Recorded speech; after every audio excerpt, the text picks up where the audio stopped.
A distant world began to stir with an unsettling whisper, echoing from the sterile halls of fate. Within the cold embrace of the psychiatry department, a profound delusion was about to unravel.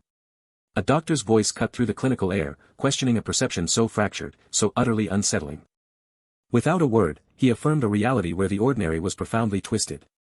Her disbelief fractured, the doctor confronted a truth that challenged not just her profession, but her very self. But his gaze, burning with an unwavering intensity, confirmed the distortion was absolute. The world bent, contorted through his eyes, transforming the beautiful into something unsettlingly grotesque. Even subtle gestures of allure were lost to the terrifying clarity of his fractured sight. Ignoring the profound implications, the doctor pushed forward, proposing a physical assessment that filled Chuan with immediate dread. She pressed, subtly provocative, trying to force a different perception from his unyielding mind. Still, through Chuan's eyes, her vanity was grotesquely mirrored in a vision of unsettling, pulpy flesh. With a calm, unwavering voice, Chuan merely pointed to the two porcine forms before him. Her face contorted with anger, the doctor declared his condition undeniably pathological. A subtle chuckle escaped the doctor as she pivoted, detailing a grave medical explanation for his distorted vision. She meticulously explained how a severely deformed and twisted spine was compressing his brain and optic nerves, distorting his perception of reality. A dawning, horrifying realization spread across Chuan's face as the medical truth began to sink in. The doctor delivered a grim prognosis: surgery with a low success rate, risking paralysis, was his only hope. Chuan, still reeling from the shock, slowly acknowledged the terrifying implications of his diagnosis. He rose, a weariness etched onto his face, asking if the doctor had finally exhausted her clinical pronouncements. In a sudden, furious outburst, his eyes blazing red, Chuan demanded the return of his very spine, believing it to be the model in her hand. The doctor's thoughts churned with pity and disappointment, lamenting the delusion of such a handsome young man. The city hummed with the mundane rhythm of arriving buses and impatient waiting, oblivious to the profound inner world of its inhabitants. Inside the crowded bus, Chuan, with a wide, weary yawn, rode along with the indistinguishable masses. The truth of his existence was written plain on a paper he clutched: Chuan, afflicted with severe mental illness. He narrated the lifelong curse of seeing every living creature as a pig, a condition that only truly hampered his attempts at romance. As the day of profession awakening drew near, Chuan reflected on the stubborn persistence of his malady, accepting its enduring grip. The Grand Ch1-54 Academy arena, dominated by a massive, glowing crystal, awaited the students for the sacred awakening ceremony. A heavy thought weighed on Chuan as he walked through the academy grounds: would his unique perception derail his fated awakening? A familiar voice cut through his thoughts, a girl calling his name with an undeniable urgency.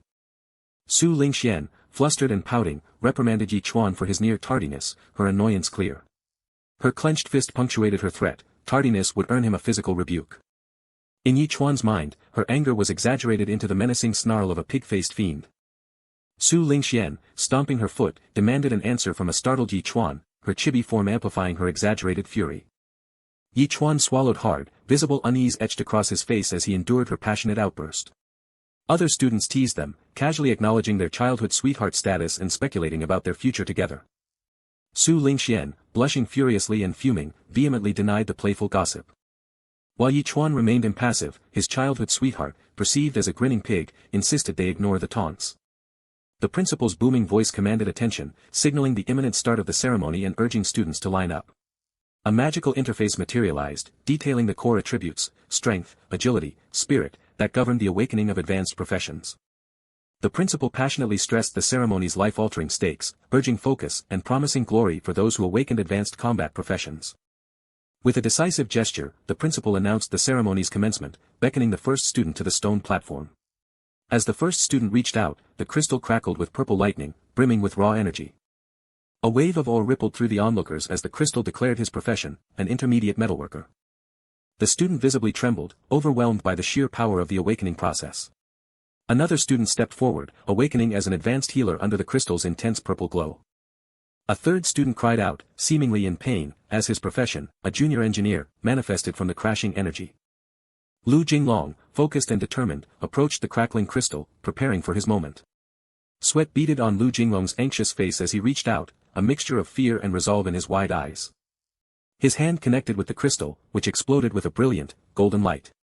Gasps of awe filled the arena as the crystal revealed a rare-tier shadowless bladesman, sending a thrill through the crowd. The students reacted with utter shock and amazement, their faces mirroring the magnitude of Lu Jinglong's rare awakening. The principal, beaming with pride, turned to the triumphant student, his voice ringing out to ask for his name. Standing tall, his chest puffed out, Lu Jinglong proudly announced his identity to the esteemed principal. The principal praised his name, promising a personal visit to Lu Jinglong's home to meticulously plan his illustrious future. Lu Jinglong accepted the principal's lavish praise and waved to the cheering crowd, basking in the golden glow of his destiny. The principal's voice cut through the lingering cheers, calling forth the next student, Chuan. From the crowd, Su Lingxian enthusiastically wished Chuan good luck as he walked towards the towering crystal. The principal observed Chuan, pondering his peculiar demeanor but also his impossibly high statistics, 3 times that of an average person. As Chuan reached out to the crystal, the principal harbored a secret hope that something miraculous might unfold. The crystal roared to life, erupting in chaotic red and orange lightning, startling the entire assembly. The principal's eyes widened, recognizing the distinct shimmer of a legendary golden light. The crystal pulsed with an overwhelming confluence of golden and purple energy, signaling an awakening of immense power. Chuan looked up, his wide eyes reflecting the dazzling, overwhelming light, a bead of sweat tracing his cheek. The principal, overcome with astonishment, confirmed the impossible, Chuan's awakening was of the divine tier. But then, the crystal unveiled his profession, divine pig butcher, plunging the principal into bewildered disappointment. The arena erupted in mocking laughter, students questioning the absurdity of such a profession, caught between ridicule and disbelief. The principal raged internally, feeling the heavens had played a cruel joke, finally granting a divine tier, only to deliver this. His internal lament continued, exasperated that his longed-for divine tier was the most useless of all professions. Covering his face in despair, the principal reflected on the crushing weight of his dashed hopes, comparing Chuan's outcome to a profound failure. With a heavy sigh, the principal addressed Chuan directly, his voice heavy with resignation and disappointment. Chuan, confused, looked up as an unexpected holographic interface shimmered into existence before him. A system materialized, detailing his divine pig butcher profession with unique talents like swine nemesis and blade of god-slaying. He thoughtfully considered the swine nemesis talent, especially its promise of 50% bonus damage to pigs. A confident, menacing smirk spread across Chuan's face as he realized his perceived madness might actually be his greatest strength. For in his eyes, he mused, this entire world was populated by nothing but pigs. The arena held its breath as Chuan made his awaited descent, the gaze of the elder and his peers a palpable weight.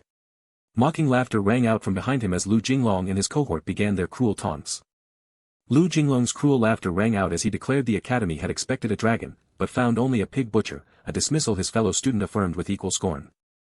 With a self-satisfied smirk, Lu Jinglong then crowned himself the academy's true dragon, earning a playful jibe from his comrade.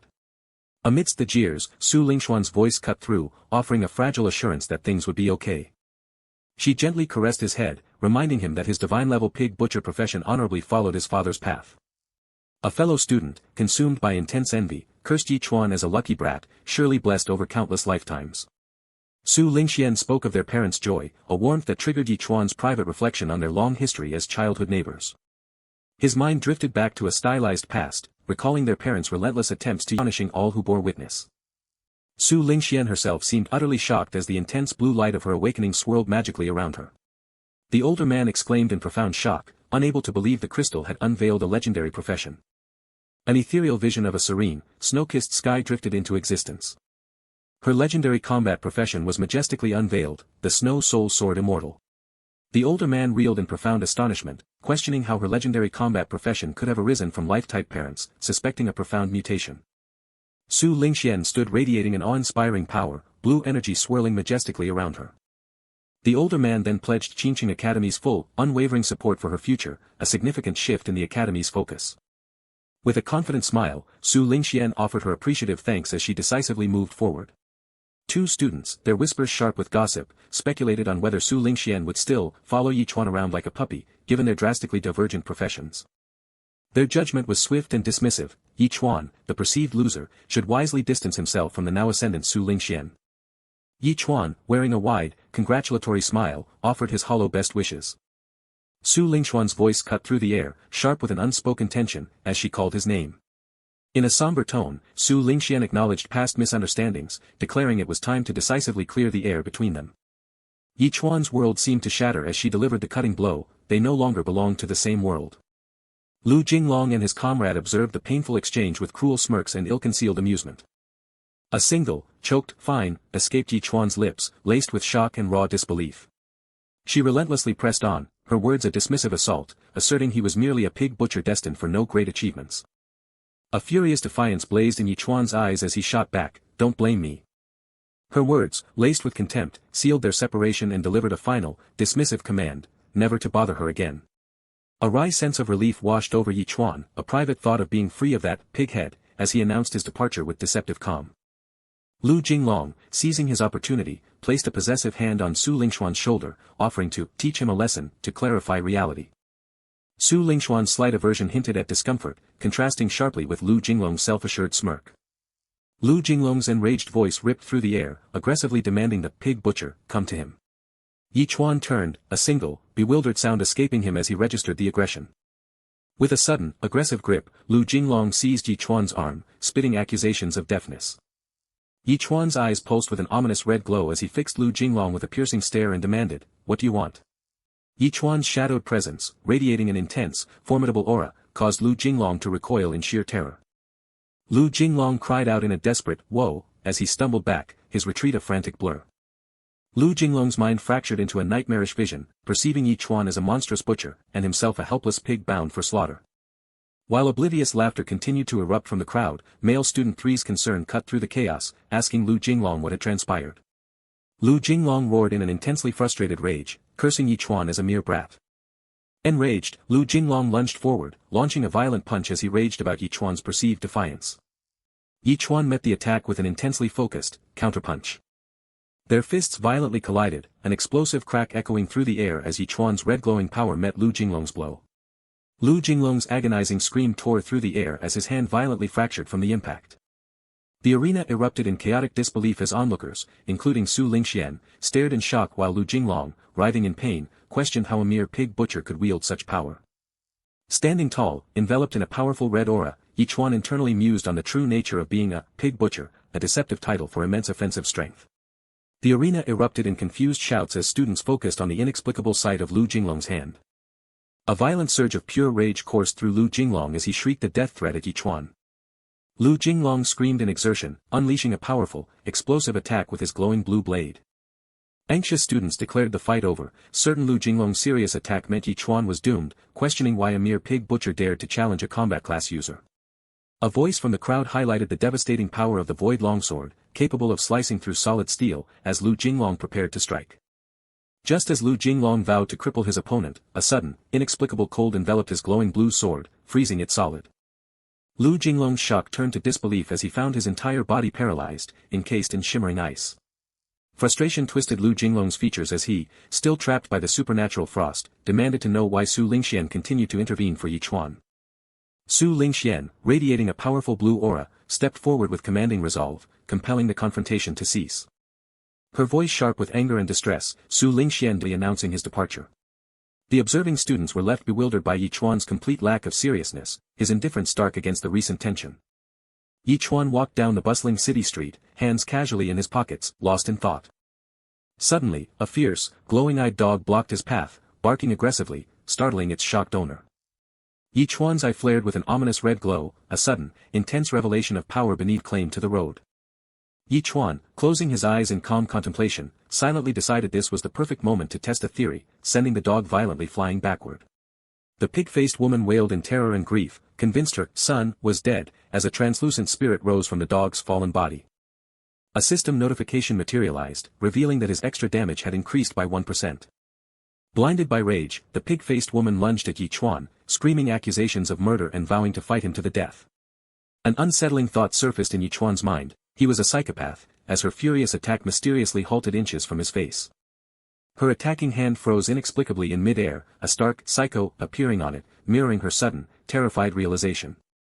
With a menacing glow in his red eye, Chuan calmly asked if there was anything else, his words a chilling dismissal. The pig-faced woman's internal monologue screamed pure terror: she had encountered a true psychopath, rendering any revenge futile. In a jarring transformation, the pig-faced woman's enraged expression melted into a sweet, conciliatory smile, wishing Chuan well amidst glowing pink particles. The scene transitioned to Chuan's home, a blend of traditional and modern architecture, streaked with mystical purple energy under a bright sky. Chuan's father, beaming with pride, jovially asked if his son had truly become a pig butcher. Chuan responded simply, a hint of surprise in his wide eyes. His father proudly affirmed that an honest pig butcher was superior to a life of fighting, declaring he would take Chuan to the slaughterhouse to learn the trade tomorrow. The day gave way to night, casting a peaceful, blue-hued glow over the traditional rooftops as the moon and stars emerged. Ch1 slept soundly in his bed, mouth open, nestled in a pig-themed onesie. A mysterious shadowy figure with a single glowing blue eye materialized from swirling, dark smoke, its presence profoundly foreboding.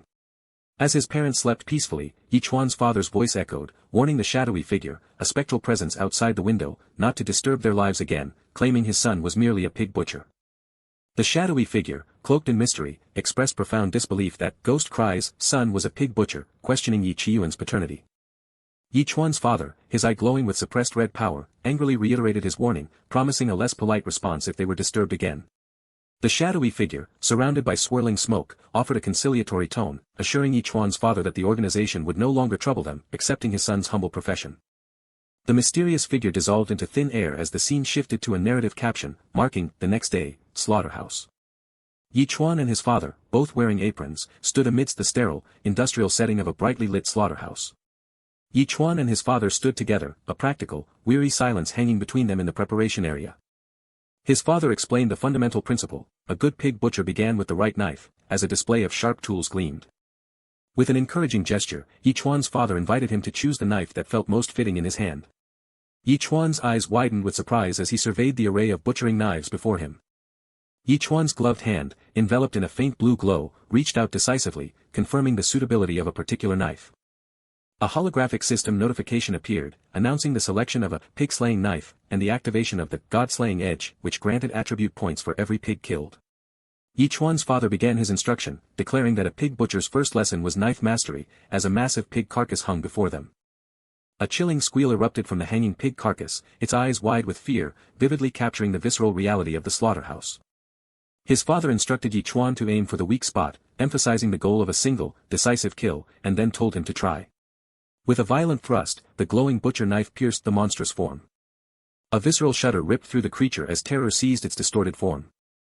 A system notification buzzed, confirming his kill and awarding attribute points, as his father proudly declared it a great job, but added that his aim still needed work for a one-hit kill.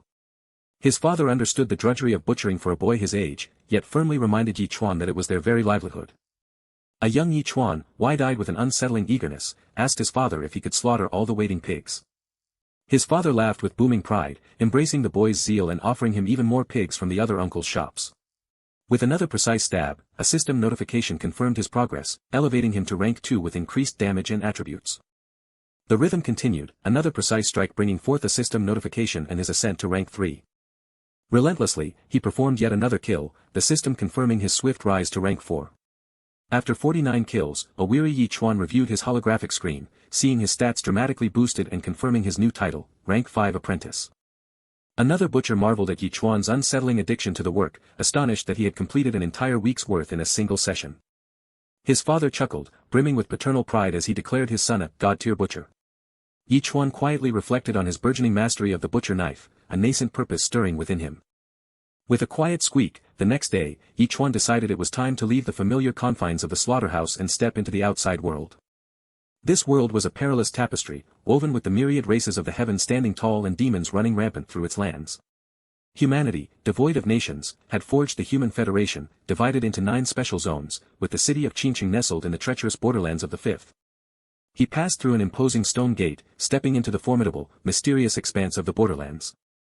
A gruff guard, his axe cutting the air with a soft whoosh, sternly warned Ch1 that his life-skill profession offered little protection beyond a 1-kilometer radius outside the city, where serious danger lurked. The guard sought confirmation, and with an eager hum, Ch1 assented. His footsteps echoed softly as he ventured deeper into the shadowed, foreboding forest. A sudden rustle of leaves was followed by the goblin's guttural cries, its claws confirming its identity as it lunged at a startled Ch1. With a sudden whoosh, Ch1 activated his Blood Shadow Butcher skill, seeing it as the perfect opportunity for a trial run. Terror contorted the goblin's grotesque features into a silent scream. With a powerful stab, Ch1 delivered a glowing slash that sent the goblin flying. A sharp zing heralded a system notification, confirming his kill of a goblin pig and sparking Ch1's realization that stronger prey yielded greater boosts. Ch1 stood thoughtfully, surrounded by the unsettling glimmer of countless green eyes watching from the deep shadows. His teacher's old warning echoed in his mind: if you spotted one goblin, a whole group had already spotted you. With his knife held high, Ch1 confidently challenged the lurking creatures, declaring it time for a huge boost from the goblin pigs. With aggressive, guttural cries, multiple goblins charged forward, their numbers swelling. Ch1 fiercely engaged the horde, his glowing attacks clanging against their crude weapons in the shadowy fight. With sweeping whooshes and sharp swishes, Ch1 continued his energized assault on the goblins. A goblin shuddered violently, cringing in stark terror as the menacing butcher knife descended. With glowing red eyes and a predatory smirk, Ch1 mockingly invited the remaining goblins to play. With a sickening crack, Ch1 ruthlessly stomped on a goblin, dispatching it amidst its desperate cries. Ch1 surveyed the jagged entrance, concluding that he had stumbled upon the goblin cave. With heavy pants and a confident smirk, Ch1 ventured deeper into the goblin cave, his red eyes glowing with menacing intent. Inside, chaotic battle sounds and guttural exclamations echoed, hinting at the carnage unfolding. The cave floor was a gruesome tableau of dead and dying goblins, clear evidence of his relentless rampage. Ch1 calmly reviewed his system notification, blurring in her terrified vision. Her raw, tearing screams of "H" ripped through the oppressive silence, a sound born of pure, unadulterated terror. With an edge of annoyance in his voice, Ch1 abruptly cut through her gratitude, asserting, "I didn't come here to save you." Still reeling, the young woman's silent tears were a stark testament to the recent carnage, reflecting the profound trauma she had endured. Overwhelmed with relief, the young woman tearfully embraced Ch1, crying out, thank you for coming to save me," and confiding that she had been almost violated by these goblins. With wide-eyed surprise and a flicker of irritation, Ch1 abruptly cut through her gratitude, asserting, "I didn't come here to save you." Amidst the grotesque aftermath of the battle, the young woman's voice, tinged with a mix of awe and horror, questioned, "Did you kill all of these?" Still processing the devastation around them, she praised him as amazing, her voice filled with a newfound respect as she asked, "Are you a combat-type profession?" With a spark of quiet curiosity, she asked for his name, attempting to bridge the emotional distance between them. He finally revealed his name as Ch1, then coolly instructed her, "Once you're out of the cave, head in that direction and you can get back to the city." The rustling of unseen movement echoed through the dark, misty forest, a subtle, sensory intrusion into the eerie night. From behind a tree trunk, the young woman furtively observed him, a shy blush betraying her secreted interest. Ch1's angry accusation, "Why are you following me? Are you a spy sent by the goblins?" shattered the quiet and triggered a fresh, terrified scream of "Wh" from the young woman. Cowering before his menacing knife, she pleaded, her voice trembling, No, I'm just scared to go back alone." Calming slightly, Ch1 inquired, "I see. What's your name? Why are you here?" To which she replied, her voice regaining some composure, "My name is Xia Nanan." Xia Nanan then confessed her initial purpose, explaining, my mother's birthday is in a few days, and how her quest for a blood moon flower as a gift had led to her unexpected capture by goblins. With a glimmer of desperate hope, Xia Nanan proposed a deal, "If you help me find the blood moon flower, I'll help you find the best weaponsmith in Qingqing to forge a new knife for you." Xia Nanan pressed her advantage, detailing the value of her offer by asking, "Do you have any idea how much it costs for the best weaponsmith?" But Ch1 furiously responded, "Go back. Stop following me, or I'll chop you." Internally, Xia Nanan pouted in self-pity and confusion, questioning, "I'm a great beauty by any measure, how can this kid be so cold towards me? Is there something wrong with his head?" Exasperated, Xia Nanan tried a different tactic, indignantly asserting her status, "Hey. Do you know who I am? My dad's name is Xia Beihai." The name Xia Beihai sparked a sudden recognition within Ch1, revealing the head of one of Qingqing's 4 great noble families, a 9th-rank master realm transcendent, only one step away from being a grandmaster. A mischievous smirk spread across Ch1's face, his thoughts racing, for real? If that's true, with her dad's financial resources, forging 10 top-tier butcher knives for me would be no problem. Holding up a protective amulet, Xia Nanan explained its power, stating it was her father's gift and that even a transcendent expert couldn't harm me, but the goblins' cunning and treacherous ambush ultimately led to her capture. She continued, somewhat awkwardly, that the goblins couldn't get near me, which was precisely why they locked me up. Xia Nanan hinted at darker fates, otherwise, I might have long been by them, while Ch1 internally acknowledged the profound power behind, this thing really is a product of the Xia family. Abruptly, Ch1 agreed, "All right, I believe you. I'll help." Dangerous. Ch1 reacted with surprise, "There's a giant python," as Xia Nanan nervously explained its strength, comparable to a 9th-rank apprentice, and her profound doubts if her current strength is enough to deal with it. A strange, heightened excitement bloomed within Ch1 at the prospect of such an encounter, declaring, "I've never seen a giant python in my whole life." Xia Nanan inwardly questioned, "Is this guy even listening to me?" but then, with a hopeful reassurance, concluded that since he could kill an entire goblin tribe by himself, he must be a good level combat-type profession. With a confident smile and faintly glowing eyes, Ch1 declared, his determination absolute, let's go. You're in charge of leading the way. A wave of reflective confusion washed over Ch1-54 as she thought, I don't know why, this guy gives off a feeling of being both reliable and unreliable at the same time. Swift, unseen forces sliced through the tall grass, marked only by ethereal streaks of purple light. Crouched low amidst the tall reeds, Ch1 and Ch1-54 observed intently as the mysterious whooshing lights continued their passage nearby. With utmost caution, Ch1-54 identified their formidable neighbor, that's a silver-horned rhinoceros. We absolutely must not provoke it. She further warned of the profound danger, explaining that, once it gets enraged, its strength can be comparable to an 8th rank apprentice. Ch1-54 calmly advised, we just need to quietly go around it, but her voice turned to panicked shock as she exclaimed, what are you doing, when Ch1 ominously raised his cleaver with a sharp slash. With grim, unwavering resolve, Ch1 declared his twisted, absolute logic, if it dares to eat grass today, it will dare to eat people tomorrow. It cannot be left alive. Ch1-54 could only stare in dumbfounded disbelief, utterly confounded by his bizarre reasoning. What kind of reasoning is that? With a series of powerful whooshes, Ch1 launched himself into a blurred, violent assault against the silver-horned rhinoceros. His blade became a streak of concentrated force, whistling through the air with a series of swift whooshes and deadly precision. A powerful impact thudded against the rhinoceros, causing it to erupt with glowing energy as it reeled from the devastating blow. With one final, decisive slash, the mighty silver-horned rhinoceros collapsed, its formidable power utterly defeated. A visceral splatter of blood erupted from the fallen beast, painting the ground in a grim tableau and eliciting a stunned "huh" from Ch1-54. Utterly astonished, Ch1-54 stared in profound disbelief, her mind struggling to comprehend, he killed it in one strike. Ch1's status as a 7th rank apprentice was confirmed by the system, his bonus damage against the Pig clan dramatically increased after slaying the rhinoceros. As his blade cleaved through the air, Ch1 wondered how much longer his trusty knife reason for his impossible feat, convincing herself the beast was merely old.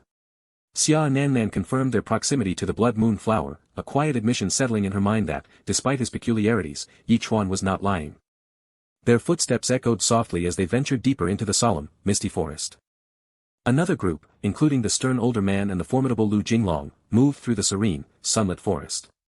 The older man's voice resonated with pride as he praised his students' performance during their field training. As the older man continued his praise, Lu Jinglong's smug smile betrayed his self-satisfaction, a silent testament to his perceived superiority. The older man's trained senses flared, his voice sharp with sudden alarm as he detected an unexpected movement nearby. His command echoed through the illuminated path, demanding the unseen presence to reveal itself, oblivious to the distant silhouettes of Ch1 and Ch1-54. Ch1, caught off guard by the unexpected shouts, merely offered a questioning hum. A shared surprise crossed their faces as Ch1 pondered the unwelcome appearance of the other group in the mystical forest. Lu Jinglong's surprise twisted into a malicious grin as he confronted Ch1, his voice laced with venom, demanding to know his presence. Ch1's casual dismissal of, just passing by, only served to ignite Lu Jinglong's already simmering irritation. The pig-faced woman, her perception distorted by prejudice, swiftly interjected, already formulating her own interpretation of Ch1's presence. Her taunt dripped with malicious accusation, painting Ch1 as a pathetic stalker obsessed with Su Lingxian.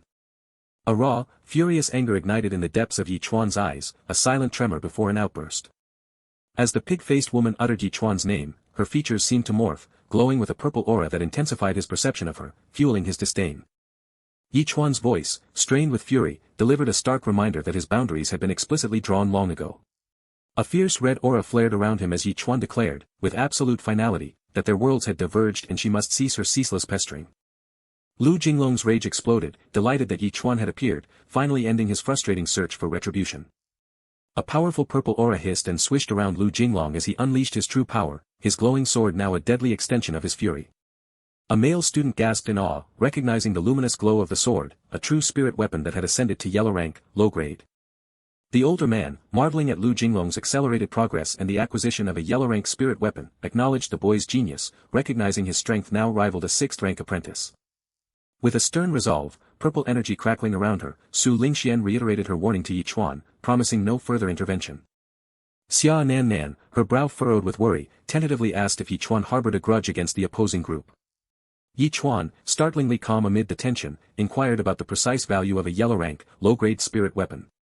Ch1-54, her exasperation boiling over, revealed the spirit weapon's immense value and desperately questioned if Ch1 truly grasped the gravity of their predicament. Lu Jinglong's grimace deepened as a bitter memory surfaced, recalling how Chuan had audaciously stolen his moment of triumph. His glowing sword swished with lethal intent, mirroring Lu Jinglong's internal vow that this time, victory would be undeniably his. With a powerful, cracking leap, Lu Jinglong launched his attack, determined to reclaim his stolen glory through overwhelming force. His butcher knife whooshed and sliced through the air, Chuan's resolve hardened by the desire for Su Lingxian to bear witness to his true power. A collective gasp of shock rippled through the onlookers as the confrontation intensified before them.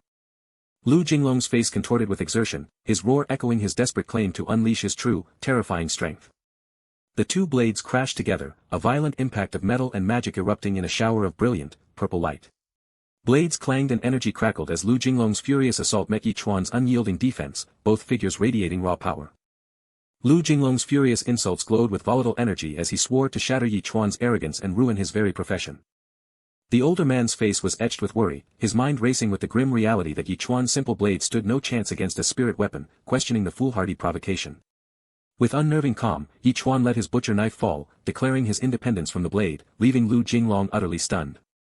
Lu Jinglong's face twisted into an enraged snarl, interpreting Chuan's defiance as an insult, and vowed to unleash his full, unrestrained fury. With a furious, crackling roar, Lu Jinglong brought his energy-infused sword down in a final, lethal strike. His fist swished with raw intent, Chuan's face a mask of fierce determination, ready to unleash an unseen power. Chuan's punch landed with a resonant thud, sending a jolt of blue energy through Lu Jinglong's body. The forceful impact smashed Lu Jinglong backward, sending him careening through the air. A student cried out in shock, rushing to the injured Lu Jinglong, who lay sprawled and broken from Chuan's devastating blow. The worried student anxiously questioned Lu Jinglong's state, receiving only a raw, pained scream in response. Despite his faint, glowing resistance, Lu Jinglong fought a losing battle for consciousness, his grimace masking the desperate thought that he had to hold on. The older man, his gaze narrowed with a profound, contemplative seriousness, spoke Chuan's name aloud. With dawning realization, the older man questioned if Chuan's sudden display of power signaled his ascension to the formidable level of a fifth-rank apprentice. A firm grasp claimed the hilt of a sword, pulling it from its resting place. The blade hummed in Chuan's grip, confirming his thought that this knife looked truly exceptional. The older man's disbelief was palpable, questioning how someone could ascend to seventh-rank apprentice when even Sister Lingxian lingered at the sixth. He conceded it was possible, explaining that while the realms were shared, the very paths to ascend for life-type and combat-type professions diverged entirely. Combat-type professions demanded arduous training, brutal fights, and the painful acquisition of combat techniques, making their initial growth a slower, more deliberate ascent. Yet, upon achieving a pivotal breakthrough, their growth trajectory would accelerate with relentless momentum. In stark contrast, life-type professions found their path much simpler, demanding only an unwavering devotion to their specific craft, like alchemy or weaponsmithing. For Chuan, the pig butcher, his early-stage advancement required only the continuous slaughter of those he perceived as pigs, day after day. Chuan moved with primal force, his eyes burning crimson as raw energy pulsed from his blade. Su Lingxian voiced her sharp concern, questioning if his raw power stemmed solely from high realm stats and if such an advantage was inherently unfair to combat-type professions. The older man explained that while Chuan's realm might rise quickly now, the pig-killing requirement would soon become astronomical, detailing the 8-realm system from apprentice to dead-on, each with 10 ranks, where life-type professions faced escalating material demands, while combat types, after initial struggles, would see their advancement quicken, both eventually confronting extreme difficulty at the highest realms. The male student sought clarity, questioning if Chuan's current triumph fueled. The female student, overwhelmed by the raw drama, exclaimed that she could no longer bear to watch. The female student impatiently cut through their argument, demanding if they were finished, before revealing that Chuan was accompanying her to seek the mystical blood moon flower. Her frustration flared, stating that encountering them was simply a stroke of ill fortune, as she vehemently challenged their baseless assumptions about her situation. A male student sneered venomously, mocking the idea that anyone would value the scumbag Sister Lingxian had rejected, suggesting they must be blind. Another student escalated the cruelty, declaring Chuan adept only at seducing women, and then crassly dismissed his new companion as merely another conquest in a love story destined to rot. A sudden, unseen force lashed out, striking multiple figures with violent, swift impacts. The older man reeled in bewilderment, clutching his reddened cheek and demanding to know why he, too, had been struck. Xia Nannan let out a sharp huff of indignant annoyance, while Chuan looked on in wide-eyed surprise. Su Lingxuan's voice was a furious snarl as she clutched her burning cheek, her disbelief warring with raw rage. Blue energy swirled around Su Lingxian as she ignited with power, wielding her sword and roaring a challenge to her attacker. Xia Nanan's voice was sharp with defiance, daring anyone to touch her as she revealed a glowing, ornate insignia. The older man's eye widened to an impossible degree, reflecting a shock so profound it stole his breath. The older man urgently interceded, pulling Su Lingxian back as a stunning realization struck him. The girl was none other than the esteemed eldest young miss of the powerful Xia family. He hesitantly addressed Miss Xia, questioning her presence, only to be met with her unimpressed huff of dismissal. Xia Nannan asserted her right to go where she pleased, then sharply criticized Principal Zhao, declaring the quality of his esteemed caution. A holographic system prompt materialized, informing each one that his exclusive butcher knife had activated God-slaying sharp edge, doubling his attribute points per pig kill, a revelation that solidified his belief in the right blade. Xia Nannan offered a subtle, knowing smile as Yi Chuan, utterly surprised, found himself holding two faintly glowing orbs. Yi Chuan, still holding the mysterious orbs, queried Xia Nannan if they contained a treasure chest, or what exactly they were. Xia Nannan excitedly explained the orbs were not mere curiosities, but crucial tools to safeguard their lives when the formidable Blood Moon Great Python eventually emerged. Yi Chuan, calling Xia Nannan ruthless, boldly declared he would venture into the eerie, glowing cavern first to investigate.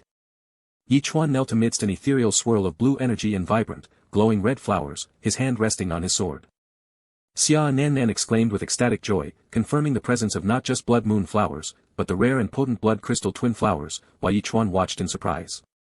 Suddenly, Xia Nannan's eyes widened, a look of extreme shock and alarm seizing her face. As a menacing, shadowy serpent monster with glowing red eyes suddenly materialized and loomed overhead, Yi Chuan remained unnervingly calm, holding a plucked red flower.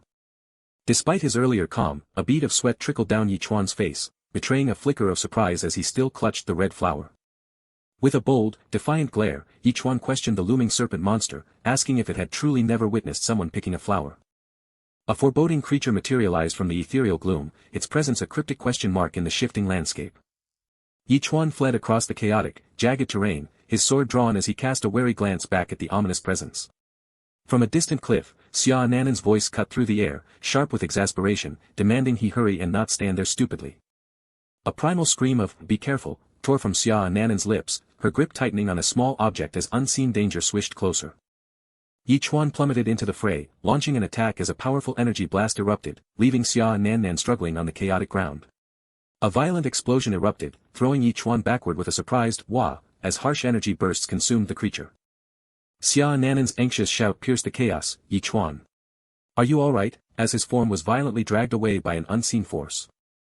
As the tremor subsided, Xia Nannan gazed at the devastation, awestruck by the destructive power of that single bead.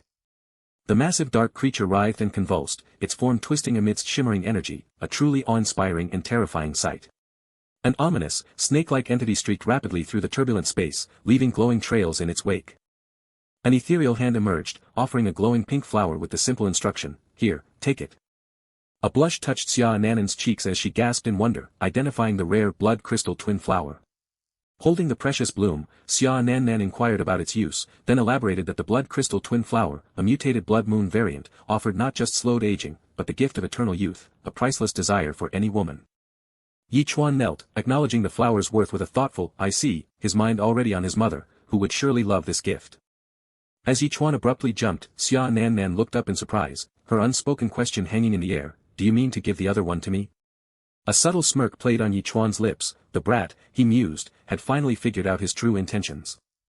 A hand carefully tucked the glowing pink flower into the depths of a backpack, a celestial blue light surrounding it. Then, a chilling hiss sliced through the air, signaling the sudden emergence of a dangerous new threat. The massive dark creature rose again, defying their expectations, leading Xia Nannan to realize with growing concern that this blood moon python was at least a mortal warrior apprentice. As the immense threat of the creature loomed over them, Xia Nannan's voice was a desperate whisper, "Do you have more beads?" Xia Nannan, wide-eyed with disbelief, voiced her frustration, "My dad only gave me one pair." The terrifying creature roared menacingly, its glowing red eyes fixed on Yi Chuan, daring him to challenge its dominance. Yi Chuan's eyes blazed with an inner crimson light, a holographic declaration solidifying his new, fearsome identity, Blood Shadow Butcher. The creature's glowing red eyes, deep pools of predatory intent, distorted their reflected forms as it hissed, readying for the kill. As the creature launched a clawed attack, Yi Chuan urgently shouted, "What are you standing there for? Run!" Startled, and with a faint blush, Xia Nannan explained her presence, "Of course I'm waiting for you, you risked your life to pick that other blood crystal flower for me." Yi Chuan's voice was serious and slightly defiant as he clarified, "That's for my mom." A raw, intense fury distorted Ch1-54's face as she exploded with a disbelieving, "What?" The menacing creature's glowing red eye abruptly swiveled, its attention now fixed on them. With a terrifying roar, the massive creature's maw gaped wide, revealing rows of razor-sharp fangs poised to strike. As the creature's maw engulfed them, Ch1's voice was filled with a desperate resignation, it's over, too late. Amidst the frantic, slimy enclosure, Ch1 struggled, a fleeting thought of annoyance crossing his mind that this woman was such a hassle, even as Ch1-54 fell beside him. The massive creature's head thrashed violently, causing chaotic bursts of energy to erupt around it. Sprawled on the ground, Ch1-54's voice was a desperate, terror-filled shriek, Ch1. With the creature's massive tail swaying menacingly above her, Ch1-54 frantically screamed, Ch1, did you hear me? Come out quickly. In a terrifying blur of speed, the massive creature lunged, closing in on Ch1-54 with imminent danger. Then, a powerful, glowing red sword swiftly cleaved through the air, carving a decisive path through the energy and drawing sparks.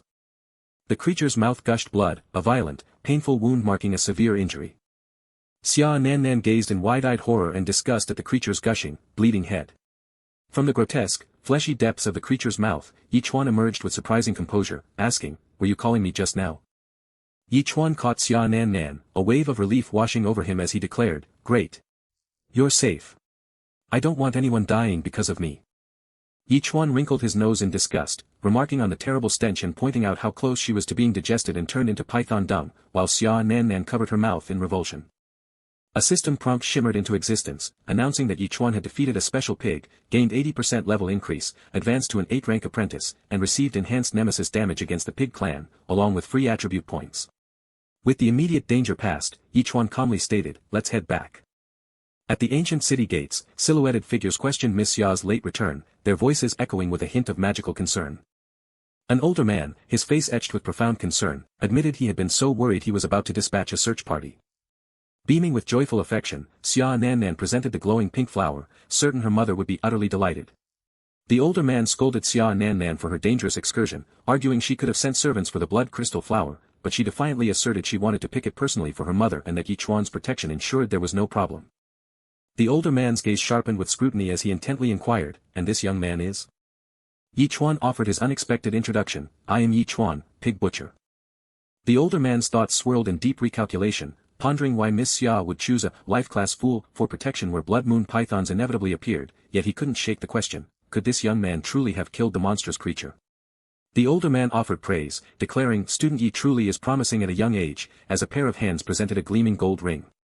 With a grateful smile, the older man offered Ch1 a valuable Xia clan gold ring, worth 200,000, as thanks for saving their young lady.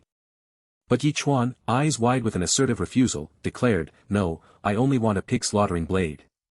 Ch1, despite the generous offering of a ring, asserted his singular, almost mystical desire, a pig slaughtering blade. The older man echoed the strange request, his mind already questioning if this young man, who dismissed treasure for a mere butcher's tool, was truly sane. A young woman clarified Ch1's wish for Qingqing's finest weapon forged to craft him a spirit weapon, a request the older man affirmed he had already promised. The older man, understanding her plight, reassured the young lady he would handle the matter and send her home, as her father was worried. As she departed, the young woman called out a promise to find Ch1 again, a farewell that hung with a hint of future entanglement. Despite their profound gratitude, the older man issued a stern warning, Ch1 must harbor no improper thoughts toward their young lady, lest the consequences be dire for all involved. But in his fractured perception, where reality twisted, the young lady was merely another grotesque pig head, sparking only revulsion within him. Unmoved by the warning, Ch1 calmly promised to avoid entanglement with the young lady, reaffirming his singular, unwavering desire for a top-tier spirit weapon. The older man detailed their close ties to Master Taifan, Qingqing's greatest forger, and instructed Ch1 to seek him out directly the following day. Streaks of vibrant purple energy swept across the sky, painting the air with otherworldly power. Amidst a blood-tinged mist, a massive silver-horned rhinoceros lay defeated, its heavy groans echoing a recent, brutal conflict. Standing over a vanquished monster, a furious demoness raged at the human who dared to kill her beast and steal her precious Lingji. Her glowing yellow eyes burned with malevolence as the demoness, a forked tongue tasting the air, swore she would forever remember her enemy's scent. Amidst a swirling vortex of crimson energy, the demoness floated, her raised hands gathering power for an imminent, devastating attack. Inside the bustling city, Ch1 walked among the crowds, his new weapon hidden on his back. He entered a building specializing in buying beast materials at exceptionally high prices, hoping to capitalize on his recent endeavors. Chuan confidently approached the counter, stating his intention to sell beast materials. The woman behind the counter expressed surprise that such a slender youth could fell a silver-horned rhino, offering 10,000 coins for its material. His mind reeled with the staggering revelation: this single rhino horn equaled 100 pigs his father slaughtered, a shocking disparity that echoed in his skull. A spark ignited in his eyes, a moment of profound realization dawning on him, underscored by the sweat beading on his temple. Still processing the sum, Chuan pointed at a display, asking if his newfound wealth could acquire such an item, earning a knowing compliment from the woman. The golden-scaled soft armor, forged from fire-claw serpent scales, shimmered with incredible defense and elemental resistance, yet carried an astronomical price tag of 150,000 coins. The price struck Chuan like a blow, his mind frantically calculating how many thousands of pigs his father would need to slaughter for such a sum, a comparison the woman found baffling. With a decisive motion, Chuan placed a glowing blade on the counter, proposing a trade that startled the woman, who recognized it instantly as a yellow-grade spirit weapon. The golden armor settled onto Chuan as if tailor-made, the woman excitedly declaring its perfect fit as it shimmered around him. Her soft smile hit a calculating mind, as the woman perceived Chuan's hidden wealth and status, plotting to secure her future by ensnaring him. As she casually informed him of the standard 10,000 coin exchange fee, her hands lingered on his chest, a subtle, tearing sound betraying her deeper, unspoken intentions. In the glittering haze of Chuan's vision, the pig-faced woman blushed, playfully waving the fee and asking about his profession, oblivious to her distorted appearance. His voice unwavering, Chuan declared his true calling, a stark truth that redefined his perceived reality: I'm a pig butcher. The woman's face twisted into utter disbelief, her mind struggling to reconcile the wealthy young man with the humble, almost offensive, profession of a pig butcher. Back at the Yi family home, a joyous whistle announced Chuan's return, bearing a gift for his mother. His mother gasped in utter astonishment, recognizing the rare blood crystal twin flower, her voice tinged with both wonder and immediate concern as she questioned its perilous acquisition. Her eyes, narrowed with a mix of apprehension and sternness, fixed on him as she uttered his name.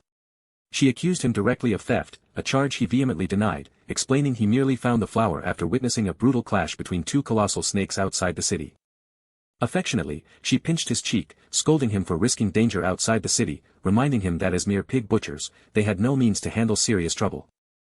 With a persistent jiggle of his cheek, she forbade him from leaving the city again, to which Chuan, chastised, readily promised his obedience. From the sidelines, his father burst into hearty laughter, a declaration of pure pride for his audacious son. A chilling summons pierced the stormy night, demanding Chuan's presence as lightning slashed across the sky, foreshadowing impending calamity. His father cautiously peered from behind the doorframe, a question of identity hanging heavy in the dim air.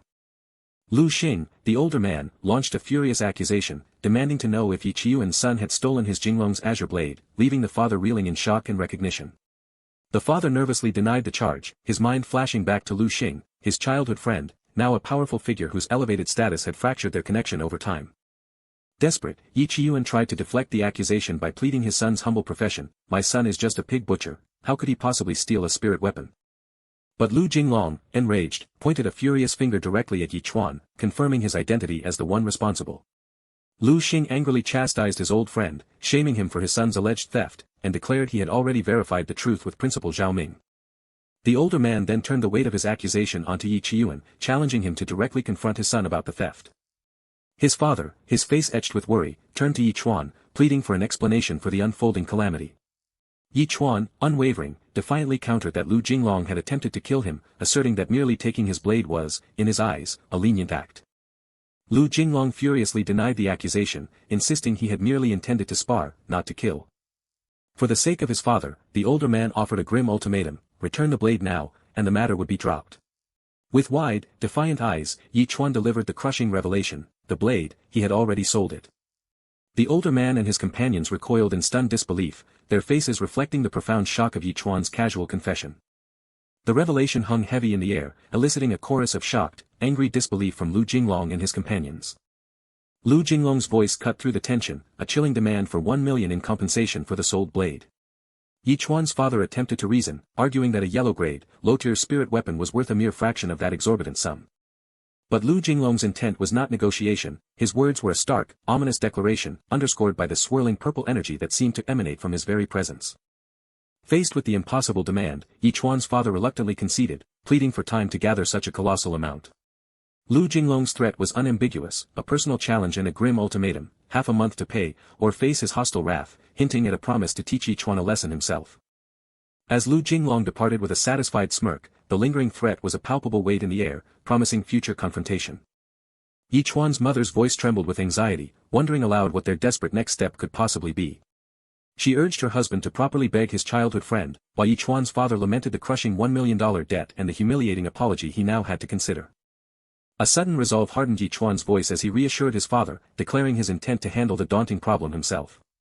His father, seeing the heavy burden on his son, quickly assured him that he bore no blame, only hoping Ch1 would share any future struggles. While his father lovingly urged him to confide in them, Ch1's mind raced with a singular, fierce determination. He would acquire a spirit weapon and ascend in strength to face Lu Kong. Ch1's mother, her intuition sharp, sensed his hidden thoughts, asking if he was concealing something from them.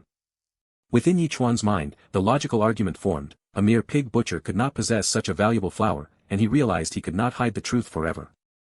The air crackled with anticipation as Ch1 made his startling confession, declaring to his parents that he was not normal. Misunderstanding the gravity of his statement, his mother's immediate concern was whether he meant he didn't like women. Ch1's internal frustration was a silent, exasperated sigh. His parents, earnest in their misunderstanding, offered a wave of supportive encouragement, urging him to boldly pursue his happiness, regardless of his romantic preferences. The humor deepened as his father nervously added a caveat to his support, asking Ch1 to just keep away from him, leaving Ch1 utterly bewildered. Exasperated, Ch1 finally clarified his condition, explaining that he perceived all living creatures as pigs due to a mental condition. The revelation struck his parents with comical force, their shock so profound that even their perceived forms shifted into exaggerated, pig-like features. A chilling realization dawned on his father, as he furiously connected the dots between Ch1's profession, his condition, and the terrifying implication that he could tremble at the unbelievable strength his father possessed, having wielded such a heavy blade for so many years. With a determined shout, Ch1 put his entire effort into trying to swing the colossal butcher knife. Despite his effort, the knife's weight proved too much, and Ch1 lost his balance, falling backward onto the grass. As Ch1 struggled in the distance, his father calmly declared the true potential of the 3 strikes. Once mastered, they would be capable of cutting down even heaven's chosen. In a vast, dramatic landscape, a lone figure once tirelessly honed his power, swinging his formidable weapon against the fading light. He channeled an incredible burst of blue and purple energy, letting out a determined grunt as he unleashed a fierce cleaver swing. Panting heavily, each ragged breath a testament to his extreme exertion, the figure pushed past the limits of physical endurance. Finally, utter exhaustion claimed him, and he collapsed onto the soft grass beneath a golden sky, his formidable axe coming to rest beside him. Hunched over, still clutching his cleaver, he struggled to catch his breath, the lingering exhaustion weighing heavily on his frame. A fractured memory, or perhaps a hallucinated vision, sparked with rage in his wide eyes, recalling the scornful faces of 2 men. With sweat beading on his face, he focused intensely on his massive cleaver, declaring his intent to unleash the powerful, fallen star, technique. He propelled himself into the air, the powerful blue energy around him causing debris to crackle and shatter into dust as he attacked. The distant mountains, shrouded in a magical haze, hinted at the grand scale of his power, a landscape transformed by his unleashed force. A triumphant "Ika" escaped Ch1's lips, his body still heaving from the immense effort, but his eyes glowed with a faint blue power. A subtle, satisfied smile touched Ch1's lips, the sweat on his brow a testament to his hard-won achievement. Even as Ch1 tumbled down a treacherous mountain path, the system's disembodied voice announced his level up to Ninja Apprentice, detailing his SS rank stats and new skill, Fallen Star. Back in reality, the rhythmic drip of medical equipment in a quiet hospital room marked the passage of time. Unaware of the world beyond his tranquil state, Ch1 rested soundly in his hospital bed, the silent drips counting down the moments. A woman's worried voice broke the quiet, her deep concern echoing as she pleaded with the doctor for news of her son. The doctor reassured her that Ch1 was merely exhausted, suggesting intense overnight exercise, but the mother's thoughts seethed with fury, vowing retribution against the boy's father. The doctor, her expression thoughtful, gravely detailed the impossible extent of Ch1's physical feat, 1,000 sit-ups, push-ups, and squats, all in a single night. Her unbelievable revelation of a 100-kilometer run prompted Ch1's mother to question if the doctor was joking, utterly disbelieving such a feat was humanly possible. With an unnerving smile and glowing eyes, the doctor calmly asserted that, given Ch1's unique mental state, such an impossible feat was perfectly reasonable. Her eyes blazing red with fury, Ch1's mother pounded her fist, vowing to beat his father beyond recognition for his perceived cruelty. The doctor's glowing eyes reflected her deep contemplation of Ch1's impossible stamina, noting that such an extreme effort would have been lethal for anyone else. A mischievous smirk played on the doctor's lips as she decided Ch1 would require her personal, one-on-one, coaching, that very night. The doctor's surprise was palpable as a sudden rustle of air was the only indication that Ch1 had mysteriously vanished from his hospital bed. Reflecting on his newfound power, Chuan realized the immense stamina cost of his last technique, resolving to use it only when absolutely necessary. A sudden thought brightened Chuan's expression: he could finally retrieve his custom-forged knife from Master Ch1-54 today. Chuan moved with incredible swiftness through the mystical urban streets, the air shimmering with unseen magic. He stood before the Iron Heart Foundry, its entrance emanating a bright, inviting glow that seemed to pull him inside. Deep within the glowing forge, Master Ch1-54, the boar-faced blacksmith, paused his fiery work, surprised by the unexpected arrival. The blacksmith's booming voice questioned if the visitor was Chuan, to which the young man confidently affirmed his identity. Master Ch1-54 then revealed that Mr. Zhao had already informed him of everything, and he had worked tirelessly through the night to forge the desired knife. A hint of skepticism entered the blacksmith's voice as he questioned if Chuan was just a pig butcher, eliciting a slight frown from the young man. The blacksmith marveled with open disbelief at the Xia family's expenditure on a custom blade for a mere pig butcher, jokingly asking if Chuan was their illegitimate son as the exquisite knife was revealed. Drawn by an unseen pull, Chuan's hand instinctively reached out towards the gleaming blade.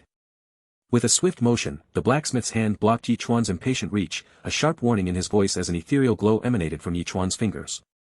The blacksmith proudly detailed the blade's legendary origins: forged from thousand-year-old cold iron over 49 grueling days, achieving a yellow rank, high-grade quality. He issued a solemn warning that the blade chose its wielder, and without sufficient cultivation, Chuan might not even be able to lift it. With a firm, decisive motion, Chuan's hand closed around the knife's handle. A profound surprise registered in Chuan's wide eye as a sudden flash of light erupted from the blade. The blacksmith hissed in astonishment as Chuan, with unexpected ease and calm, effortlessly lifted the blade deemed impossibly heavy. With wide-eyed surprise, Chuan casually observed that this formidable blade felt significantly lighter than his father's. The blacksmith's jaw dropped, dumbfounded and dripping with sweat, as he stuttered in sheer disbelief at Chuan's effortless feat. Chuan, now holding the gleaming blade, turned to the blacksmith with curiosity, asking for its name. The blacksmith explained the blade was unnamed, its destiny awaiting Chuan's choice, prompting Chuan to reflect on the Xia family's incredible wealth before deciding on a name. With an excited declaration that echoed through the forge, Chuan christened his new blade Dragon Slayer, startling the blacksmith anew. The blacksmith, clearly annoyed, immediately dismissed the chosen name as utterly cliched. Now armed with his formidable blade, Chuan's thoughts turned to practical matters, venturing out to hunt monsters and earn money. His true ambition, however, was to advance to the first-rank Dengtang realm, a necessary step to finally confront Lu Jing, as he moved with a rustle into the mystical forest. As Chuan walked past, he overheard an injured man's frustrated lament about the recent, inexplicable surge of aggressive foreign creatures and fierce beasts attacking people. Another injured man echoed the sentiment, recalling his terrifying encounter with a normally harmless plated ground ox that had unexpectedly chased him for 10 miles. With a sinister smirk in his eyes glowing with an eerie purple light, Chuan declared his twisted satisfaction: the abundance of rampaging creatures meant more prey to slaughter. Soft, ethereal chuckles drifted from an unseen source as 3 luminous purple streaks spiraled mysteriously. One's mind raced with surprise and pleasure, realizing the new blade tripled his attribute gain from the previous 0.1, affirming its superior quality. With a confident grin, Chuan presented his glowing weapon to his surprised opponents, grandly declaring it the Dragon Slayer blade. The curly-haired man's brow furrowed in disbelief, repeating the name, Dragon Slayer blade, as if questioning its absurdity. With a chilling, wide-eyed smile, Chuan decisively nodded, confirming the blade's audacious name. The 3 attackers erupted in mocking laughter, deriding Chuan's choice of name and ridiculing him for thinking he was a dragon-slaying hero. Chuan, however, simply smiled, admitting he was not, in fact, a dragon slayer, leaving them momentarily confused. His eyes began to glow with a menacing red light as he paused, building a palpable, fiery tension. Then, with a sinister smile and his blade radiating a dark glow, Chuan declared his true identity: a pig butcher. The attackers' laughter continued, unaware of the subtle shift from unease to outright terror beginning to creep into their expressions. As one attacker scoffed, calling Chuan hilarious, the protagonist blurred into motion, his eyes burning crimson with murderous intent. A chilling hiss accompanied the rapid swoosh of Chuan's glowing blade as it swiftly struck, leaving the man wide-eyed and terrified. A system notice materialized, confirming the successful slaughter of a 2-legged pig with the butcher blade, granting 5% EXP, 1% bonus damage to pig kind, or 0.3 free attribute points. The remaining attackers screamed in horror and disbelief, asking if their companion was truly dead and questioning if anyone had clearly seen the impossibly swift attack. A sudden buzz filled the air as a projectile flew with a bone-shattering force, eliciting a terrified scream from the pig-faced woman. The remaining man, enraged and sweating profusely, accused Chuan of disloyalty as the glowing blade relentlessly approached him. As the man convulsed in pure terror, another system notice appeared, reiterating the 5% EXP gain, 1% bonus damage to pigkind, or 0.3 free attribute points from the blade's special ability. The curly-haired man's mind raced in terrified disbelief, conceding that Ch1's strength was absolutely beyond his own, and he hadn't even perceived the swift, deadly movements. Convinced Ch1 was a monster, the curly-haired man fled in a panic, his only comfort being his own cleverness and unparalleled running speed. He desperately dodged a fast-moving attack, a look of pure terror and surprise etched onto his face. With a metallic clang, the man fell to the ground, narrowly escaping a fatal blow as a glowing blade embedded itself deeply into a nearby tree trunk. A soft click and another system notice appeared, confirming the ongoing attribute gains of 5% EXP, 1% bonus damage to pigkind, or 0.3 free attribute points from Ch1's continued wielding of the butcher blade. Kneeling over the fallen assailant, Ch1 grimly observed that the confrontation had been initiated by them. His curiosity piqued, Ch1 noticed a scroll lying near the defeated man. A hand retrieved a dark green, skill scroll, its purpose now waiting to be revealed. Ch1 exclaimed in surprise and delight, a system notice appearing to announce the acquisition of the beginner movement skill, Shadow Ghost Step, which boosted agility by 30% for 30 seconds upon activation. Despite its beginner status, Ch1 savored the smug satisfaction of acquiring a free and useful new skill. A monstrous, black, clawed foot landed silently on the grass, signaling another ominous presence. Ch1's eye widened in surprise, perceiving something unsettling just beyond his immediate vision. Perched high on a tree branch, Ch1 observed a glowing projectile descending from above with soft taps and chuckles. From his vantage point, Ch1 looked down at two motionless figures lying still on the forest floor below. A terrifying hiss and scream filled the air as a monstrous, feathery foot descended upon the other terrified butcher. With a sharp click, a grotesque, spiky monster with glowing red eyes lunged at the fallen butcher. Ch1 questioned aloud, utterly surprised by the sight of the strange, new creatures before him. The forest floor became a gruesome spectacle of scurrying, squealing spiky monsters attacking the bloodied, fallen bodies of his previous assailants. Enraged by the monsters' cannibalistic feast, Ch1's eyes burned with determination as he vowed to eradicate them all. Shadow Ghost Step.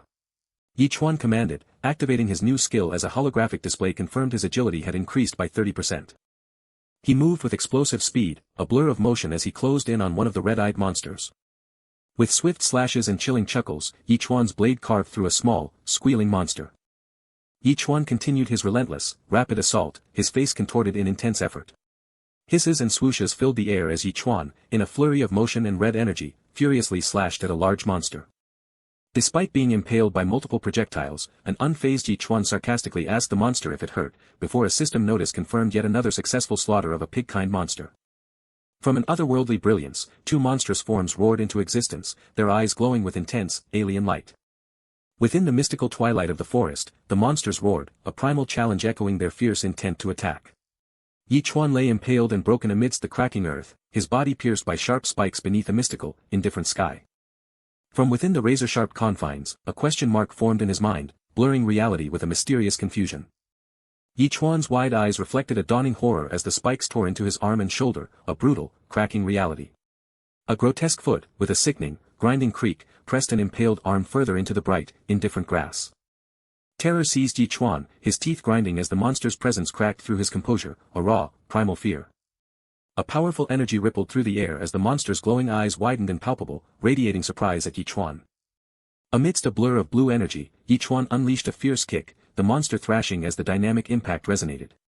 A crisp system notification chimed, confirming a level increase and amplified damage against the pig clan, a vital step towards his goal. As Ch1 confronted another massive, energy-infused monster, the system acknowledged his relentless struggle with a fresh notification of growth and power. The forest floor was littered with blood-stained spikes, a sudden splash of energy marking a recent, brutal impact. A grimace of pain twisted Ch1's face as he pulled a spike free, the system's progress report a stark reminder of his distant goal. Standing resolute in the eerie, mystical swamp, Ch1's inner voice burned with a singular, desperate vow, he would reach the climbing pond realm today. A monstrous silver-horned rhinoceros, glowing with raw energy, charged through the mystical environment, meeting Ch1's unwavering stance. With a tearing roar, the beast confronted him, prompting Ch1 to question its very identity, a rhino monster. Ch1's face contorted in sheer terror, a panicked accusation tearing from his lips, the monster, he knew, would eat people. With a terrible creak of bone and sinew, the silver-horned rhinoceros lunged, its maw gaping wide, surrounded by crackling blue energy. Ch1 delivered a powerful, bone-cracking kick to the monster, the force of his attack echoing through the system as his level increased. He grunted, surveying the splintered horn of the silver-horned rhinoceros, a trophy of his brutal efficiency now embedded in the earth. Chuan's gaze fell upon a grotesque, severed hand of the rhino monster, a silent, chilling horror laid out on the eerie forest path. He looked up, his mind struggling to process the impossible sight. A massive, glowing severed leg of the rhino monster hung from the gnarled trees, bathed in mysterious purple light. A profound confusion etched itself onto Chuan's features as he questioned the impossible. Had the monster become a zombie? With a furious burst of energy, Chuan raged, certain a monstrous hand was trying to steal his gold. A soldier-like figure plummeted through the dark abyss, a defiant vow to fight to the death echoing in the cavernous silence. He continued his desperate fall, ensnared by unseen forces as he descended further into the web-shrouded depths of the blue-lit cave. Within the eerie blue-green mist, Chuan confronted a menacing, multi-eyed spider monster, its presence looming. Glowing with defiant light, Chuan stood ready as a powerful golden energy attack descended towards him with a spectral whoosh. Chuan swung his knife in a blur of motion, the air crackling with sudden bursts of blue energy. He looked up into the misty gloom, his gaze drawn to the massive, golden-legged spider monster, its menace palpable even from above. A dawning realization sparked in Chuan's mind, this was no ordinary creature, but a rich spider, its legs magnificently plated with gold.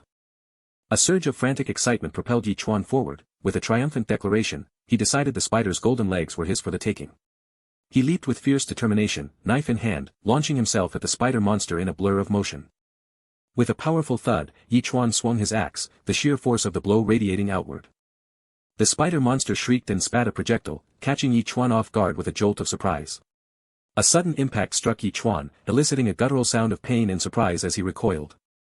A guttural cry escaped Chuan's lips, green liquid spewing from his mouth as the agonizing poison overwhelmed him.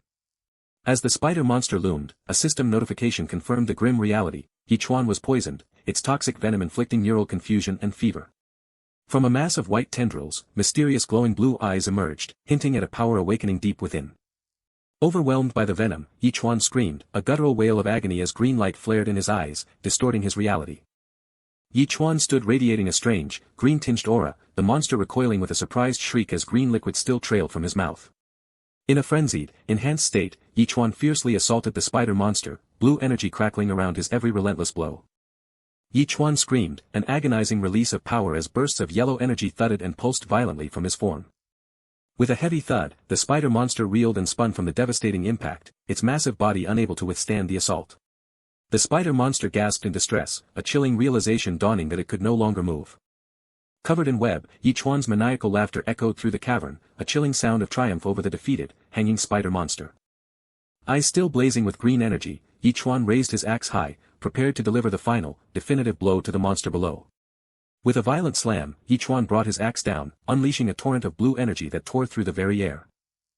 Chuan screamed, a raw, primal roar as blue lightning crackled in his eyes, a devastating release of all his built-up power. Exhausted but triumphant, Chuan floated above the vanquished spider monster as system notifications blared, proclaiming his ascent to the first-rank climbing pond realm with maxed-out stats. An hour later, Chuan roused, disoriented and confused, vaguely wondering if he had leveled up and what exactly had happened. Despite the system confirming his maxed-out stats and his ascension to the first-rank climbing pond realm, Chuan felt only profound exhaustion, questioning why he was so tired. Chuan mused with genuine surprise, a distorted memory suggesting the spider monster had simply killed itself beside him, an incredible, convenient end. A demon-like woman with green skin and horns materialized beside him, her seductive voice purring as she requested a piece of his roasted meat. A demon-like woman, all smiles and horns, leaned into Chuan's space, her voice a purr of curiosity about the amazing scent he held.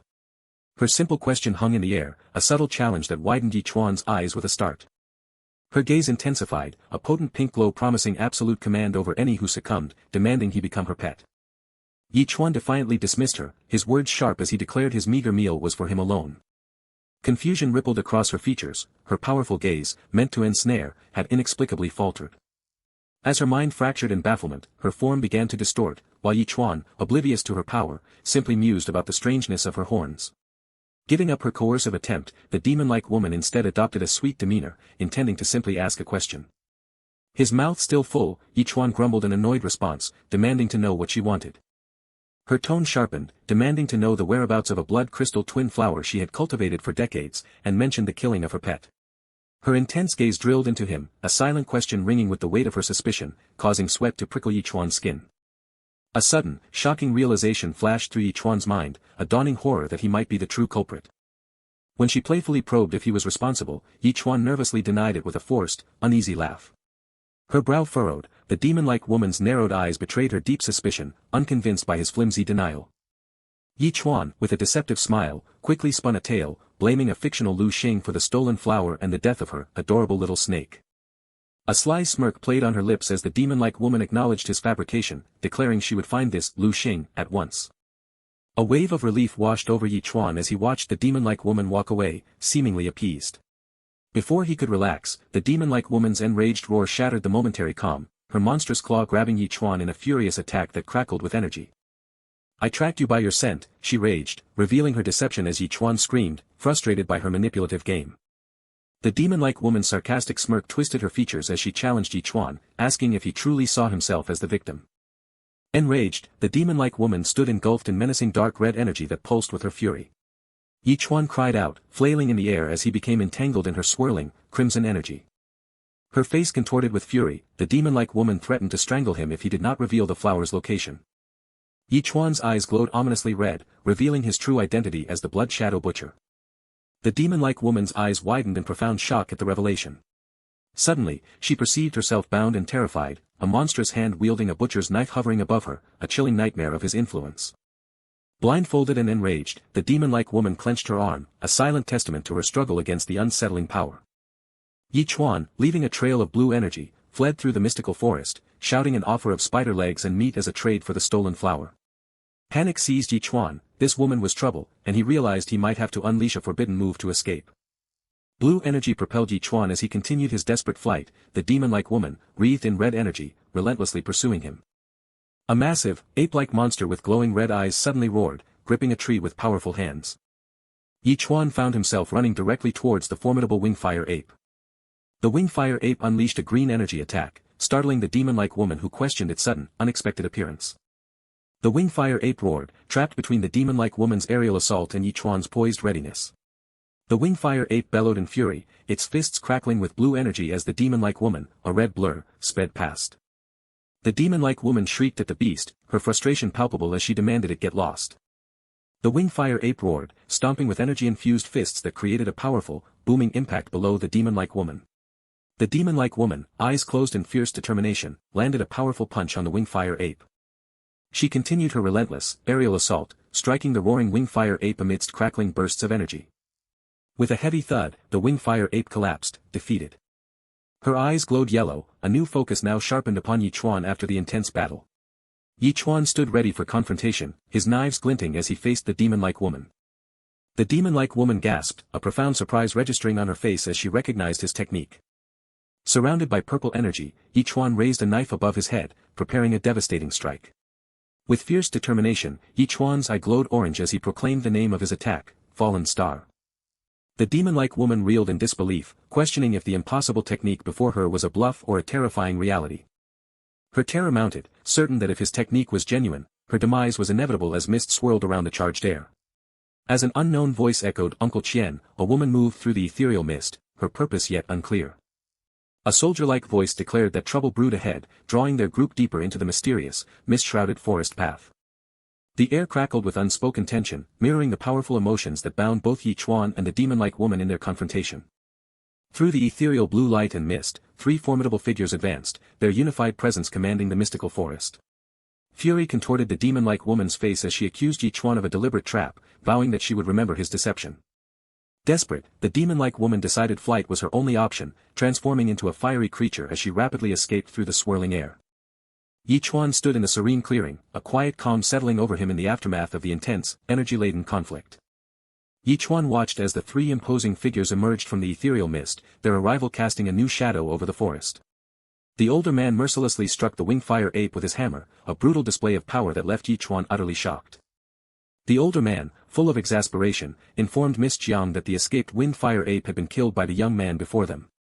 Ch1, in a surge of panic, defensively denied any fault, insisting he was merely a passerby caught in a surreal situation. Calmly, Miss Jiang inquired about his name, her gaze holding a quiet inquisitiveness that sought to understand him.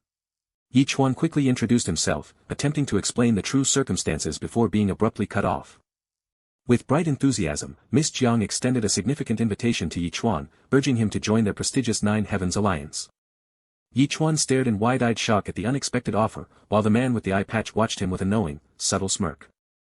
Yi Chuan questioned the name, prompting a narration that revealed the Nine Heavens alliance as one of Jinqing's three pivotal powers, alongside the Thunderlion alliance and the Xia clan. The older man marveled, expressing his profound surprise that a 7th-rank climbing pond realm windfire ape had been defeated in a single blow, marking the young man as a true sleeper pick. While the older man persuasively presented his recruitment pitch, each one inwardly mused that aligning with a powerful backing would provide crucial protection against the terrifying Demoness.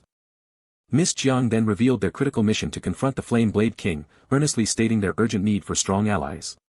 Yi Chuan's innocent question about the Flame Blade King surprised Miss Jiang, who inwardly questioned how a combat class practitioner could be so unaware.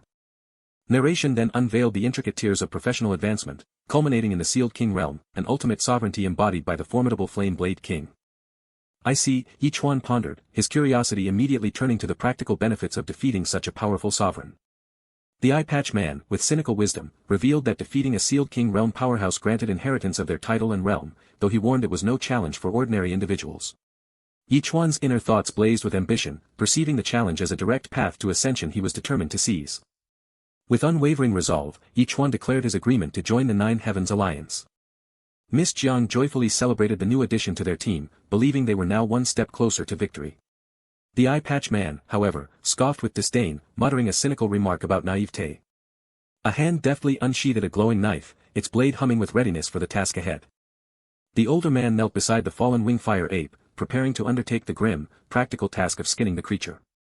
Yi Chuan observed, questioning if the older man intended to skin the ape. Miss Jiang explained the critical necessity of the wingfire ape's hide for heat-resistant armor, without which, the scorching burning sky valley, the Flame Blade King's domain, would surely consume them. She then admitted with a hint of embarrassment that the ape had been their captive, unexpectedly escaping its restraints before its demise. To her surprise, Yi Chuan enthusiastically interjected, declaring himself the absolute best at skinning. Miss Jiang's internal thoughts echoed her astonishment, questioning if he truly possessed such an unusual skill. With unwavering confidence, Yi Chuan affirmed his professional expertise in the task.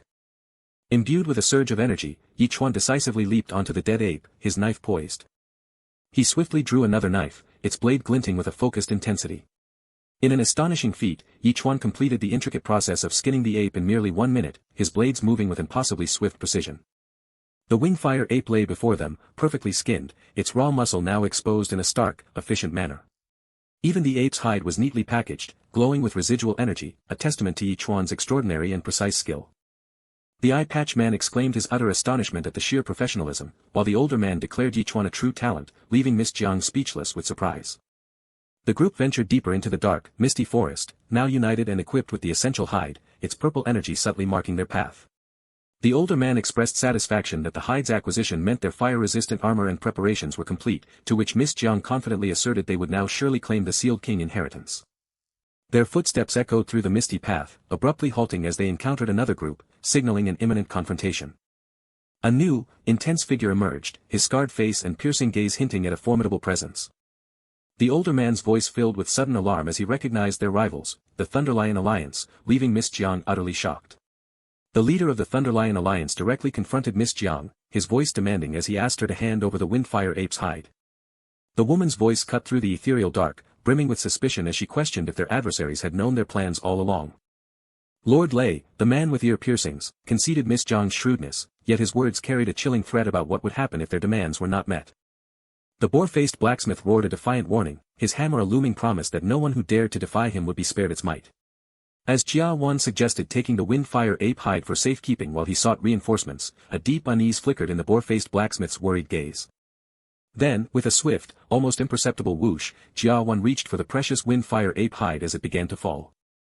But unexpectedly, Yi Chuan clung to the falling hide with fierce determination, leaving Ch1 utterly dumbfounded. The man with the eye patch, Ch1, let out a furious shout, demanding that Yi Chuan immediately hand over the hide. Yi Chuan confidently asserted his right to the windfire ape hide, reminding them all that he had skinned it himself and therefore believed it was safest with him. A shock rippled through Miss Jiang as she recognized the man with the eye patch, uttering his name, Ch1. Lord Lei seized the opportunity, his smirk widening as he pointed out the perceived disunity within the Nine Heavens Alliance. Miss Jiang's frustration mounted internally, realizing that even at such a critical moment, Ch1's focus remained solely on the windfire ape's hide. Her eyes glowed with fierce indignation as Miss Jiang confronted Ch1, accusing him of the gravest betrayal against the Nine Heavens Alliance. Ch1, startled, swiftly deflected the accusation, questioning why Miss Jiang suspected him over the calm newcomer, Chuan. Chuan's eyes widened in genuine surprise, unaware that his innocent appearance was now being used as a shield against accusations of treachery. The boar-faced blacksmith, silhouetted in fury, branded Ch1 as a traitor, while Ch1 sneered dismissively at the perceived irrationality of young women. With a sharp grunt and a powerful smash, Ch1 attacked, revealing that the Thunderlion Alliance had offered him a reward many times greater, blaming that stinking era for spoiling everything.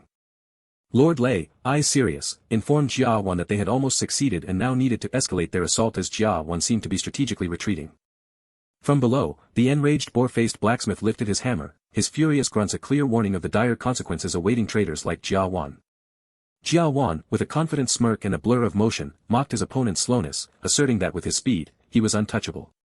A metallic crack echoed as Lord Lei attacked with a glowing sword, generating a burst of energy mid-swing. With a chilling smirk and a gleaming sword, Lord Lei issued a cold command to kill Ch1 and seize the hide.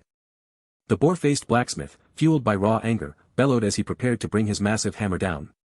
A bead of sweat traced down the boar-faced blacksmith's face as the shocking realization hit him. His opponent had already broken through to the second stage master realm. Lord Lei declared their meticulous preparations for the Nine Heavens Alliance, vowing that not a single soul among them would escape this day.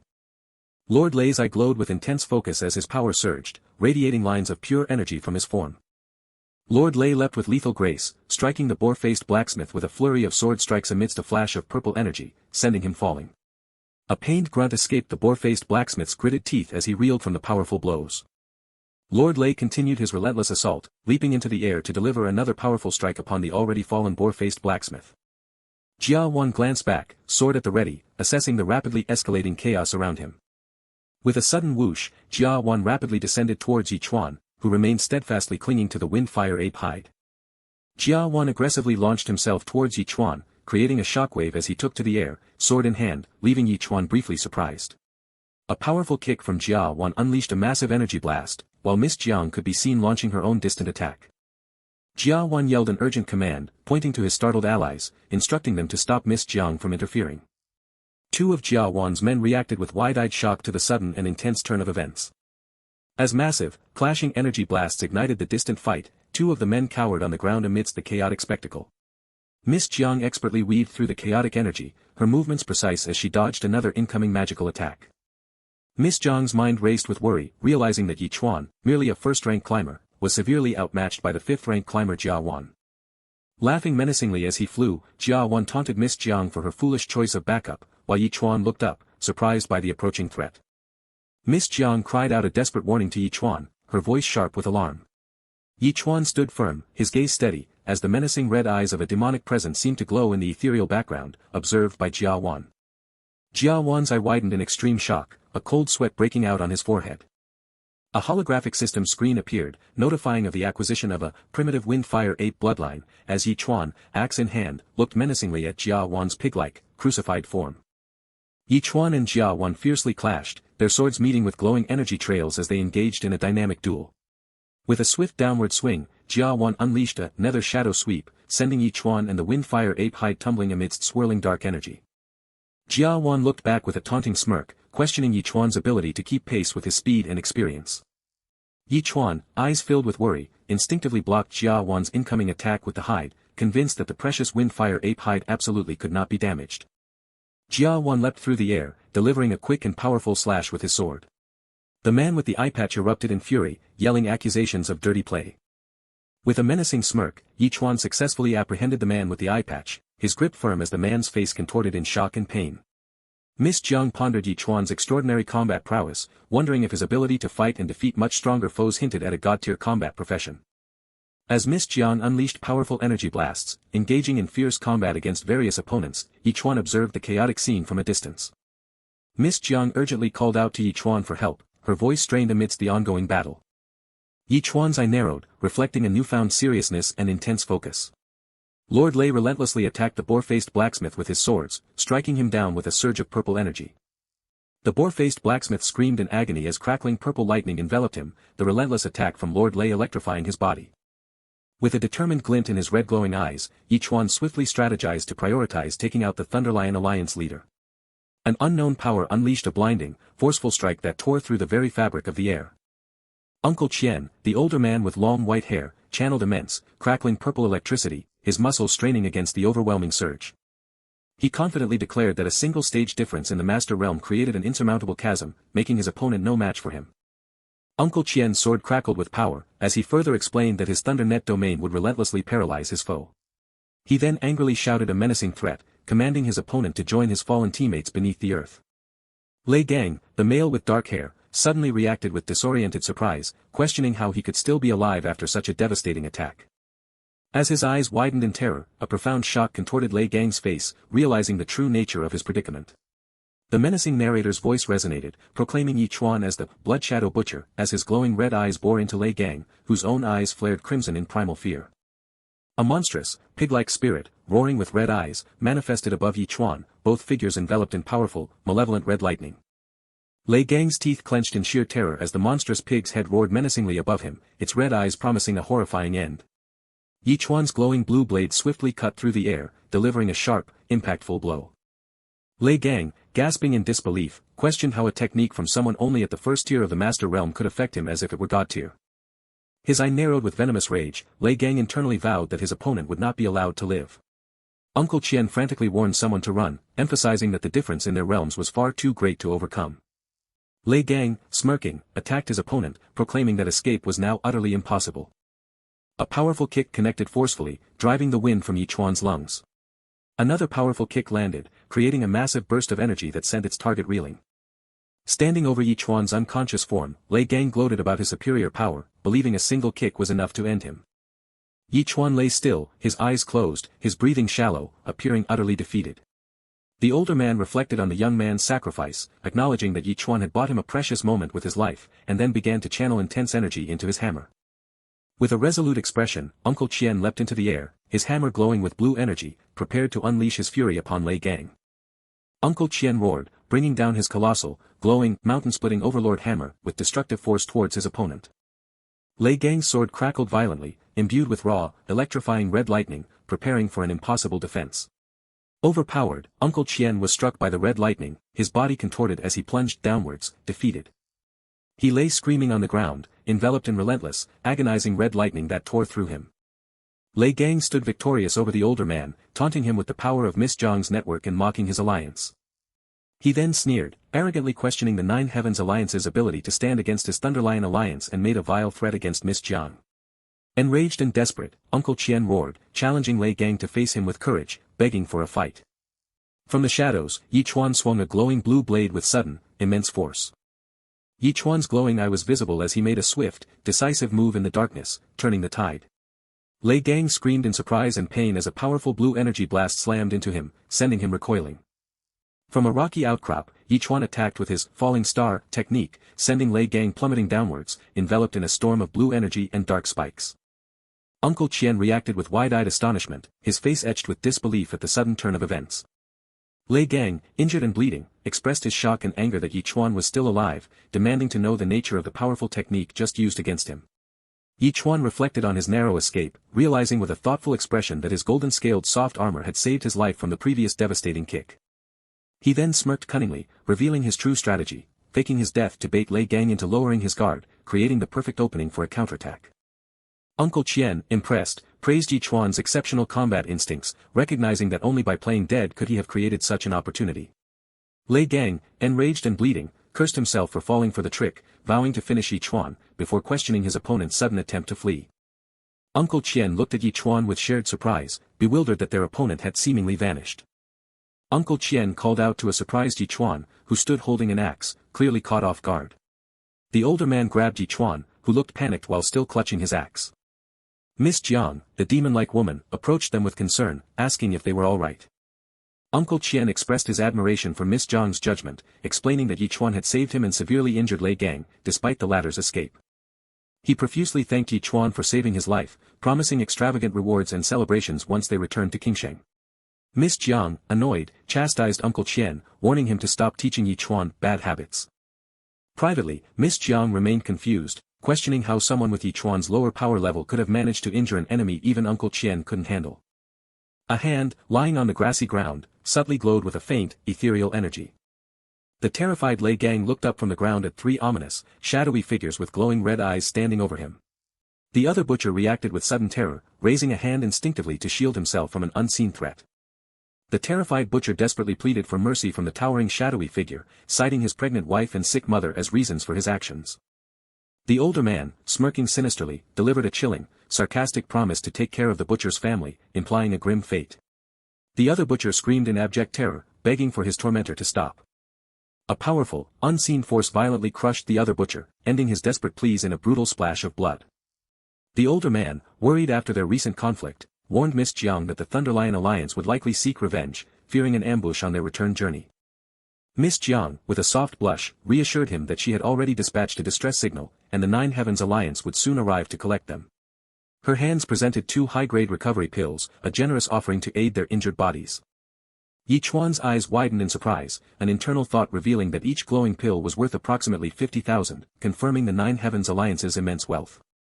As a brilliant blue mist enveloped them, signaling profound healing, Yi Chuan affirmed the pill's incredible quality. Suddenly, a spectral vision of his younger self executing a powerful kick startled Yi Chuan, a fleeting echo of forgotten training. Yi Chuan, ever serious, asked Miss Jiang if she would train him using the very sonic attack she had unleashed upon the Thunderlion Alliance. Her eyebrows lifted slightly in surprise as Miss Jiang questioned if he truly wished to employ her powerful soundwave attack to hone his own movement skills. Yi Chuan's eyes glowed with fierce determination as he internally acknowledged that his Nether Shadow Sweep, a scroll-based skill, demanded relentless practice for true mastery. A deep anxiety gnawed at him. It was his sole movement skill, and facing a true expert without adequate speed would spell disaster, making its upgrade an urgent necessity. Miss Jiang, her expression soft, gently warned Yi Chuan that despite his earlier aid, her far superior cultivation realm meant a single misstep could lead to his severe injury. A foot landed with a forceful impact, causing ripples of vibrant blue energy to spread across the sparse grass. Miss Jiang's focused gaze met Yi Chuan's intense stare, asking if he was ready, while the older man mused, speculating that this test would finally reveal the true, possibly god-tier, nature of Yi Chuan's earlier displayed ability. In the mystical forest, Miss Jiang hovered, glowing as she prepared to unleash her melodic attack from her zither, watched intently by the older man from above and Yi Chuan below. With eyes alight, Miss Jiang fiercely plucked the zither's strings, each resonant, zheng, vibrating with raw, ethereal power. As her fingers danced, plucked strings sent out concentrated waves of bright, focused energy. The luminous white energy waves crashed into Yi Chuan, striking him with an unseen, overwhelming force. His eye, a blazing red in the darkness, glowed intensely as he activated the enigmatic power of his Nether Shadow Sweep. Yi Chuan moved with impossible swiftness, a blur of blue and black energy streaking as he evaded the attack. Gritting his teeth, Yi Chuan defiantly shouted that he could endure more, his spirit refusing to yield. Miss Jiang, beads of sweat forming on her brow, expressed her surprise and growing concern, questioning how someone in the second-rank climbing pond realm could withstand her specialized sound wave techniques. She continued to unleash a barrage of powerful sound waves from her zither, each pluck sending forth another wave of intense energy.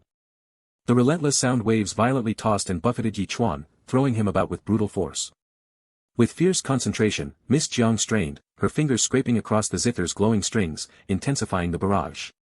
Yi Chuan was relentlessly bombarded, pushed down and overwhelmed by the torrent of incoming sound waves. The older man, sweating with worry, expressed his grave concern that Miss Jiang's seriousness could inadvertently lead to Yi Chuan's demise, creating a significant problem. A fierce surge of determination flared within Yi Chuan, his eyes glowing a deep, potent red as dark energy radiated from him. As an unseen voice began to count, Yi Chuan moved with astonishing speed, his body blurring into multiple afterimages enveloped in streaks of blue energy. Both Miss Jiang and the older man watched, wide-eyed and stunned, completely shocked by the sheer velocity of Yi Chuan's movements. Intense red, claw-like energy tore through the air, leaving trails of blue in its destructive wake. Yi Chuan maintained his potent focus, his red eye glowing fiercely as swirling purple energy gathered around his extended arm. A foot slid rapidly and precisely across the ground, leaving a trail of blue energy sparks. Yi Chuan executed a swift, powerful move with his sword, surrounded by streaks of blue energy. His hand firmly gripped the hilt of his sword, crackling with blue energy. Yi Chuan gritted his teeth, wide-eyed, as he was violently forced back, his sword barely deflecting the powerful energy attack. A foot landed with a forceful impact, shattering the ground and generating ripples of blue energy. Yi Chuan, enveloped in blue energy, crouched low, poised for the next phase of his training against the distant, silhouetted figure of Miss Jiang. An exultant grin spread across Yi Chuan's face as a system notification confirmed his nether shadow sweep had upgraded to level 2, temporarily boosting his agility by 40%. Again. Miss Jiang furiously demanded, but the older man urgently intervened, holding back her glowing, angered form, explaining that their reinforcements had arrived and the training had gone far enough. The older man softly called her name, and Miss Jiang turned her gaze towards him, her expression softening. As two hooded, soldier-like figures emerged into the magically lit forest, they offered apologies for their delayed arrival. With a composed expression, Miss Jiang declared the Thunderlion alliance unlikely to cause further trouble, then decisively instructed everyone to head back. As the others began to depart down the forest path, Miss Jiang turned to Yi Chuan, asking if he would be joining them on their journey to the city. Yi Chuan, scratching his head, politely declined, explaining that he still had some matters he needed to attend to. Miss Jiang, her expression shifting from serious to a soft smile, advised him to be careful, promising that she would await his return at the Nine Heavens Alliance with a special welcome gift. Yi Chuan stood alone in the clearing, watching the group, including the older man and Miss Jiang, disappear into the distant, illuminated woods. The forest blurred past in a swift, almost ethereal rush. As Yi Chuan dashed through the forest, enveloped in a blue aura, he hoped with fierce determination that the treasures remained untouched. With a satisfied clap, Yi Chuan cried, "Perfect," as he crouched, reaching for a piece of golden armor half buried in the earth. As he dug up the gleaming golden spider leg, Yi Chuan mused, hoping its sale would finally allow him to replace his shattered golden-scaled soft armor with something far stronger. With a bulky, wrapped bundle slung heavily across his back, Yi Chuan continued his journey. His journey led him back to the familiar, traditional house beneath a vibrant, purplish sky. Yi Chuan cheerfully waved as he walked towards the door, calling out to his parents, announcing his return home. His eye, widened to an impossible degree, reflected a chilling red glow, revealing a profound and instantaneous shock. Yi Chuan stood frozen in the ransacked living room, the grotesque scene of overturned furniture and a cracked floor bathed in an eerie split of red and blue light, a nightmare made real. His gaze fixed on a glowing, neatly tied bag suspended in mid-air, shadowy, grasping hands reaching for it in a truly disturbing sight. Yi Chuan's face contorted in extreme shock and distress, sweat beading on his forehead as pure terror overwhelmed him. His hands clutched a shattered family photo frame, a desperate plea escaping his lips as he cried out for his parents, demanding to know what unspeakable horror had occurred. A consuming rage ignited within Yi Chuan, his eyes blazing red as a dark aura erupted around him, and he roared, convinced that the bastard Lu Xing was responsible for his parents' disappearance. Yi Chuan arrived at the opulent Qingqing Wealth District, where two vivid energy trails cleaved the sky, striking a distant building. Inside, a guard immediately challenged him, warning that this was Brother Lu's private estate and trespassing would not be tolerated. Engulfed in a swirling red and black aura, Yi Chuan's eyes blazed red as he snarled, demanding the guards clear his path. The guards' faces contorted in raw terror, their minds unable to process the sheer menace radiating from Yi Chuan. Meanwhile, a bottle and glass of red wine rested on a silver tray, the picture of an undisturbed indulgence. Elsewhere, Lu Jinglong practiced violently with a wooden sword, his powerful blows disrupting the serene poolside atmosphere where two women relaxed. His aggressive sword swings intensified, each impact a release of his barely contained fury. Lu Jinglong roared a threat to an unseen foe, his enraged face echoing a phantom image of him being violently repelled. In a flash, Yi Chuan delivered a brutal kick that met Lu Jinglong, causing energy to explode around him. Lu Jinglong was violently thrown to the ground, screaming in pain as electric energy crackled around his bleeding form. Confused and injured, Lu Jinglong lay amidst the swirling blue energy, mistaking the powerful assault for a mere explosion. Inside his residence, a shirtless and enraged Lu Jinglong, clutching a broken glass, cursed the unknown assailant who dared kick down his door, startling the two women nearby. Yi Chuan stepped through the shattered doorway, his foot glowing with fierce blue energy, as a terrified Lu Jinglong watched, his arrogance evaporating. Yi Chuan's profile was etched with extreme anger, his eyes burning with a chilling red light, signaling his unyielding resolve. He stood silently, emanating a powerful blue aura, his presence dominating the room. Lu Jinglong confronted Yi Chuan, accusing him of the miserable deaths of his men who had been watching Yi Chuan. Yi Chuan's enraged face, framed against a fiery red backdrop, demanded answers about his parents. Lu Jinglong, his face contorted in a maniacal shout, declared that Yi Chuan's parents would bear the consequences of their son's sins, vowing to kill Yi Chuan in vengeance for his men. A flicker of concern crossed Lu Jinglong's mind, wondering if his father's recent terror implied Yi Chuan had truly gone after his parents. Gripping a large, glowing cleaver, Lu Jinglong declared his parents his reverse scale, warning that anyone who touched them would die. Lu Jinglong sneered with utter contempt, beginning to dismiss Yi Chuan as utterly worthless. Before he could finish, Chuan's fist connected forcefully with Lu Jinglong's face, silencing him mid-insult. Lu Jinglong reeled backward, stumbling violently as he collided with the wall, which cracked under the impact. Blood dripped from his nose as Lu Jinglong's mind reeled in shock, wondering how Chuan had reached the climbing pond realm in mere days. Lu Jinglong, surrounded by shimmering blue energy, recovered his confidence, asserting his own advancement to the 6th-rank climbing pond realm would grant him absolute suppression. Scoffing at Chuan's perceived weakness, Lu Jinglong began his transformation, his skin hardening into powerful, stone-like armor with a series of sharp cracks. Lu Jinglong stood fully encased in intricate, rock armor, its holographic details confirming a significant boost to strength, defense, and 80% extra defense against bladed weapons. From the ground, Lu Jinglong, injured yet enraged, condemned Chuan for forcing his father's true power to manifest, declaring he deserved death. The stone-armored Lu Jinglong launched a powerful punch, his single visible eye glowing red, toward the blurred figure of Chuan. Chuan looked up, wide-eyed, as the massive stone fist descended rapidly towards him. With a burst of speed and a trailing red energy, Chuan unleashed a nether shadow sweep, his cleaver aimed at the stone-armored Lu Jinglong.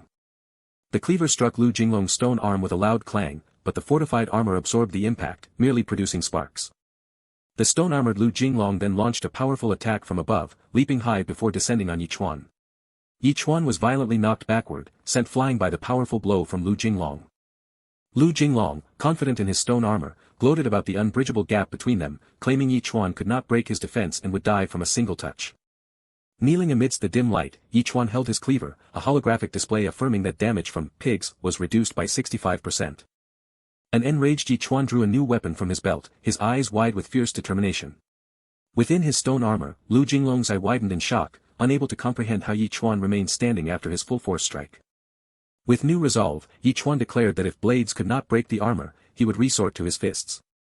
Lu Jinglong, confident in his stone armor, challenged Chuan to try, daring his flesh against the unyielding stone. A bead of sweat formed on Lu Jinglong's eye within his stone armor, a subtle sign of surprise or apprehension. The stone-armored Lu Jinglong delivered a powerful downward punch toward Chuan, who braced for the impact, enveloped in a fierce red aura. With glowing red eyes, Chuan met the incoming attack with an equally powerful upward punch. Chuan screamed in rage, a combat notification highlighting a devastating 500% increase in damage to pigs. Lu Jinglong screamed in pain as his stone armor began to crack from Chuan's cannon-like punch, the force unimaginable. Chuan delivered a devastating kick, shattering Lu Jinglong's stone-armored head, sending blood splattering. Lu Jinglong screamed in profound agony as his head continued to break apart from the brutal impact. Chuan, his eyes glowing intensely and surrounded by swirling red energy, unleashed Blood Shadow Butcher and firmly grasped Lu Jinglong's severely injured head. Lu Jinglong let out a horrific cry, his face now fully transformed into a grotesque, bloody, tusked pig-like monster. Chuan violently slammed the pig-like monster, Lu Jinglong, into the ground multiple times, furiously demanding to know his parents' whereabouts. A younger red-haired man, crying and terrified, pleaded for Chuan to stop, fearing his father would be beaten to death. Despite his fear, the younger red-haired man grimaced with determination, resolving that he had to help his father. Yet, paralyzed by terror amidst the chaotic energy, the red-haired man cried, unable to move, believing Chuan had descended into madness. As the red-haired man continued to plead for Chuan to stop, an unseen voice revealed that his parents had been taken by someone else entirely. Chuan, consumed by a desperate fury, demanded to know who had dared to take his parents. The red-haired man, his voice raw with pain, confessed he had gone to Chuan's house for money, but instead found 3 tall figures in black robes appearing inside. Chuan's accusation cut through the air, disbelieving of any talk of black-robed men and certain he was being lied to. The red-haired man frantically swore he wasn't lying, adding that Chuan's father had been arguing fiercely with the mysterious figures. A quiet breath seemed to carry the scene to the house, now standing under a sky both bright and foreboding. The red-haired man, then, had stood before the wooden door, a silent witness to what unfolded.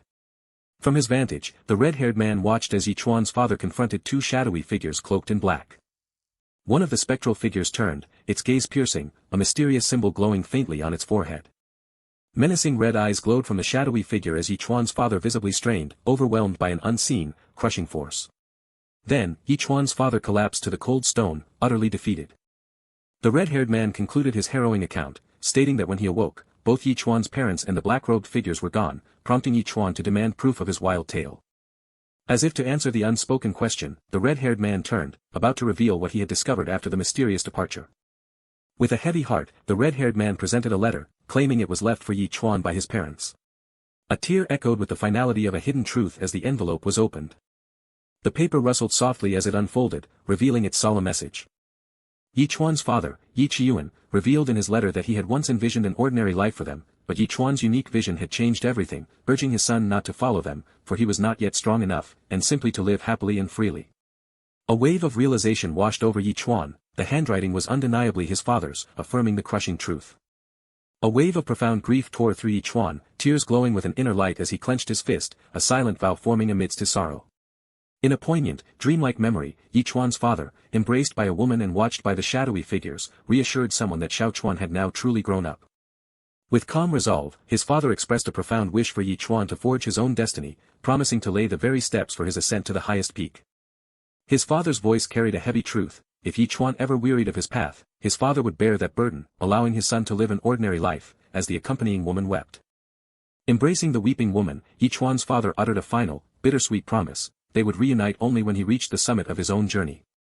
With a quiet resolve, the father declared it was time to leave, sealing his farewell in the letter left for his beloved son. The sun-drenched courtyard now felt utterly vacant, echoing the profound emptiness left in the wake of the departure.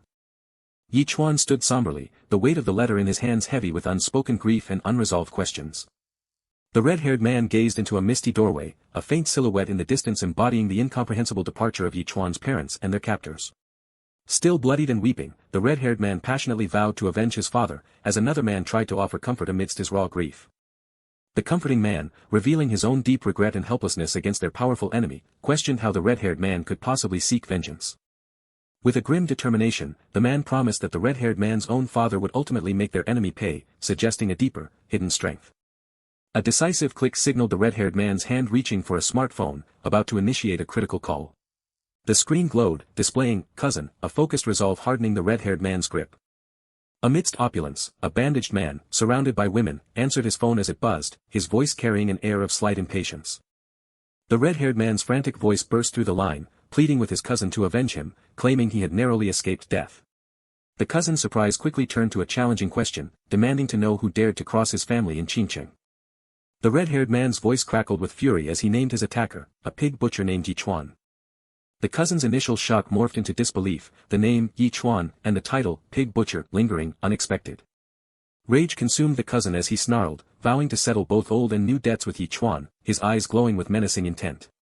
Ch1 gazed at the cracked family photograph, a silent echo of "Dad, Mom," resonating in his thoughts, filled with poignant longing. He clutched the wrapped object tightly, a silent, unyielding vow forming in his mind: he would find them, no matter where they were. With a resolute stride, Ch1 walked away, the monstrous hide slung over his shoulder, a burden and a symbol of his newfound path. His gaze burned with fierce determination, a silent roar echoing in his mind: "I'll find you." Ch1's mind grappled with the incomprehensible power of the black-robed figures, whose mere glance could fell a man, and worried what his parents could have possibly done to become entangled with such beings. A new resolve solidified within him: to find his parents. Ch1 realized his only hope now lay with the formidable Nine Heavens Alliance. His path led him to a structure marked by the emblem of a hammer and anvil, signaling a place of crafting power. From the entrance of the Ironheart Forge, the boar-faced blacksmith called out to Ch1, his voice booming. His fanged grin wide, the boar-faced blacksmith inquired about the performance of the knife he had crafted for Ch1. Ch1 calmly confirmed that the knife was still serving him well. The boar-faced blacksmith's curiosity piqued, he gestured towards the mysterious, glowing object Ch1 carried on his back. Ch1 looked back over his shoulder, his eyes wide in mild confusion, questioning the blacksmith's sudden interest. The boar-faced blacksmith's jaw dropped, his voice catching in his throat as he recognized the incredible object Ch1 carried. With utter disbelief etched onto his face, the boar-faced blacksmith gasped, identifying the object as the legendary legs of a golden venom spider. Unfamiliar with such a creature, Ch1 repeated the name with a bewildered tone. Now utterly awestruck, the boar-faced blacksmith exclaimed that the priceless spider legs meant he could finally enchant Ch1's blade, transforming its power. Ch1's breath hitched as he questioned the blacksmith, surprised by the very notion of enchanting his blade. The boar-faced blacksmith meticulously explained how the golden venom spider's essence, a potent mix of gold and poison, could be refined into Ch1's blade, bestowing a mystical new effect. A flicker of shrewdness crossed Ch1's face as he questioned why both potent attributes couldn't be woven into the enchantment. The blacksmith sharply dismissed Ch1's suggestion, explaining the ephemeral nature of the attributes, but then, in a rare burst of generosity, offered the formidable service for free. Faced with the stark choice between poison and gold, Ch1's pragmatism shone through. he chose gold, valuing its potential for future resale above all else. A dramatic purple light enveloped the blacksmith's hand as he held the golden claw, an impressed chuckle escaping him at Ch1's unexpectedly cunning choice. The golden claw shrieked and hissed as it yielded to the crucible's searing heat, dissolving into molten fantasy. Golden liquid streamed from the crucible, clinging to the blade as strikes hammered the new essence into its core, ringing with impossible clarity.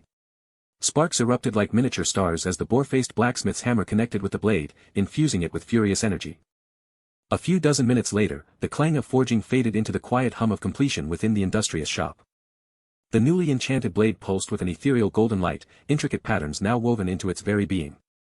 The boar-faced blacksmith declared Ch1 had stumbled upon an unimaginable fortune, receiving a priceless enchantment for free that normally commanded a staggering sum. Ch1 offered a sincere thank you, but his thoughts betrayed a deeper surprise at the sudden, unexpected weight of the newly enchanted blade in his hand. Though outwardly pleased with its appearance, Ch1's curiosity burned, urging him to uncover the true, hidden power of the blade's enchantment. The blacksmith revealed the enigmatic mechanics of weapon enchantments, explaining that the gold attribute would most likely surge forth with critical hits. A profound realization washed over Ch1, a bead of sweat tracing his temple, as he understood the gold attribute perfectly amplified his existing, critical hit, system talents, creating an exponential surge of power. The enchanted blade hummed with latent power in Ch1's grasp, a vibrant, otherworldly glow emanating from its golden patterns. Surrounded by swirling golden energy, Ch1 swung the blade, his eyes shut in intense concentration, a silent vow to master its power echoing in his determined mind. The blade flared with a fierce golden light, illuminating Ch1's wide, determined eyes as a surge of power coursed through him. A holographic system notification materialized, detailing the profound passive effect of the blade's new gold attribute, prompting a genuinely grateful Ch1 to offer Master Tai Xian his unwavering future assistance. With a final, weary wave, the boar-faced blacksmith acknowledged he had done all he could, his words lingering as Ch1 turned to depart. A sense of profound awe settled over Ch1 as he observed the magnificent, distant temple complex, recognizing it as the formidable Nine Heavens Alliance base he sought. Amidst the hazy, ethereal light of the grand staircase, Ch1 encountered an older man, his back to the path ahead. The older man, Principal Yi, turned with a start, his voice laced with surprise as he questioned Ch1's unexpected presence on the sacred steps. Ch1, holding his weighted ropes, mirrored the question, his gaze seeking to understand the principal's own purpose in this hallowed place. The principal, his face serious and composed, explained his formal presence was to recommend students for the Nine Heavens Alliance, an act that would bestow immense honor upon their academy. A faint, almost imperceptible eyebrow raise marked Ch1's mild surprise at the principal's revelation. The principal, a hint of regret in his downward gaze, then explained the harsh reality: Ch1, as a non-combat professional, simply couldn't be included on the prestigious recommendation list. A deep sigh of frustration escaped the principal as he confessed that even their brightest talents, including the renowned Su Lingxian, had been rejected, highlighting the alliance's impossibly high standards. His own frustrations momentarily set aside, the principal turned his questioning gaze back to Ch1, wondering about the young man's actual purpose on the mountain. Ch1 revealed his grueling regimen of weighted mountain climbing, a declaration that elicited a startled, questioning echo from the principal. The principal's expression softened into a condescending concern as he advised Ch1 to abandon his combat aspirations and accept the limitations of a life profession, suggesting he simply return to butchering pigs. With a barely perceptible edge of sarcasm, Ch1 feigned agreement, promising to promptly resume his pig-butchering duties. The principal watched Ch1 with a somber, reflective gaze, a tear welling in his eye, a testament to his profound disappointment in the young man's perceived path. Suddenly, a jarring thought struck the principal, prompting him to call out to Ch1 with an urgent question about his current cultivation realm. Ch1 calmly stated his power, his gaze unwavering as he revealed he had already ascended to the first-rank climbing pond realm. The principal's jaw dropped, his voice erupting in an incredulous shout of disbelief at the sheer impossibility of Ch1's rapid ascent to the climbing pond realm. The principal's mind reeled, confirming the undeniable aura of the climbing pond realm, yet struggling to reconcile Ch1's impossible speed with the slow progress of even their most gifted students like Su Lingxian. His mind conjured a fantastical vision of a figure atop a mountain of slain beasts, the sheer impossibility of Ch1's achievement leading him to a single, fractured thought: this kid's unbelievable. Ch1's calm, level question shattered the principal's internal turmoil, drawing his surprised gaze upward. With a surge of desperate enthusiasm, the principal declared his fervent desire: Ch1 must join the college entrance tournament. Ch1's own brow furrowed in surprise, questioning the principal's request, for he knew the college entrance tournament was reserved exclusively for the most elite combat professionals. The principal, his voice urgent and emphatic, confirmed the tournament's strict combat-only rule, revealing their original candidates had been the formidable Lu Jinglong and Su Lingxian. A grim pall fell over the explanation as the principal revealed Lu Jinglong's devastating chest injuries from yesterday, a tragedy Chuan instantly connected to a previous, unseen incident. The principal gestured in frustration, sighing as he emphasized that even Su Lingxuan's individual prowess, while capable of securing first place, was insufficient against the tournament's crucial team point system. The principal's voice rose in a shout of utter despair, his hands clenching as he articulated the dire consequence: without a full team success, their school would plummet to the bottom, their reputation irrevocably tarnished. With a dismissive gesture, each one questioned the relevance of the school's mounting desperation to his own concerns. The principal, his eyes wide with desperate urgency, offered a profound and open-ended bribe: secure a top 3 finish and Chuan's every request would be granted. Amidst the grand, glowing architecture, Chuan pondered the crucial request that weighed most heavily on his mind at that moment. His hand outstretched, eating, the challenge now firmly accepted. As Chuan ascended the vast, heavenly staircase, the older man watched his ascent with a confident smirk, full of watchful expectation. Chuan found himself before the awe-inspiring, glowing gate of the Nine Heavens Alliance, a threshold radiating power and mystery. A formidable, muscular man immediately challenged Chuan, demanding his purpose, his words underscored by the absolute decree that outsiders were strictly forbidden within the Nine Heavens Alliance. With unwavering confidence, Chuan stated his name and declared his specific intention to see Miss Jiang. The muscular man erupted in mocking laughter, finding Chuan's request utterly preposterous and reinforcing the unyielding rule that outsiders were forbidden within the Nine Heavens Alliance. A hand, emanating a faint purple energy, suddenly emerged from the partially opened door, leaving the muscular man utterly startled. In a shimmering burst of welcome, Miss Jiang greeted Chuan with an almost ethereal warmth, proclaiming that she had eagerly awaited his arrival. Miss Jiang, linking her arm with Chuan's, extended a warm invitation to personally guide him through the vast expanse of the Nine Heavens Alliance. The muscular man's reality fractured, his mind reeling in utter disbelief at the incomprehensible turn of events. As they traversed the expansive complex, the layout of the Nine Heavens Alliance unfolded, revealing the South Tower as the residential area and the North Tower as the general section. Further details emerged: the East Tower housed the dining hall, while the West Tower vibrated with disciplined energy as the designated training ground. With a sweeping gesture towards the imposing North Tower, Miss Jiang explained its comprehensive functions, encompassing mission reception, reward exchange, and all recreation. Overwhelmed, Chuan uttered a breathless exclamation, truly finding the vast complex incredible. With a warm, inviting smile, Miss Jiang proposed they proceed with his registration, formally welcoming him into their ranks. From today on, you're one of us. A faint blue orb, presenting the prestigious black card, the receptionist formally congratulated Chuan, welcoming him as an advanced member of the Nine Heavens Alliance from that day onward. Puzzled by the unexpected tier, Chuan questioned why he received the black card, prompting Miss Jiang to explain the Alliance's rank status system, where only those with truly outstanding contributions earn such a privilege. The revelation struck Chuan with profound astonishment, his mind scrambling to process the implications of such a high honor. Miss Jiang continued, her tone growing suggestive as she detailed how his personal recruitment, coupled with his immense contributions against the Thunderlion Alliance, made him inherently qualified, but, most importantly. In Chuan's disturbed perception, Miss Jiang's face grotesquely distorted into that of a pig-faced woman who declared her high hopes for him, leaving him profoundly uncomfortable. As the older man shook violently, suspended mid-air in a comical display, he cried out, "Miss," bringing Miss Jiang to a blush of embarrassment while Chuan, still disoriented, mused, "This doesn't seem quite right." The older man, regaining his composure, formally presented Chuan with a scroll-like object, designating it as his newcomer reward. He further emphasized the exceptional nature of the reward, revealing it had been specially prepared by Miss Jiang herself, making it far more luxurious than any other newcomer's gift. Flustered by the unexpected generosity, Chuan stammered out his heartfelt thanks to Miss Jiang. With an air of decisive authority, Miss Jiang dismissed the older man, declaring she would personally escort Chuan to the residential area. Chuan and Miss Jiang proceeded toward a grand, intriguing building ominously labeled Nether Demon Spring. Chuan, his confusion evident, questioned Miss Jiang about the discrepancy with the South Tower's residential area, only for her to respond with a mysterious inquiry about his past battle injuries. Standing alluringly amidst the splashing, glowing purple waters, Miss Jiang declared the spring's healing power and, with a seductive invitation to "come on, get in," left Chuan utterly shocked. The chapter began by presenting its production credits. Chuan found himself startled, surrounded by the mystical embrace of the glowing purple spring as a calm woman watched him. Her eyes widened, a flicker of surprise or intense emotion reflected deep within them. Miss Jiang reached out, her concern palpable as she questioned the fresh wounds marring Chuan's arm. Chuan, deflecting her worry, insisted the injuries were accidental and dismissed her concern, subtly pulling back. Miss Jiang expressed deep gratitude for his past assistance, knowing the valuable wind-fire ape hide would have otherwise been lost to the Thunderlion Alliance. Yet, Yi Chuan, clearly embarrassed, gurgled out a plea for her to simply keep her distance as a true thank you. Miss Jiang gestured towards a mysterious box, inviting him to open it and hinting at its power to enhance his cultivation within the Nether Demon Spring. With a surge of curiosity, Yi Chuan opened the box to reveal a dark, enigmatic sphere.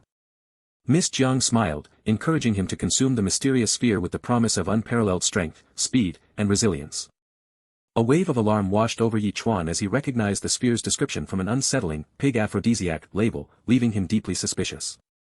Miss Jiang, with a mischievous glint in her eyes, simply retorted that the truth would reveal itself once he consumed it. He tasted it, a surprising chocolate flavor, finding it unexpectedly delicious. A powerful internal reaction erupted, his eyes widening with an intense, otherworldly glow.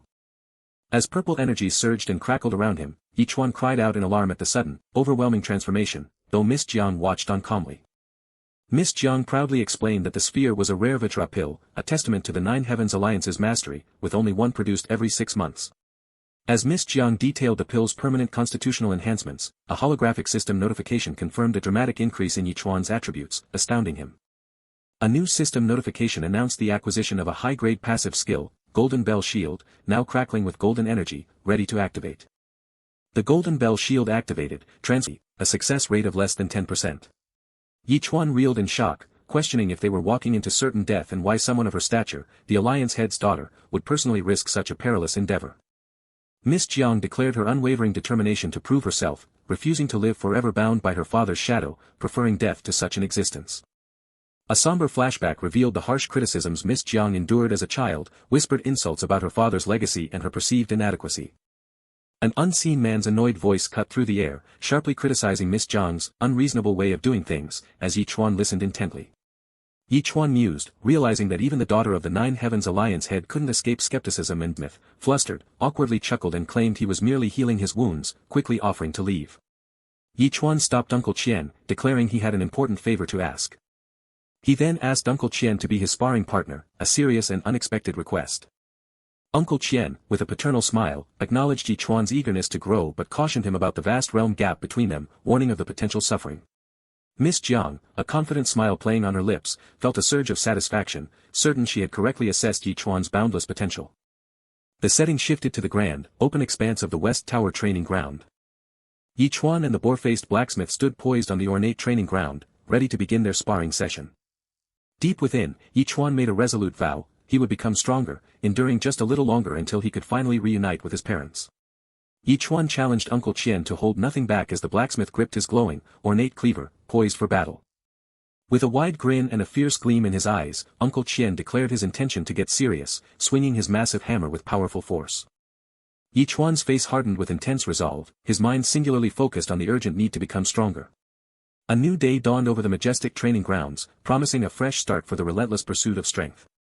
The relentless sparring of Yi Chuan and Uncle Qian had become a daily spectacle, a testament to their obsessive drive for power, as Miss Jiang observed the teeming crowd. Miss Jiang mused that their fervent dedication bordered on possession, a force consuming them wholly. Yet, a sense of deep reliability bloomed from their fierce commitment, filling her with quiet confidence. Their weapons met in a flurry of powerful blows, echoing with the sound of rapid impacts. Uncle Qian roared for greater speed and intensity, his weapon clashing against Yi Chuan's with echoing force. Yi Chuan responded with a rapid, crackling strike, the force of his blow vibrating through the air. With a surge of sharp focus, Uncle Qian identified a critical opening in Yi Chuan's defenses. Uncle Qian brought his mighty hammer crashing down with a resounding boom. Unleashing his blessed falling star, Yi Chuan channeled a crackling torrent of golden energy for a devastating counter. Uncle Qian's mind reeled as his strike connected, a horrifying thought gripping him. Had he just obliterated Yi Chuan? A powerful unseen force erupted, scattering fragments of golden energy like an explosion. Yi Chuan absorbed the shockwave and deflected the attack with a crackling wave of golden light, standing firm above the stunned Uncle Qian. Uncle Qian gasped as Yi Chuan's overwhelming golden power crashed over him, the gravity of the boy's seriousness dawning with a deafening boom. A golden vortex of energy pulsed around a rapidly moving weapon, a testament to its immense speed and force. The arena pulsed with lingering golden energy as Yi Chuan and Uncle Qian paused their ferocious duel, captivating the awestruck onlookers. The spectators reeled in disbelief, proclaiming the two combatants absolute monsters, and marveling at the newcomer Yi Chuan's impossible feat of matching Uncle Qian's might so swiftly. With a final, shattering impact, Uncle Qian's weapon splintered, sending him sprawling as Ch1 stood victorious on a higher perch. Uncle Qian's world fractured around him as his cherished weapon disintegrated into a shower of useless fragments. Uncle Qian, despite the destruction, boomed with approval, playfully demanding a new weapon as compensation from Ch1. Ch1, full of sincere apologies, admitted his absolute penury, declaring his pockets emptier than his face and unable to afford compensation. Miss Jiang's voice cut through their conversation, calling them to cease their antics and join her for a meal. She moved with purposeful grace through the eager crowd, bearing sustenance for the hungry combatants. Reflecting on the impact, Uncle Qian acknowledged the shattering of his toughest spirit weapon and privately confessed that Ch1's strength was truly terrifying. Ch1, his own potential stats displayed on a shimmering holographic screen, eagerly greeted Miss Jiang, curious about the delicious food she had brought. Uncle Qian, wringing his hands in distress, appealed to Miss Jiang about his irreparable loss, questioning what he was to do without his top-grade spirit weapon. Miss Jiang, with a warm smile, reassured him she would guide him to the spirit weapon vault later to choose a replacement, but insisted they eat first. Both men gasped with genuine excitement at the sight of the incredibly lavish meal spread before them. As the men ate, Miss Jiang observed Ch1's undeniable growth, wondering if he now possessed enough strength to challenge the formidable Flame Blade King. Mid-chew, Ch1 casually announced his brief departure for the following day, his focus still on his meal.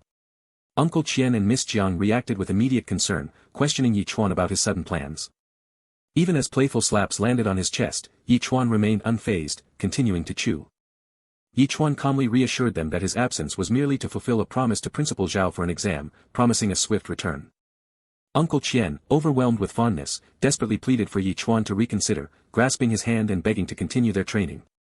A concentrated burst of blue energy emanated, signaling a momentary release of unseen force. Miss Jiang sharply interjected, scolding Uncle Qian for creating an awkward situation and putting Ch1 in a difficult spot. With a soft touch, Miss Jiang imparted a caring farewell, urging Ch1 to be careful and assuring him of their anticipation for his return. The next day, under the tender morning light, Ch1 began his journey, leaving behind the warm goodbyes of Miss Jiang and Uncle Qian. Uncle Qian confessed his profound admiration for Ch1's strength, then posed a loaded question to Miss Jiang about the potential repercussions of taking him to that place. Miss Jiang gravely explained that only survival from the perilous Chu-Tian Valley would prove Ch1's true worth for such a monumental destination. As the rumble of the mundane world pressed in, Ch1 found himself waiting by the familiar school gate, amidst a crowd of students. A student's excited shout cut through the chatter, announcing the arrival of someone important. The pigtail student confirmed the arrival of Su Lingxian, whose presence caused a palpable stir and flutter among the assembled students. Su Lingxuan's gaze was sharp and unforgiving, hinting at an intricate and perhaps troubled inner world. As Su Lingxuan's thoughts echoed his name, Ch1 remained isolated, a figure of pensive dejection in the quiet corner. A flash of surprise, tinged with annoyance, crossed Su Lingxian as she registered Ch1's unexpected presence. The pigtail student gasped, uttering Ch1's name with a mixture of shock and impending judgment. Missive, coldly branded Ch1 a clown seeking attention, finding his behavior utterly ridiculous, as the pigtail student remained visibly distressed. Ch1's frustration exploded, his fist cracking the wall as startled onlookers recoiled from the raw force. A distressed woman accused Ch1 of attempting to bully her after she tried to drive him away, pleading her case to Su Lingxian. Su Lingxian, with an air of cool dismissal, sternly reminded Ch1 that any attempt to impress her was utterly futile. With a powerful crackle of energy, Su Lingxuan's menacing aura intensified, pinning a struggling Ch1 beneath her unseen, overwhelming force. Shards of the shattered wall flew past Ch1's startled eye, a fragment of a destructive vision. Ch1 clarified, a hint of frustration in his voice, that Principal Zhao had personally invited him to the college entrance tournament, emphasizing it had nothing to do with her. Su Lingxuan's shock quickly turned to angry disbelief, questioning Principal Zhao's sanity for inviting someone she deemed a useless loser to the tournament. With a condescending huff, Su Lingxian scornfully dismissed the notion, comparing Ch1 to a mere firefly daring to challenge the bright moon. Principal Zhao confirmed his invitation to Ch1 for the tournament, then declared that he and Su Lingxian were now teammates who must set aside their grievances for the school's honor. Su Lingxian reacted with explosive shock and anger, her entire being rebelling against the indignity of being teamed with Ch1. Principal Zhao, with a sly smirk, connivingly suggested that Ch1 would serve as a mere foil, his presence only highlighting Su Lingxuan's true strength. After a moment of contemplation, Su Lingxian conceded with a reluctant huff that Principal Zhao's reasoning, however irritating, did make some sense. Su Lingxian, her finger jabbing accusingly, furiously warned Ch1 not to drag her down, insisting he was merely a substitute for the injured brother Jinglong. With a final, dismissive humph, Su Lingxian turned and walked away, her warning delivered. Principal Zhao, placing a hand on Chuan's shoulder and revealing a small, glowing blue flame, conspiratorially reminded him of their secret deal. Chuan's eyes widened with a resolute, "Yeah," sealing his determination. A soft rustle of movement followed Principal Zhao and the students as they headed towards the formidable arena building. Principal Zhao explained with grave anticipation that the preliminary rounds were set to commence within the arena momentarily. Principal Zhao confirmed that all their information had already been diligently entered into the arena's intricate system.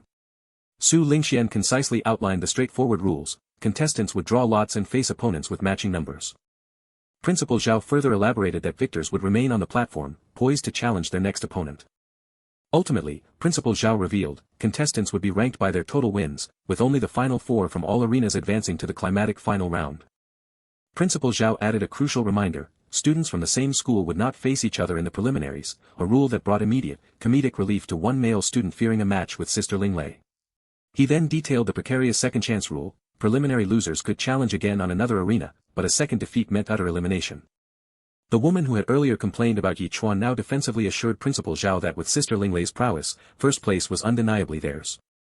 Su Lingxian, with a chilling smirk, promised Chuan she would savor watching him, the life profession clown, utterly humiliate himself on stage.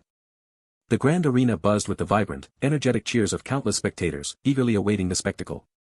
Amidst the bustle, a cameraman meticulously clicked and adjusted, capturing the dynamic scene for all to see. The immense stadium shimmered under bright lights, ready to erupt with overwhelming grandeur as the event commenced. An enthusiastic host welcomed everyone to the college entrance tournament, proudly listing the participating schools: Qincheng, Lingyun, Inkai, and Qinyan high schools. The host then delivered an intense, motivating address to the contestants, urging them to prepare, as their imminent performance would irrevocably shape their futures. From the high-tier spectator stands, influential teachers from Skyvault, Zhenwu, and Taichu academies keenly observed every student with potential. Su Lingxian proudly proclaimed that she had already been chosen by Skyvault Academy, promising her unseen teacher that their selection would not disappoint. With thrilling energy, the host dramatically announced the long-awaited commencement of the tournament's first round. The immense Jumbotron screen brightly displayed the tournament bracket, specifically highlighting Arena 4. The digital display starkly revealed Chuan's opponent, Lu Kai, an advanced Thunder Shadow Spear cultivator, contrasted jarringly with Chuan's own profession, pig butcher.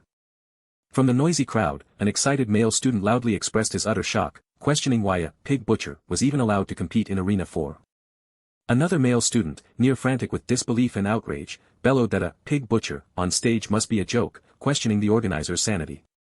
Principal Zhao and Chuan stood calmly amidst the arena's bright expanse, observing the world around them, a quiet moment before the storm. From the elegant stands, a critical, dark-haired man expressed his astonishment at seeing a life profession contestant, questioning Qincheng High School's apparent desperation. The woman who had earlier complained about Chuan now defensively challenged Teacher Qin, proudly stating she had personally recruited a promising talent from Qincheng High School. The dark-haired man, Teacher Qin, then sneered, arrogantly dismissing Qincheng High School as a mixed bag utterly incomparable to the elite students of Inkai High School. A collective murmur rippled through the crowd as 3 contestants, including Chuan, took their positions on the brightly lit arena floor, ready for combat. A confident, light-haired contestant enthusiastically shook Chuan's hand, declaring his thanks for what he perceived as Qincheng High School's guaranteed free win. The boar-faced blacksmith, a grotesque figure in Chuan's eyes, clapped a confident arm around him, promising a celebratory meal after the match. With a smirk and a subtle glow in his eyes, Chuan remarked on the blacksmith's unexpected niceness, the irony lost on his opponent. A bald official on the arena floor raised his arm, his voice cutting through the anticipation. Arena 4, first match, begin. On an elevated viewing platform, an older man gravely questioned Qincheng High School's desperation, suggesting their reliance on a pig butcher was a sign of being critically short on talent. From a nearby seat, Lingyun High School principal Xia Xian subtly observed, noting that the young man possessed an aura unlike ordinary people. Another older man, Wen Zhongwei, scoffed, pointing out the obvious difference. While everyone else had a combat profession, Chuan was alone with a mere life profession. Meanwhile, Chuan's father, wiping sweat from his brow, expressed his fervent hope, burdened by the immense expectations he held for his son.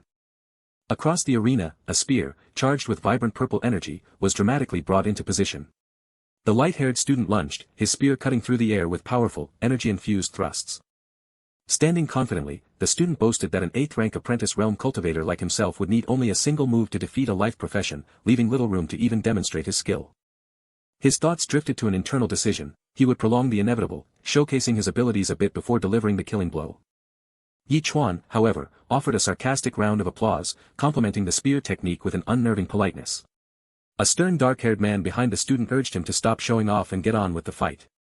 The light-haired student, snapping out of his showmanship, agreed and adopted a determined combat stance.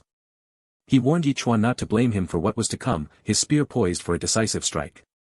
Launching into a mid-air assault, the student declared that Ch1 should blame his lowly profession as a dog butcher for his impending defeat. The red, whip-like attack connected sharply with Ch1's neck, yet he remained utterly unfazed by the impact. The student recoiled, a gasp of surprise escaping him as his supposed killing blow proved ineffective. A brutal punch landed, shattering the student's arrogance as blood splattered from his face. Ch1 delivered another powerful blow, launching the student airborne with explosive force. The student landed with a sickening thud, lying unconscious on the arena floor, defeated. The bald official raised his arm, declaring the victor, Ch1-54 High School's Ch1 wins. On the viewing platform, a wave of profound shock washed over the officials, their faces a tableau of wide-eyed astonishment. Ch1's father, laughing triumphantly, challenged their earlier disdain, declaring his student a god-tier pig butcher, whose talent was more than enough to crush ordinary opponents. Lingyun High School Principal Ch1 smiled with satisfaction, asserting that she had known all along that Ch1 was far from ordinary. An older man murmured the words, a pig butcher, as if still grappling with the unexpected reality of Ch1's victory. Another dark-haired man, noticing Ch1's inherent talent, lamented the pity that such potential was confined to a life profession rather than a combat one. He mused internally that Ch1's movements had flowed like water, even as Ch1 himself gazed at his hand, perhaps surprised by the raw power that had just erupted from within him. The man further analyzed that the punch hadn't even utilized a tenth of Ch1's true strength, yet it had effortlessly subdued a high-ranked combat professional. He concluded, eyes closed in solemn contemplation, that Ch1's power was not to be underestimated.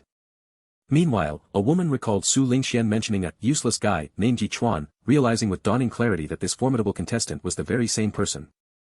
She then asserted that throughout human history, every attempt to defy fate using a mere life profession had invariably ended in failure.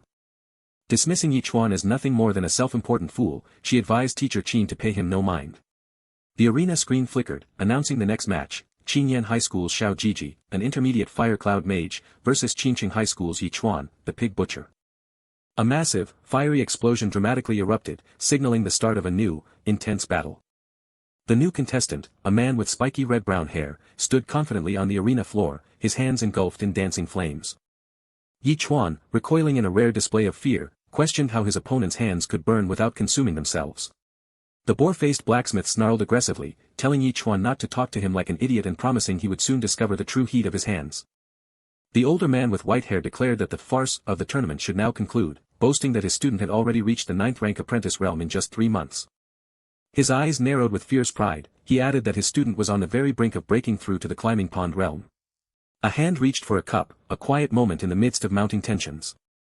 With a knowing glint in his eye, Ch1's father countered the boast, revealing that his student had already achieved the 3rd-rank climbing pond realm. The older man with white hair reacted with profound shock, his mouth agape in disbelief, questioning if he was being mocked. Once again, the referee's arm shot up, declaring Ch1 the victor, as his red-haired opponent lay defeated on the ground. Ch1's father gazed thoughtfully, a question forming in his mind, could this truly be the same student who had only awakened his profession this very year? A thunderous declaration of victory echoed across the arena, proclaiming Su Lingxian the winner as her opponent trembled in defeat. Ch1's father, brimming with the holographic screen flashed again, announcing the match between Ch1 High School's Xiao Jin, an intermediate fire cloud mage, and Ch1 High School's Xia Nan, another pig butcher, as a small girl scrambled onto the stage. The young female student, Xia Nan, looked up at Su Lingxian with clasped hands, pleading with her to go easy. Su Lingxian, surrounded by subtle surges of purple energy, sternly rebuffed the plea, declaring she would not go easy on a child. Ch1's father expressed his surprise, questioning why such a young girl was on stage and doubting her age. Xia Xian, with an indignant assertiveness, emphatically confirmed that the girl was indeed of age. Leaning forward with a menacing smile, Xia Xian warned him not to underestimate her, revealing that Lu Wanner was one of Lingyun High School's most promising talents. The female student, Xia Nan, with red eyes and a confident, almost ominous smile, declared herself a seed contestant. The unseen announcer's voice boomed, declaring the start of the match as the 3 combatants stood ready to face their fate. From a lavish viewing box, a woman commanded Su Lingxian not to disappoint her expectations. Su Lingxian prepared for battle, her katana gleaming as ethereal energy swirled around her. A delicate hand reached out as if to catch the first of the impossible snowflakes beginning to fall. The child opponent, bewildered, wondered why snow was suddenly falling in the arena. Su Lingxian moved with swift determination, a blur of motion as she closed in on her opponent amidst the magical snowfall. The child reeled back in a flash of shock, the impact of an unseen force shaking her resolve. Su Lingxian haughtily dismissed the match as not even worth a hit, cruelly adding that her opponent was even more useless than Chuan. The older man in the VIP box, smirking, expressed his embarrassment at the fight's ease, lamenting that it felt like bullying a child. Suddenly, the woman beside him exclaimed with excitement that it was coming, while the older man looked on, visibly startled. Su Lingxian stood with a frown of annoyance, while the man behind her seemed to sigh in helpless resignation. Su Lingxian watched in surprise as a powerful, fiery red energy erupted from the ground around her. The child opponent transformed into a roaring berserk blood warrior, declaring it was her turn to strike. Su Lingxian recoiled in terror and disgust, branding her opponent a freak. The muscular woman's eyes glowed with an intense, raw power, reflecting a chilling resolve. The berserk warrior fell swiftly through streaks of blue energy, descending like a hammer. With grim determination, Su Lingxian parried a powerful, unseen blow with her katana, purple energy flaring. The muscular woman's powerful punch met the glowing blade, creating a blinding impact of raw force. As her hand touched the ground, Su Lingxian's mind reeled in shock, unable to comprehend the monstrous strength she faced. The muscular woman launched herself high into the air, preparing a devastating aerial assault as Su Lingxian looked up in disbelief. The berserk warrior crashed down with immense force, narrowly missing Su Lingxian as the arena floor shattered beneath her. Su Lingxian was sent flying, a pained expression twisting her face as she was thrown backward through the air. Lying amidst the shattered ice and debris, Su Lingxian gasped, realizing the full, fatal potential of her opponent's last attack. With incredible ease, the berserk warrior effortlessly lifted a massive piece of debris from the fractured arena floor. The muscular woman roared as she leaped, hurling the massive rock towards her opponent with astonishing power. Su Lingxian prepared to confront the incoming rock, her eyes glowing fiercely as she braced for the impact. With a determined, angry shout, Su Lingxian activated her potent skill, Snow Phantom. Su Lingxian conjured two glowing, phantom-like clones that descended to attack her surprised opponent from above. The berserk warrior braced herself, muscles flexing as the two ethereal phantom figures closed in to strike. The muscular arm glowed with blue energy, flexing as it either absorbed or resisted the magical assault.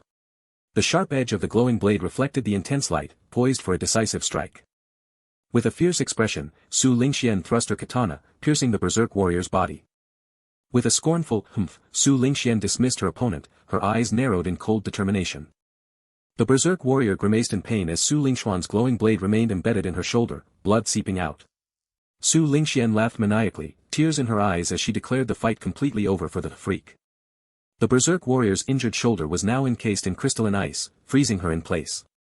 Su Lingxian confidently explained her freezing attack, asserting that her opponent would soon be entirely encased and immobile. A powerful, muscular hand suddenly grabbed Su Lingxian's delicate wrist as the berserk warrior cried out a desperate, "Sister." The berserk warrior shattered the ice encasing her, glaring with furious red eyes as she accused Su Lingxian of gravely underestimating her rare power. Su Lingxian's mind fractured in disbelief, unable to reconcile how her opponent could still move with such a grievous shoulder injury.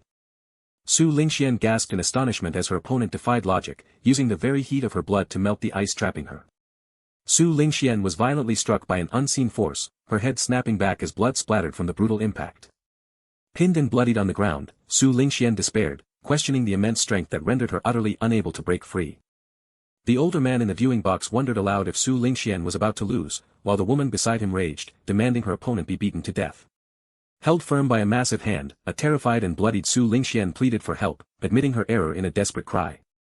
With tears streaming down her bloodied face, Su Lingxian looked up, her gaze falling upon the unexpected figure of Chuan.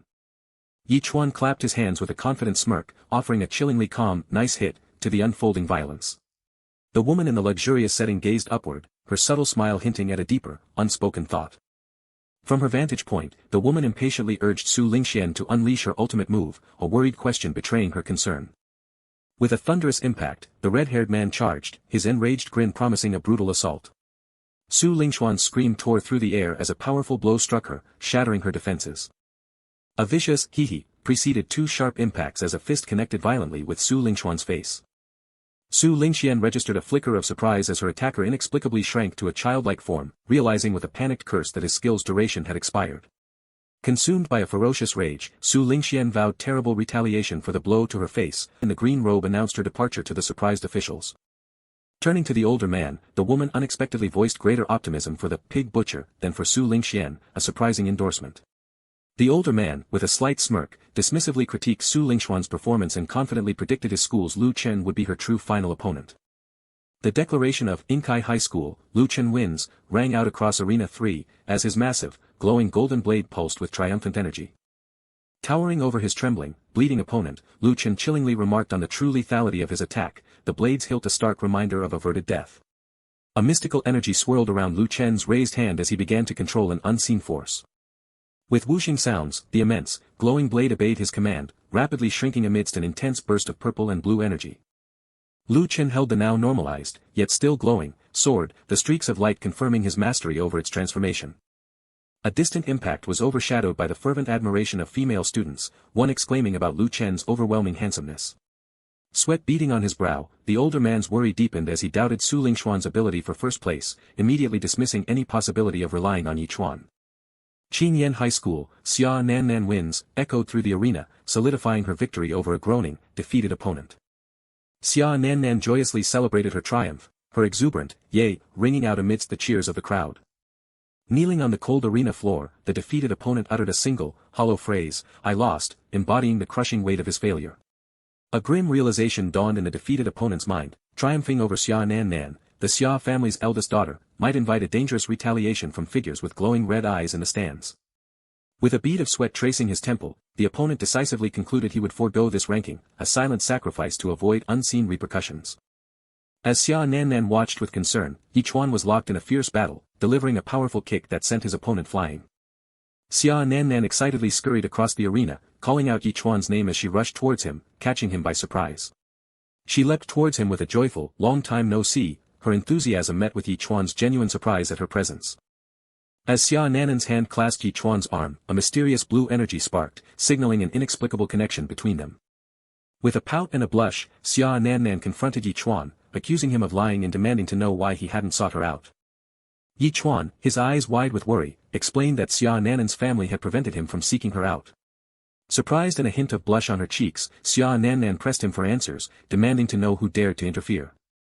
Ch1 stammered an awkward explanation, suggesting her family might have feared he would pester her, an excuse that clearly embarrassed him.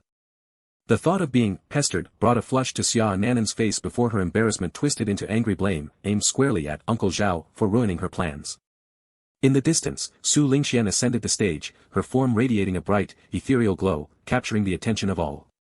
Su Lingxuan's eyes widened in furious recognition, her anger flaring at the sight of that damn woman from the Xia family, once again.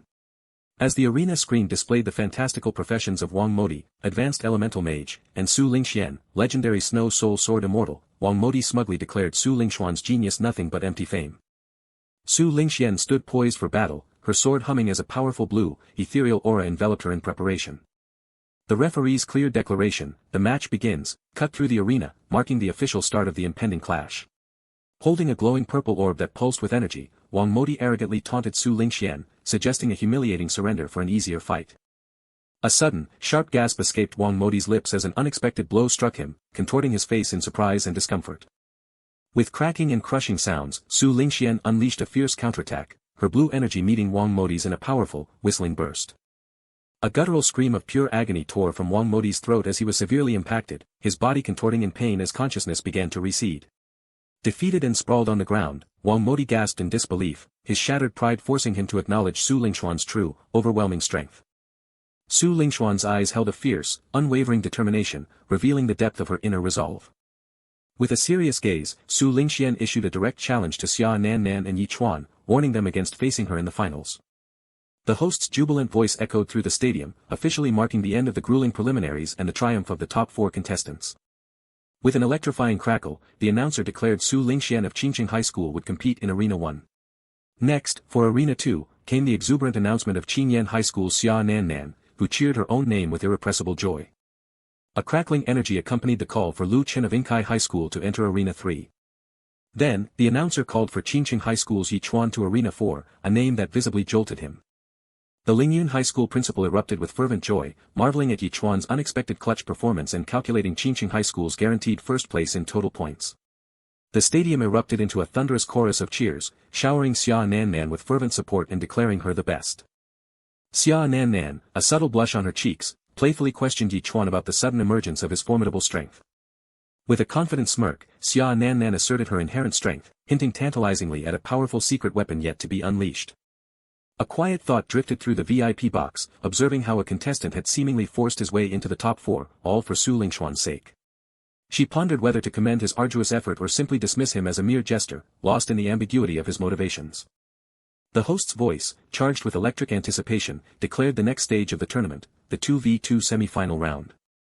With a decisive click, a hidden mechanism engaged, triggering the next phase of the arena's transformation.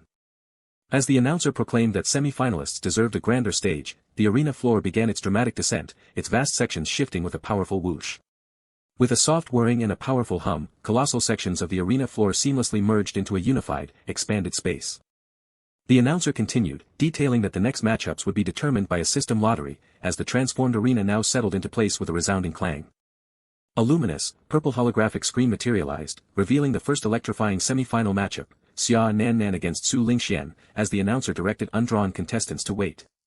Su Lingxuan's eyes glowed with furious resolve as she inwardly vowed to decisively deal with Xia Nan Nan, a chilling promise of retribution. The young man in traditional robes, brimming with smug confidence, declared that it was an honor for Yi Chuan to face him. Yi Chuan, intrigued, offered an earnest compliment on the impressive appearance of the other contestant's sword. The confident man proudly elaborated on his sword's spiritual nature, boasting of its mid-tier status and its forging by a renowned disciple of Qingqing's finest weapon refiner. A subtle shift rippled through the arena as a woman turned, drawing the attention of Yi Chuan and his companion. Xia Nan Nan, her finger jabbing, furiously warned her rival to cease pestering Yi Chuan, threatening to repeat a past physical altercation if ignored. Su Lingxuan's rage flared, her voice echoing through the arena as she vehemently denied the accusation, questioning if the roles weren't, in fact, reversed. With a crackle of anticipation, the referee's booming voice officially ignited the match between the two formidable contestants. Su Lingxuan's mind, sharp and ruthless, calculated that with Skyvault Academy's formidable backing, she could teach Xia Nan Nan a severe lesson without fear, especially in such a high-stakes tournament. With a vengeful flourish, Su Lingxian drew her sword, vowing to repay the humiliation of a past slap tenfold. With a fierce cry, Su Lingxian erupted in a cascade of crackling blue energy, unleashing her powerful Snow Phantom attack. The Snow Phantom manifested as multiple ethereal copies of Su Lingxian, each a blur of blue energy, relentlessly striking at Xia Nan Nan. With a powerful whoosh, Xia Nan Nan retaliated, launching vibrant red orbs that exploded upon impact, engulfing Su Lingxian in a burst of fiery energy. Caught amidst the flurry of pink energy, Su Lingxian voiced her annoyance, questioning if Xia Nan Nan intended to turn their fierce battle into a game of hide-and-seek. With a decisive snap, Xia Nan Nan swallowed a red pill, instantly feeling her speed surge by 100%. She continued to consume pills with rapid clicks, further boosting her speed by another 100% and elevating her defenses to match. A sudden, sharp realization dawned on Yi Chuan, echoing in his stunned exclamation that Xia Nan Nan was a drug-enhanced fighter. The man beside him, concern etched onto his face, asked if Yi Chuan could even perceive the frantic blur of action within the battle. Xia Nan Nan became a streaking blur of crackling pink energy, darting towards Su Lingxian with impossible swiftness. Su Lingxuan's glowing sword sliced through the air with a powerful whoosh, as she taunted Xia Nan Nan about her inferior speed compared to another named Lin Wanner. With an agile sway, Xia Nan Nan deftly evaded Su Lingxuan's powerful sword strike, a resonant clang echoing through the arena.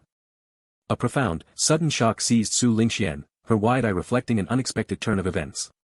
Xia Nan Nan, engulfed in blazing red energy, resolved to consume another pill, internally vowing to burn herself to eliminate her opponent at any cost. A frantic man with a beard, sweating profusely, urgently warned Xia Nan Nan against consuming more pills, fearing the body's strain and even threatening seppuku to atone if anything went wrong. Su Lingxian, enveloped in crackling blue energy, angrily chastised Xia Nan Nan for such a reckless waste of resources, regardless of her family's wealth. Su Lingxian dismissively declared that Xia Nan Nan's alchemy-boosted strength was insufficient to defeat her, relentlessly pressing her attack with crackling blue energy. Two brilliant red orbs pulsed with an intense, radiating power, hinting at a hidden weapon's imminent unleashing. Su Lingxian executed an agile maneuver, narrowly dodging a colossal, crackling explosion that rocked the arena. With a devastating, crackling force, Xia Nan Nan delivered a fierce kick directly to Su Lingxuan's face. As Su Lingxian reeled from the powerful blow, Xia Nan Nan landed with a triumphant crash, her force cracking the very ground beneath her. A sharp crackle of energy accompanied Xia Nan Nan's eyes narrowing with a sudden, intense focus, or perhaps a flicker of surprise. With an ethereal whoosh, Su Lingxuan's legs were abruptly encased in shimmering ice, immobilizing her in stunned surprise. Surrounded by crackling blue energy, Ch1-54 declared victory with a triumphant smirk, announcing that her opponent was unworthy of her killing move and that the game was over. A searing energy attack tore through the woman in pink, leaving her breathless and struggling against an unseen force. As ice spread through her arm, the woman in pink realized her medicine was failing, intensifying her pain and trapping her in a paralyzing dread. Su Lingxian, still radiating fierce resolve, declared the fight far from over. A chilling realization shattered the woman's composure, her vision sharpening on an unseen horror. With a powerful surge, Su Lingxian unleashed a devastating attack, her entire form coalescing into an energy projection that surged forward with intent. The woman in pink lay motionless on the arena floor, consumed by the crushing weight of her defeat. Su Lingxian, a storm of vindictive satisfaction, declared her vengeance fulfilled, reminding her fallen opponent of the price for crossing her. As the announcer prepared to finalize her defeat, the injured woman in pink, spitting blood, defiantly insisted the match was not yet lost. Despite her failing body, a burning awareness that someone was still watching fueled her desperate resolve. The thought of surrender was a betrayal she refused to entertain, even as her body screamed in protest. An older man, his concern palpable, urgently implored the young lady to concede and end her suffering. Standing over her fallen foe, Su Lingxian disdainfully remarked that her opponent had clearly failed to learn her lesson. A terrifying energy slash descended upon the woman in pink, freezing her in pure dread. Chuan's desperate cry tore through the arena, a frantic plea for someone to evade the imminent strike. A glowing projectile hurtled through the air with impossible speed, a blur of light and raw force. A blade met the glowing projectile with a resounding clash, erupting in a shower of brilliant light. The older man confronted Su Lingxian, his voice laced with suspicion, accusing her of carrying a personal vendetta against their mistress. Su Lingxian defiantly retorted that her opponent had entered the competition at her own risk, challenging even the Xia family's right to interfere. The older man carried away the unconscious woman, issuing a dire warning to Su Lingxian about the heavy price of her arrogance. The announcer's enthusiastic declaration officially launched the highly anticipated match. Chuan hurried towards the older man carrying the injured Ch1-54, his voice thick with urgent concern. Ch1-54, her voice barely a whisper through her injuries, sought a fragile affirmation from Chuan about her performance. Chuan, his heart heavy with concern, readily offered enthusiastic praise, assuring her she had been amazing. With a surge of desperate determination, Ch1-54 implored Chuan to defeat her opponent and claim first place on her behalf. Chuan, his resolve hardening, confidently assured her that he would handle it. The older man firmly intervened, telling Chuan to cease his worrying and focus on his own match, as Ch1-54's injuries required immediate attention. A holographic screen materialized, detailing the next monumental clash, Lu Qin, the epic tier Frost Moon Sword Saint, against Chuan, the butcher. A male figure in traditional robes exuded an air of confident arrogance as he acknowledged the crowd. The robed man condescendingly suggested Chuan concede the match, offering to spare him a pathetic defeat for the sake of appearances. Chuan, his expression tightening with intense resolve, fiercely rejected the notion of concession, declaring his serious intent. A hand gripped a sword hilt, the metal murmuring its readiness as an unseen power pulsed within. As golden energy pulsed around him, Chuan steadily counted aloud, his mind preparing for a profound shift. His opponent watched with a flicker of confusion, openly questioning Chuan's odd preparation. Chuan, radiating raw power and holding a shimmering golden blade, calmly dismissed his actions as mere warm-up, while a system notification whispered of Providence activating with his next strike. The announcer's enthusiastic declaration officially launched the highly anticipated match.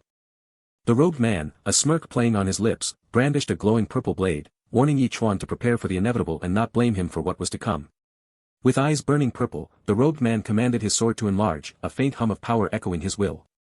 An impossible, gargantuan purple sword materialized, its immense power casting a glow that threatened to consume the very air around the floating figure.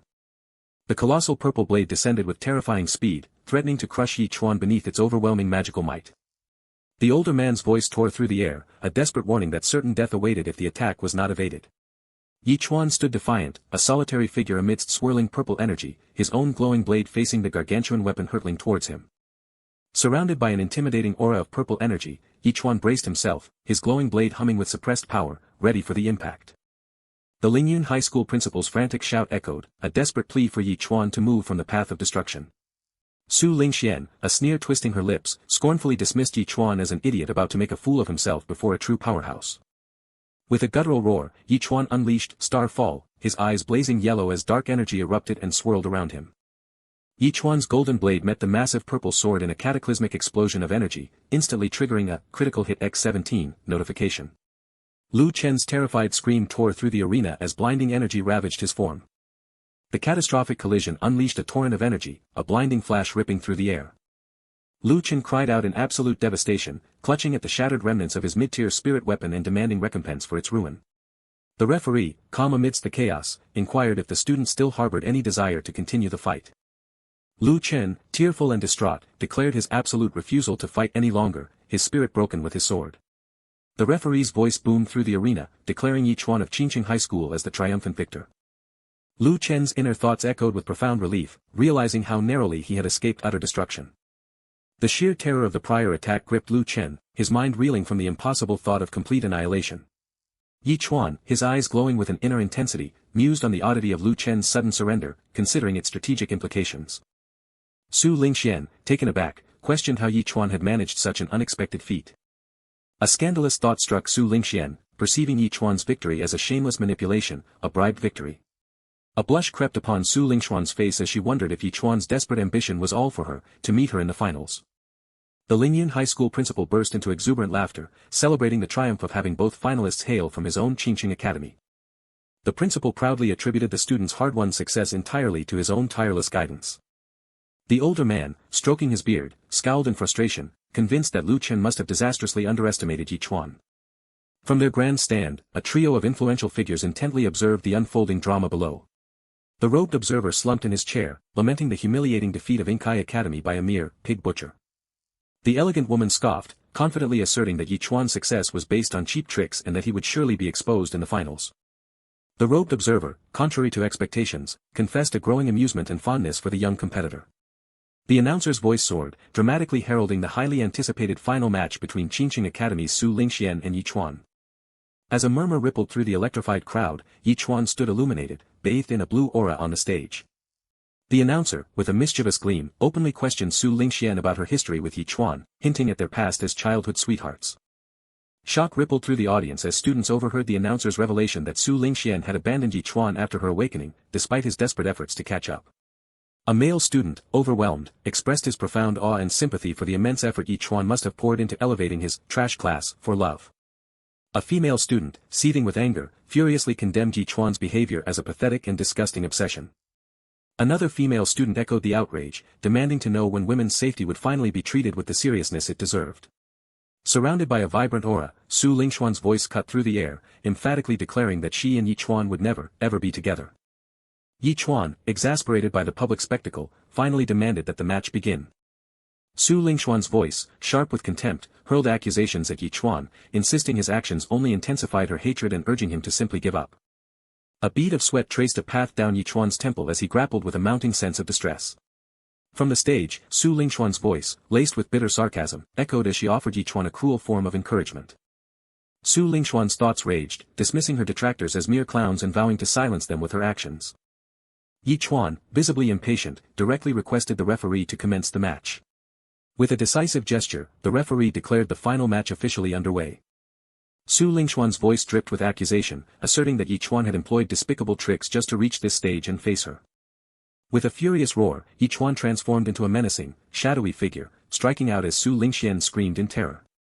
Su Lingxian's face contorted in a grimace of agony as a powerful, unseen force violently struck her. Su Lingxian was sent hurtling through the air, defeated, her body flailing amidst bursts of blue energy. She landed with a heavy thud, lying defeated and utterly still on the unforgiving ground. The students in the audience reacted with stunned disbelief, questioning how Su Lingxian could have been so easily struck down by Yi Chuan. Bruised and bloody, Su Lingxian cried out in a mix of fury and disbelief, unable to comprehend that Yi Chuan had dared to strike her. A hand, perhaps Yi Chuan's, casually shook off the lingering impact of the forceful blow. Yi Chuan's eyes glowed red as a taunting smirk played on his lips, asking if the strike had brought his opponent any relief. Su Lingxian's voice was a raw, enraged cry, her gaze burning with pure fury. A glowing blue aura surrounded Su Lingxian as she gripped her sword, convinced in that moment that her love had finally curdled into pure hatred. Yi Chuan, exasperated, bluntly questioned if Su Lingxian might be mentally unstable. Su Lingxian defiantly retorted, drawing her sword with a flourish of resolve. Acknowledging Yi Chuan's unexpected improvement, Su Lingxian prepared to unleash her ultimate trump card, a surge of power radiating from her. Su Lingxian unleashed her devastating technique, commanding a sword cry, frost dragon, to burst forth with incredible power. Ethereal energy swirled around Su Lingxian, her glowing blade hissing with the immense, determined power she channeled for her impending strike. Enraged, Su Lingxian blamed Chuan for the confrontation, declaring this was what he had brought upon himself as she charged with furious intent. A guttural roar ripped through the arena, and Chuan found himself staring up at the menacing, glowing maw of a massive blue dragon. A spectator, later identified as Teacher Lu, cried out in alarm, pleading with Lingxian not to be reckless, warning that such a move would inflict too much strain on her body. Chuan's eyes narrowed, burning with an intense, focused energy as he prepared to confront the incoming magical assault. With surprising agility, Chuan deftly dodged the crushing attack of the colossal, glowing blue dragon head, his movements fluid and precise. Yet, the magical dragon head quickly turned, its glowing form swirling with renewed intent to pursue its target. Chuan's gaze sharpened, his focus unyielding as he calculated his next move against the relentless magical beast. The overwhelming power of the glowing blue dragon swallowed Chuan whole, its roaring maw engulfing him in a climactic and dangerous burst of light. A grimace of pain twisted Su Lingxian's face, a fresh cut and blood on her lip revealing the physical toll of her powerful, desperate attack. Su Lingxian's hand trembled as she gripped her sword, which vibrated intensely with swirling purple energy, indicating a desperate surge of her remaining power. Amidst the swirling magical energies, Su Lingxian defiantly declared to her unseen teacher that she had no choice but to win this battle. Chuan unleashed a powerful, rapid counterattack, his form surrounded by sharp blue energy spikes as he moved with aggressive speed. His butcher knife gleamed with a sharp, decisive light as Chuan gripped it tightly, ready to land a critical, unexpected blow. A concerned spectator in traditional robes questioned aloud if Chuan was truly foolish enough to attempt a head-on counter to such a devastating attack. The Lingyun High School principal yelled in shock, alarm dawning on him as he worried if Su Lingxian's potent technique was intended to be lethal. Then, a calculating thought crossed the principal's mind: if Chuan died during the match, he wouldn't have to pay the promised reward. As the dragon's head loomed, Chuan counterattacked with a fierce cry, his knife whistling through the air with his nether shadow sweep. Chuan launched himself into a high kick, connecting with the glowing blue dragon's massive form in a dynamic, close-quarter strike. The colossal glowing blue dragon head shattered under the unseen force, splintering into countless shards of ice and energy. Victorious, Chuan stood his ground as the shattered remnants of the glowing blue dragon and its clawed hand rained down around him. Su Lingxian's face contorted in a mix of shock and furious disbelief, her cheek bruised, as she cried out at the destruction of her frost dragon. With a dismissive crunch of ice beneath his boot, Chuan declared the dragon attack nothing more than flashy nonsense, far from impressive.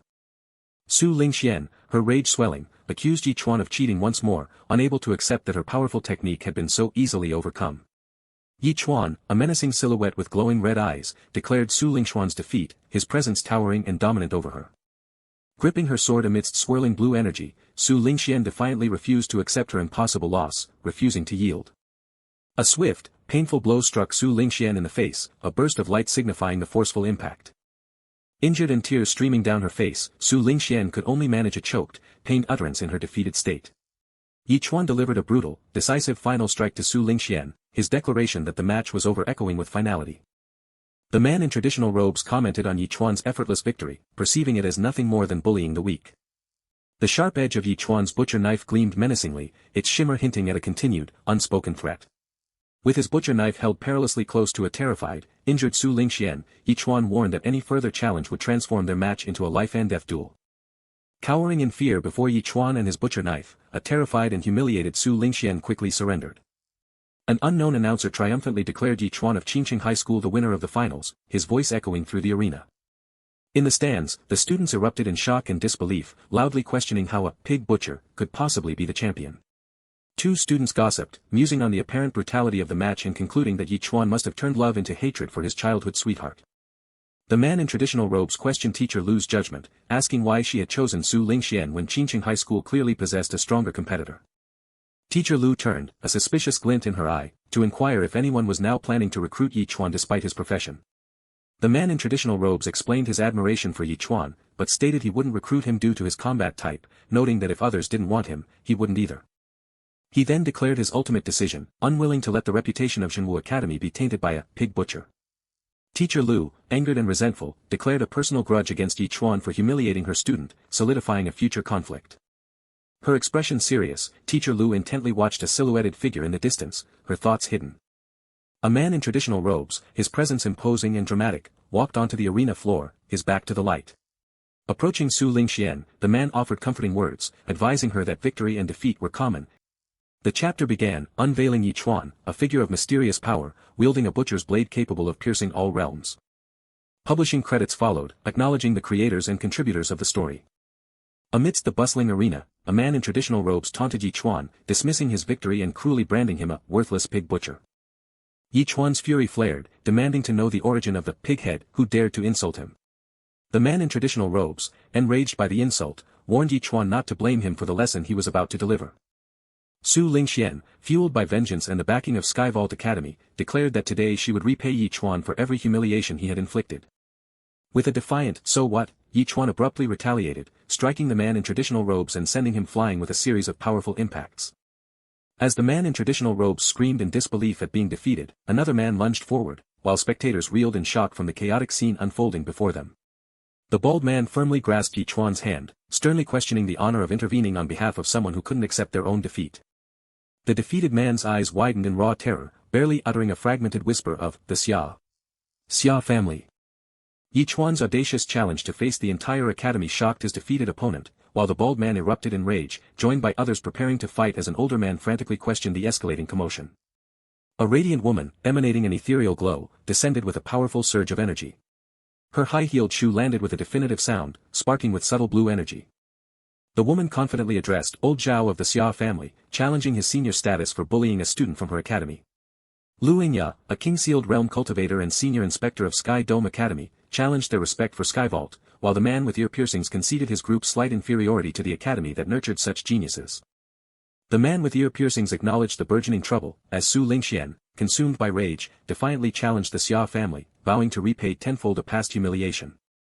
The bald man's eyes glowed ominously as he issued a furious warning, daring anyone to touch their young miss. Two students, panicking amidst the escalating conflict, recognized the big shots fighting over Yi Chuan and urgently decided to flee the impending crossfire. Lu Yingya declared the young lady a student of the Nine Heavens Alliance, asserting her duty to protect them, and with a powerful flash, she dramatically powered up, her aura surging. Surrounded by her powerful allies from the Nine Heavens Alliance, Lu Yingya issued a definitive challenge, daring anyone to bully one of their own. Yi Chuan's eyes widened in genuine shock, questioning why Uncle Qian and Miss Jiang were also present. Uncle Qian explained with concern that Miss Jiang had come along specifically because she was worried about Yi Chuan. Lu Yingya, her face tinged with surprise, questioned the Nine Heavens Alliance's sudden involvement in the burgeoning conflict. Miss Jiang calmly asserted that Yi Chuan had already joined the Nine Heavens Alliance, politely requesting that Aunt Lu refrain from making things difficult for him. A collective gasp of "What?" echoed among the students, shocked that Yi Chuan had joined the Nine Heavens Alliance, and recognizing the ominous complexity this brought to the unfolding battle.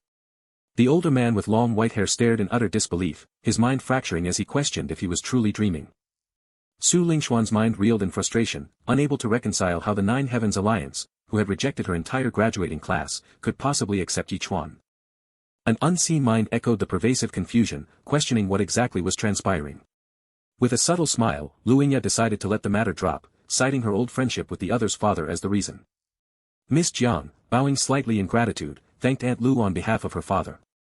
Miss Jiang, with quiet authority, instructed Yi Chuan that it was time to depart. Su Lingxian, her gaze cast down in guilt, tearfully apologized to Teacher Lu, questioning if she had caused her embarrassment. Teacher Lu acknowledged Su Lingxuan's impulsiveness, yet praised her courage as essential for future cultivation, expressing heartfelt gratitude for her hard work. Su Lingxuan's hand tightened around her stylized sword, blue energy sparking with her firm resolve. Su Lingxian vehemently declared to a calm Yi Chuan that her defeat stemmed not from his superiority, but from her own arrogance and underestimation. With unwavering determination, Su Lingxian issued a fierce challenge, demanding Yi Chuan face her again in 1 year, asking if he dared to accept.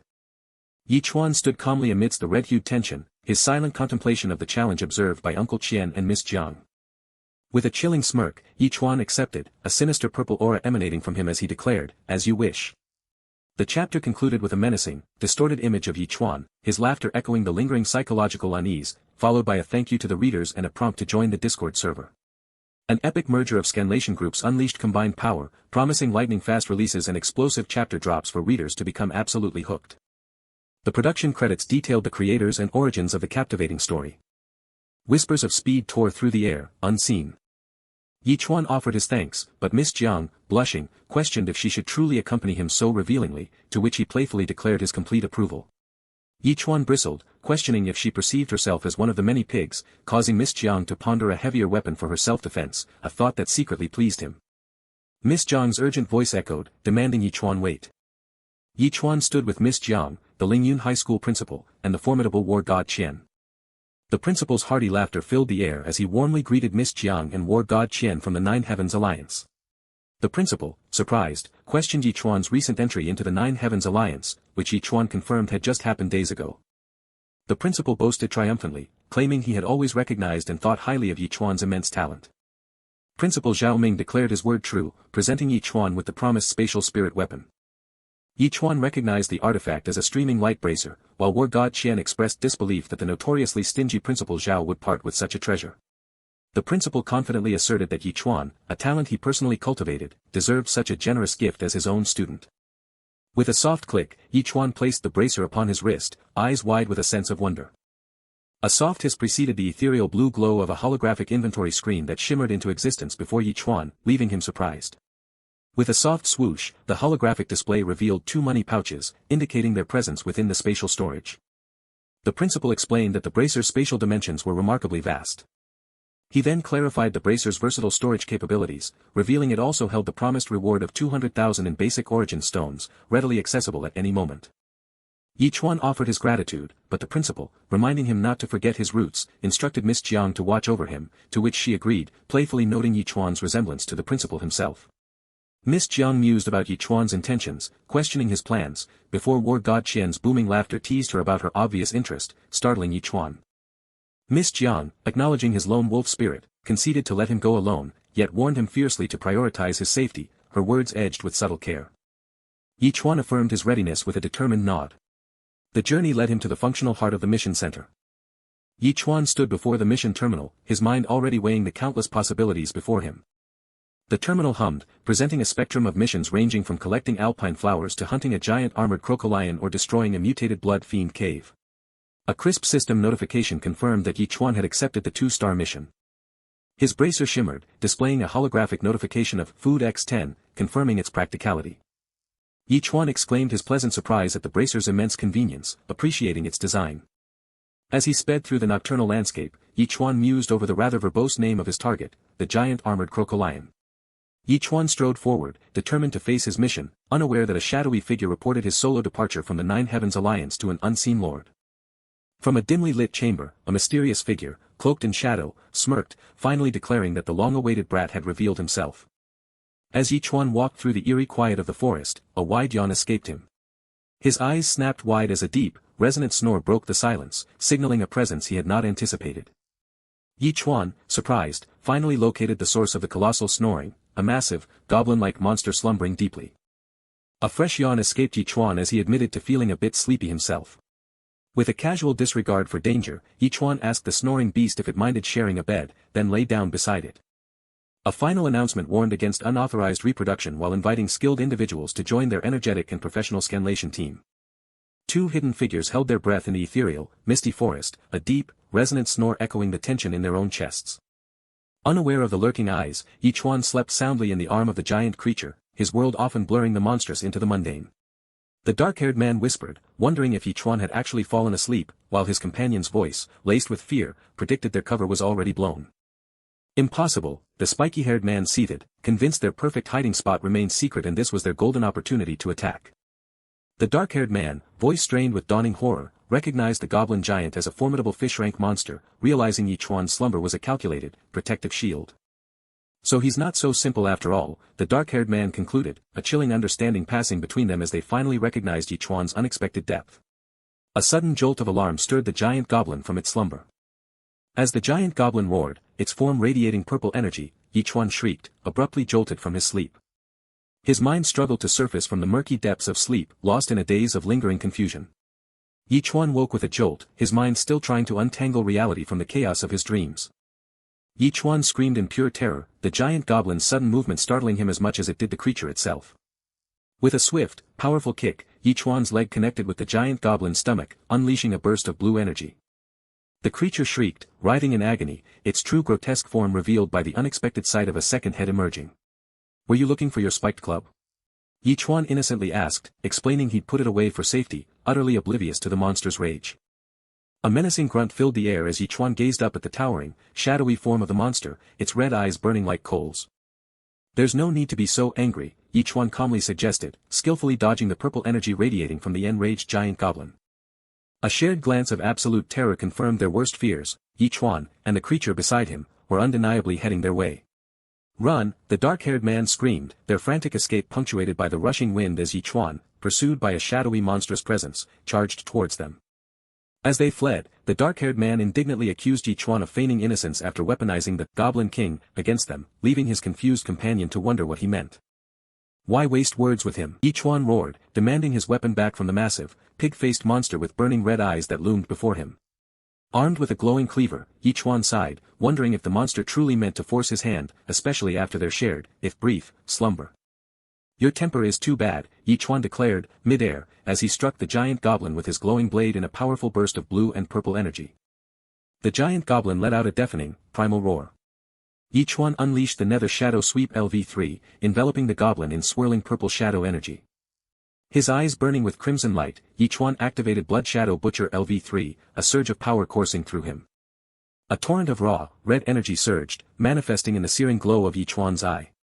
A colossal, spectral goblin entity materialized behind Ch1, its towering form eclipsing the original monster, which now seemed diminished and defeated.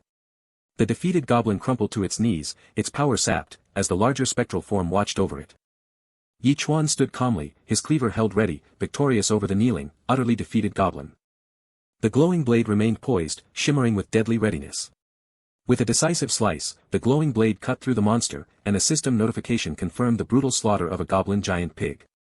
As the monster fell, a surge of power coursed through Ch1, heralded by system notifications confirming his level up to 4th rank, dramatically increased stats, and a boosted pig slayer damage.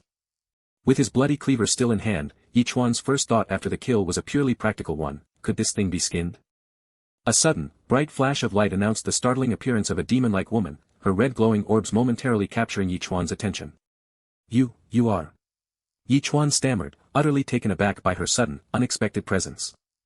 As the demon-like woman cradled the slain goblin's head, trembling with profound grief, Ch1, ever perceptive, awkwardly asked if she was its daughter. "Sorry, I had some grudges with your father," Ch1 offered apologetically, as the demon-like woman continued to tremble with unbridled sorrow. The demon-like woman shrieked with seething fury, her words raw with hatred as she accused Ch1 of daring to kill her husband. "I will curse you," the demon-like woman shrieked, unleashing a torrent of swirling green energy that engulfed Ch1 within a glowing magic circle. Ch1 screamed, his senses overwhelmed as the potent green magic consumed him entirely. Engulfed by the vibrant magic, Ch1 vanished without a trace. His glowing cleaver, an unwitting casualty of the curse, remained embedded in a tree trunk, abandoned. Ch1 plummeted through a shimmering green light, landing in a desolate landscape populated by shadowy, skeletal creatures. "Where the hell did this send me?" Ch1 muttered, his mind reeling as he sat up amidst the glowering purple eyes of monstrous figures, unsure if he was even on the same continent. An eerie silence fell as Ch1 noticed the shattered remains of creatures scattered about, all leading towards an ominous red glow in the distance. "There's only one path," Ch1 decided, his steps echoing in the dark cavern as he moved towards the glowing, monstrous red archway, ready to face whatever lay beyond. His eyes widened, alert to a sudden sound that rustled through the cavern. A colossal giant armored crocolion lay sleeping in the glowing blue depths, its snores echoing as a system notification confirmed Ch1 had finally found his mission target. Ch1 realized with a flash of insight that the furious goblin had, in her rage, inadvertently led him directly to his mission target, vowing to thank her properly once he escaped. He assessed the heavily armored creature, a sleeping menace whose awakening promised a formidable, perhaps impossible, battle. A focused determination settled over Ch1. He would have to execute a single, decisive blow while the creature snored, before it could ever perceive his presence.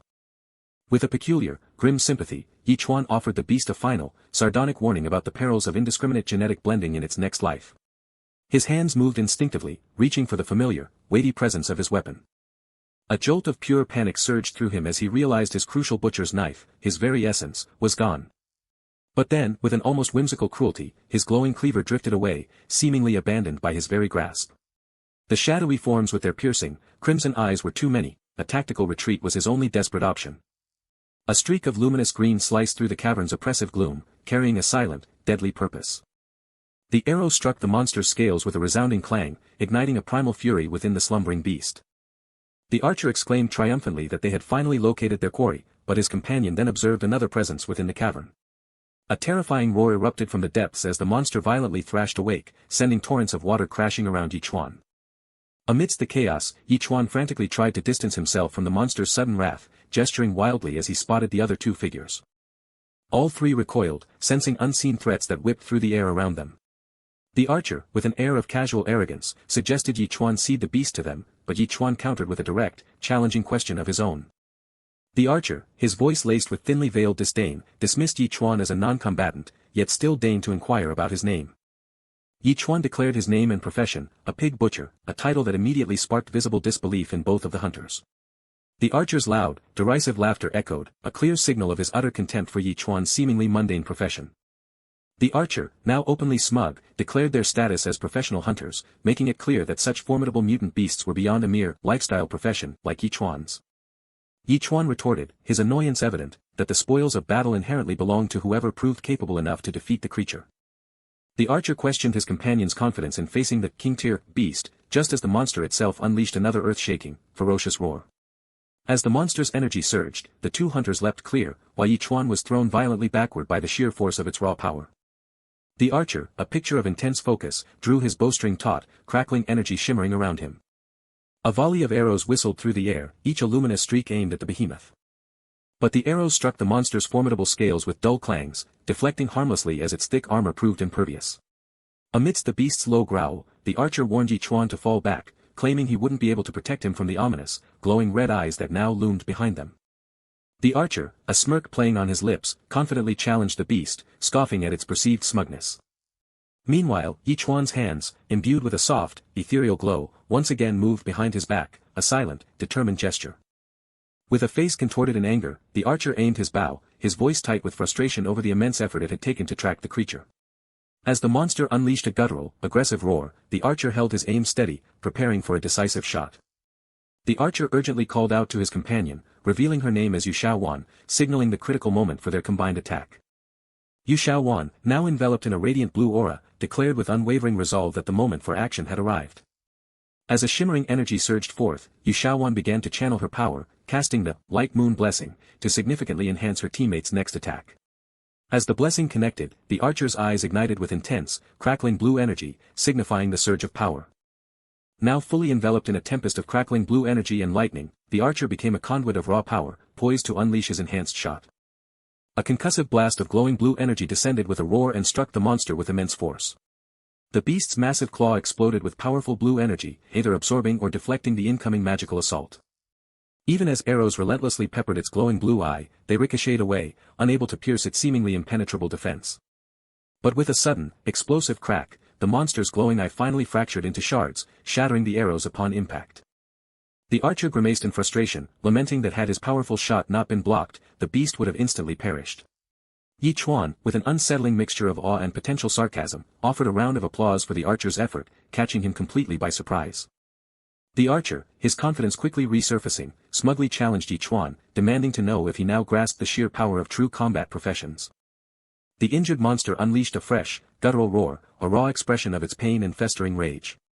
With a terrifying, whipping crack, the monster's massive tail lashed out, violently splintering the very ground beneath them. Both men snapped their gazes upward as the monster's tail swished menacingly toward them, an inescapable blur of impending doom. Ch1 pressed her hands together, a quiet rush of energy gathering as she focused on channeling another spell. As a low hum vibrated in the air, Ch1 enacted the flash blessing, imbuing an ally with a temporary, overwhelming surge of speed. With a sudden, jarring burst of speed, Ch1 shot past the astonished archer, leaving him reeling in his wake. The monster roared again as the archer was thrown off balance, while Ch1, moving with impossible swiftness, continued his relentless charge. Desperation etched on his face, the archer demanded how long until their next light moon blessing, only to hear Ch1's despairing confirmation, still a full minute. The archer voiced his profound concern about enduring a minute without the blessing, as Ch1 grimly explained that without it, the monster's armor rendered it virtually invulnerable. The desolate landscape stretched under a murky turquoise sky, signaling an ominous path ahead. The woman's scream echoed as the ground beneath her fractured and crumbled.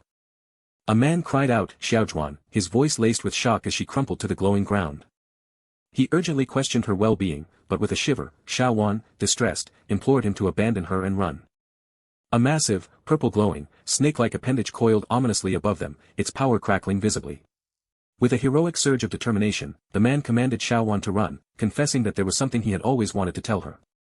As he drew his bow, preparing for the inevitable, he vocalized his fear of losing the chance to speak his truth. An arrow struck the monstrous, scaly hide, causing a bright, explosive impact that bent the shaft. Tears streaming, Ch1-54 embraced him, her voice thick with emotion as she revealed that she already knew his unspoken words. With fierce resolve, Ch1-54 declared that if he insisted on a futile sacrifice, they would at least face death together. Chuan, radiating with a strange energy, abruptly interrupted their dramatic exchange, declaring the cliché plot intolerable and exposing their pig-like illusions. A vibrant yellow energy shield sprang forth, deflecting a sharp, dark attack with a resonant clang. Chuan watched, wide-eyed, as a holographic notification declared his golden bell shield had expired and would not refresh for 12 hours. The man stared, utterly shocked and disbelieving, barely managing to stammer out a question of Chuan's well-being. Chuan calmly dismissed the man's concern, his nonchalance only deepening the archer's confusion. The monstrous creature let loose a furious, guttural roar, its red eyes blazing with aggression. An off-panel voice warned of renewed assault as the massive monster lunged towards Chuan with a furious growl. A wave of realization washed over Chuan as he focused on the glowing blue bracelet on his wrist, a zap of energy confirming its presence. Chuan wielded the massive, glowing blue liquid weapon with powerful sweeps, observing its surprising lightness compared to his father's butcher knife. A system notification confirmed the activation of the Slaughter God Edge and the Pig Slaughter Club weapon, even as the archer urgently advised Chuan against a direct confrontation, urging a retreat. Chuan leaped into the air, bringing his massive spiked club down on the surprised monster with a thunderous smash. Gritting his teeth, Chuan roared a defiant warning, his movements a blur of fierce energy, "Don't underestimate." He delivered a crushing blow with his spiked club, his voice booming, a life profession, as the monster's defenses cracked and shattered under the impact. Blood splattered from the monster's mouth as Chuan stood triumphant atop his weapon, the blow undeniably effective. Both the archer and Ch1-54 stared in astonished disbelief at Chuan's unexpected power. A sudden, blushing realization dawned on Ch1-54, could he be the legendary, pig butcher Chuan, who had won the recent college tournament? Wounded and defeated, the monster cried out in pain as it began a desperate retreat. The massive creature whined in agony, frantically scrambling away from the glowing blue pool, its defeat echoing through the cavern as other shadowy figures lurked in the background. The archer, seizing the opportunistic moment, urgently commanded Ch1-54 not to let the wounded beast escape. As the archer charged forward, invoking a lunar light blessing, Ch1-54 prepared her own blue energy spell, a whoosh of power surrounding them both. The archer drew his bow, aiming at the fleeing monster, and fiercely warned it against further escape. A powerful blue energy beam struck the monster, causing it to cry out in intense pain. Chuan's face registered surprise as the archer praised his nice shot for preventing the monster's escape. Standing atop the deceased monster's massive tail, Chuan stated, with chilling practicality, that they would not even need to skin it. The woman respectfully approached, asking Chuan if he was indeed the renowned pig butcher who had triumphed in yesterday's tournament. A flicker of surprise crossed Chuan's face as he asked if they truly knew him. Chuan's greatness, pledging unwavering loyalty as his benefactor. With a dismissive wave, Chuan cut to the chase, his gaze pointedly fixed on the crocodile corpse. They weren't planning to split the spoils with him, were they? The archer, passionately declaring his life was Chuan's for the taking, expressed his unwavering devotion to Ch1-54, the person he treasured most. Tearfully, Ch1-54 implored her brother Wang Yuan not to repeat such foolishness, as he gently reaffirmed his eternal commitment never to abandon her. Chuan's inner thoughts seethed with regret, his annoyance palpable as he wished he had never bothered saving them. A finger gently touched the glowing blue and gold bracelet, activating its hidden power. Chuan stood, radiating a determined energy, as a powerful blue energy wave pulsed outwards from him. Chuan exclaimed in surprised satisfaction at the bracelet's convenience, as a holographic screen confirmed the immediate acquisition of a high-grade giant armored crocodile lion corpse. With a long, drawn-out creak, a massive, ancient gate slowly began to open, revealing unseen mysteries. The colossal gate creaked fully open with an audible whoosh, revealing a brilliantly glowing red interior that filled Chuan and the others with awe. Bathed in the intense, otherworldly red glow, Chuan turned to see Wang Yuan and Ch1-54, equally stunned by the magnificent spectacle. Sweat beading on his brow, Wang Yuan voiced his astonished thought, could they have stumbled upon a true secret realm? Chuan's curiosity was piqued by the sudden mention of a secret realm, his mind grappling with the fantastical concept. Wang Yuan, his voice resonating through the intense red light, began to unveil the truth. Secret realms were passages to other dimensions, relics of the mythical celestial race. Across the world, some 40 such realms had been discovered, yet their ancient, mysterious portals were largely claimed by powerful families and academies. Still, the untold number of undiscovered realms in the world remained a thrilling, tense secret, causing Wang Yuan's eyes to widen with a mixture of fear and wonder. Wang Yuan speculated that the vibrant, glowing wristband, now a beacon of strange energy, had likely emerged from the depths of such a secret realm. Chuan, seeing the glittering promise of untold riches, eagerly questioned if such realms were brimming with valuable items. The man's words carried a weighty warning: great treasures always came with great dangers, for places rich in rewards were often perilous. Interjecting, Chuan turned his curious gaze to ask about the enigmatic celestial race, the creators of such wonders. Wang Yuan's surprise was palpable, a bead of sweat tracing his brow as he wondered how someone so strong could remain ignorant of such fundamental knowledge. Xiaowan, with a soft blush, explained that as a life profession, Chuan would never have been taught such grand knowledge in school. She continued, her voice tinged with a delicate embarrassment, asserting that a life profession simply wasn't destined to explore the perilous depths of secret realms. With a slight bow, Wang Yuan offered a genuine apology to Chuan, recognizing his own oversight. Wang Yuan then began to explain the cosmic tapestry of their world, detailing races beyond humans like demons, goblins, and beasts, whose silhouettes shimmered ominously in the background.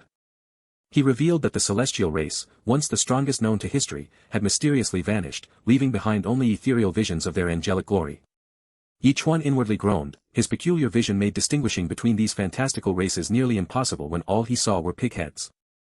Wang Yuan reflected on their incredible fortune in stumbling upon this realm, but his tone grew serious as he cautioned against the grave dangers of rushing in. His face contorted with worry, eyes wide with the stark fear of unknown perils lurking within the realm should they enter too rashly. "What are you afraid of?" Chuan declared, his determination crackling like the energy around him as he stepped confidently into the glowing portal, ready to gamble for greatness. As if on cue, unseen forces crackled through the air, signaling a shift in the mystical fabric of their reality. Deep within a misty, foreboding forest, a grim-faced boss and his two subordinates traversed a dim path, searching for an elusive quarry. One of the subordinates, his glasses glinting, pointed agitatedly to a monstrous, fallen beast, declaring it the last known location of that kid. The boss, observing the colossal, defeated creature, grimly acknowledged that kid's terrifying one-hit power, vowing that his growth must be immediately halted. "Boss," the subordinate exclaimed, struggling desperately to extract a glowing blade from the monster's flesh, "why can't I pull it out?"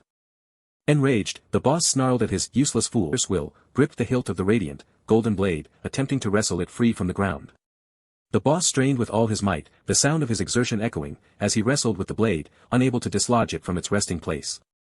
A shocking realization dawned on the boss amidst his struggle: this pig butcher blade was of a higher, superior grade than his own, shaking his understanding of the boy's power. With a sharp crack, the powerful golden blade fractured, shattering into shimmering pieces of light and energy. Holding the luminous fragments, the boss pondered why the kid would abandon such a formidable weapon, his thoughts lost in the forest's mysterious light. The worried subordinate suggested ominous possibilities: perhaps the kid had been consumed by the goblin giant, or captured by other lurking goblins after his victory. The boss, deep in contemplation, conceded that their grim speculations were indeed possible. With an ominous crackle of energy, a monstrous, clawed foot, bound by crimson strips, stepped heavily onto the earth. From the shadows of the eerie forest, a demon-like woman, horned and seething with anger, emerged into view. Enraged, the demon-like woman shrieked a guttural curse, accusing the surprised humans of coveting her deceased husband's corpse. "What nonsense are you babbling?" the boss thundered, his anger manifesting as crackling lightning that began to gather around him. As the men prepared for battle, the demon-like woman began to activate a massive, glowing green magical array, rising within its eerie light. A jolt of horror coursed through the boss as he recognized the terrifying truth: it was a teleportation array, powered by true magic. The demon-like woman roared in fury, her green eyes glowing with primal rage as she cursed her foes, wishing them to become mere waste within a crocodile's belly. With a series of crackling surges, the magical array activated, throwing the men to the ground amidst chaotic green energy. The boss, amidst the swirling green energy, deduced that that kid must have been teleported here by the female goblin, suddenly making sense of the mystery. In a vast, dark chasm, three indistinct figures stood before monumental structures, gazing into a deep, glowing red abyss. "This is the entrance to a secret realm," the boss exclaimed, his face etched with awe and disbelief at the monumental discovery. Lord Lei, eyes closed in triumphant ecstasy, let out a villainous laugh, envisioning his imminent promotion within the Thunderlion Alliance thanks to this newfound secret realm. His subordinates, their faces alight with excitement, eagerly congratulated Lord Lei on his monumental discovery. They surmised that that kid had indeed arrived here, having single-handedly defeated the realm's guardian beast and ventured within its depths. Their excitement quickly gave way to a tense worry, as the subordinates questioned their boss about the kid's formidable power and the risk of an ambush within the realm. A massive, shadowy guide, with menacing red eyes, dismissed their fears, declaring it would lead the way as Chuan, Wang Yuan, and Xiaowan walked into the ominous, red-lit corridor. Wang Yuan, radiating confidence, reassured Xiaowan that no harm would befall them as long as they remained close behind him. Chuan, however, walked with a cloud of question marks above his head, still utterly confused by the strange new reality unfolding around him. Down the ancient, mist-shrouded corridor, a shadowy armored figure, sword in hand, stood sentinel in the eerie quiet. Xiaowan, her staff held cautiously, peered into the misty distance, sensing a presence up ahead in the somber corridor. Alarmed, Wang Yuan immediately demanded to know who stood before them in the corridor, his voice echoing with urgency. With an eerie creak, a skeletal armored figure materialized, its green eyes glowing menacingly as it pulsed with dark purple energy. The woman's blood-curdling scream tore through the silence, a raw testament to her terror. Xiaowan gasped, her disbelief echoing through the eerie passage as Wang Yuan's concern etched deeper onto his face at the mention of undead knights. Wang Yuan, his voice firm with resolve, instructed Chuan to protect Xiaowan, claiming he would handle the approaching undead knight himself. The undead knight's skeletal hand tightened its grip on the sword hilt, radiating an ominous, purple glow. "Don't even think about passing," the skeletal guardian's voice echoed, as Wang Yuan stood his ground, bow drawn against its menacing presence. "Too slow," Wang Yuan declared, a purple aura trailing behind him as he swiftly dodged the attack, launching an arrow in retaliation. The arrow sliced through the air, a bright streak against the mystical darkness. With a resounding clang, the arrow struck the knight's skull, fragmenting it amidst a burst of purple energy. "Done," Wang Yuan proclaimed as the undead knight's form shattered and collapsed with a final thud. A faint buzz grew into an ominous hum as the knight's head began to glow with green energy, sending out a shocking pulse. Wang Yuan gritted his teeth, deflecting a powerful burst of green energy while his mind raced, questioning the tremendous power he faced. The ominous buzzing intensified as the undead knight's form regenerated, coalescing within a powerful green aura, startling Wang Yuan. The skeletal knight's frame glowed intensely, visibly mending itself with an eerie, supernatural healing. Wang Yuan's brow furrowed, realizing with a heavy dread that this was no ordinary foe, but likely the true, formidable guardian of the secret realm itself. "Xiaowan, buff me," Wang Yuan commanded urgently, his gaze fixed on the regenerating threat as he braced for the renewed conflict. Xiaowan chanted, lunar light blessing, her staff channeling vibrant energy that enveloped Wang Yuan, empowering him for the next assault. A surge of potent purple energy slammed into the undead knight. Empowered, Wang Yuan unleashed a barrage of arrows, each striking the knight with shattering force, sending fragments of armor crashing to the ground. "It's finally done," Wang Yuan sighed, wiping his brow, believing the ordeal was over and eager to move forward. "Wait, it's not over yet," Chuan interjected, his voice carrying an unsettling certainty that belied Wang Yuan's relief. With an alarming buzz and green light, the knight reformed once more, declaring itself, the Undying Knight, with chilling finality. Chuan, club in hand, advanced on the regenerating knight, coldly stating he cared not for its life or death, only that it not block his path. Chuan brought his spiked club down with a powerful, decisive swing. Both Wang Yuan and Xiaowan gasped aloud, utterly stunned by Chuan's unexpected and brutal directness. "This time it should," Chuan declared, standing confidently over the shattered remnants of the knight, a clear sign of his decisive blow. The knight's shattered, glowing green fragments lay scattered across the ground. "Again," Chuan exclaimed, a surge of renewed green energy confirming the knight's persistent, alarming regeneration. "We should retreat first," Xiaowan urged, her voice filled with growing worry, convinced the Undying Knight was the true, relentless guardian left by the celestial race. Xiaojuan's voice trembled as she warned that without breaking its magic, the knight would revive endlessly, ensuring their slow, inevitable demise through sheer exhaustion. Wang Yuan insisted they leave, his fear palpable that if the gatekeeper was this strong, unimaginable horrors must lie deeper within, yet Chuan remained unfazed. Chuan's eyes gleamed with a mischievous, calculating glint, contemplating the intriguing prospect of acquiring an immortal pet. Both Xiaowan and Wang Yuan stared in disbelief, utterly exasperated that Chuan could make such a joke amidst their desperate situation. With a dark, unsettling smirk, Chuan gently laid his hand on the knight's head, provocatively asking if its endless cycle of undeath was not, in fact, incredibly painful. "None of your damn business. Let me go," the knight raged, its skeletal form struggling against the unseen hold. Chuan's smirk widened into an unsettling grin as he offered the knight a twisted deal, become his pet, and he would free it from this place. The knight's despair was palpable as it revealed its immortality was a cruel curse, forever trapping it within these walls, begging Ch1 to stop his unsettling jokes. "Trust me," Ch1 commanded, his eyes glowing with an unnerving intensity that promised something far beyond simple reassurance. With a firm, unyielding grip, Ch1 took hold of the knight's head. "Aya!" Ch1 cried out, struggling against a surging force as light erupted from his arm, while the knight screamed for him to stop. A glowing bracelet on Ch1's arm pulsed with mysterious light, actively drawing some unseen power. Columns of blue and purple energy were forcefully siphoned from the undead knight, directly into Ch1's glowing bracelet.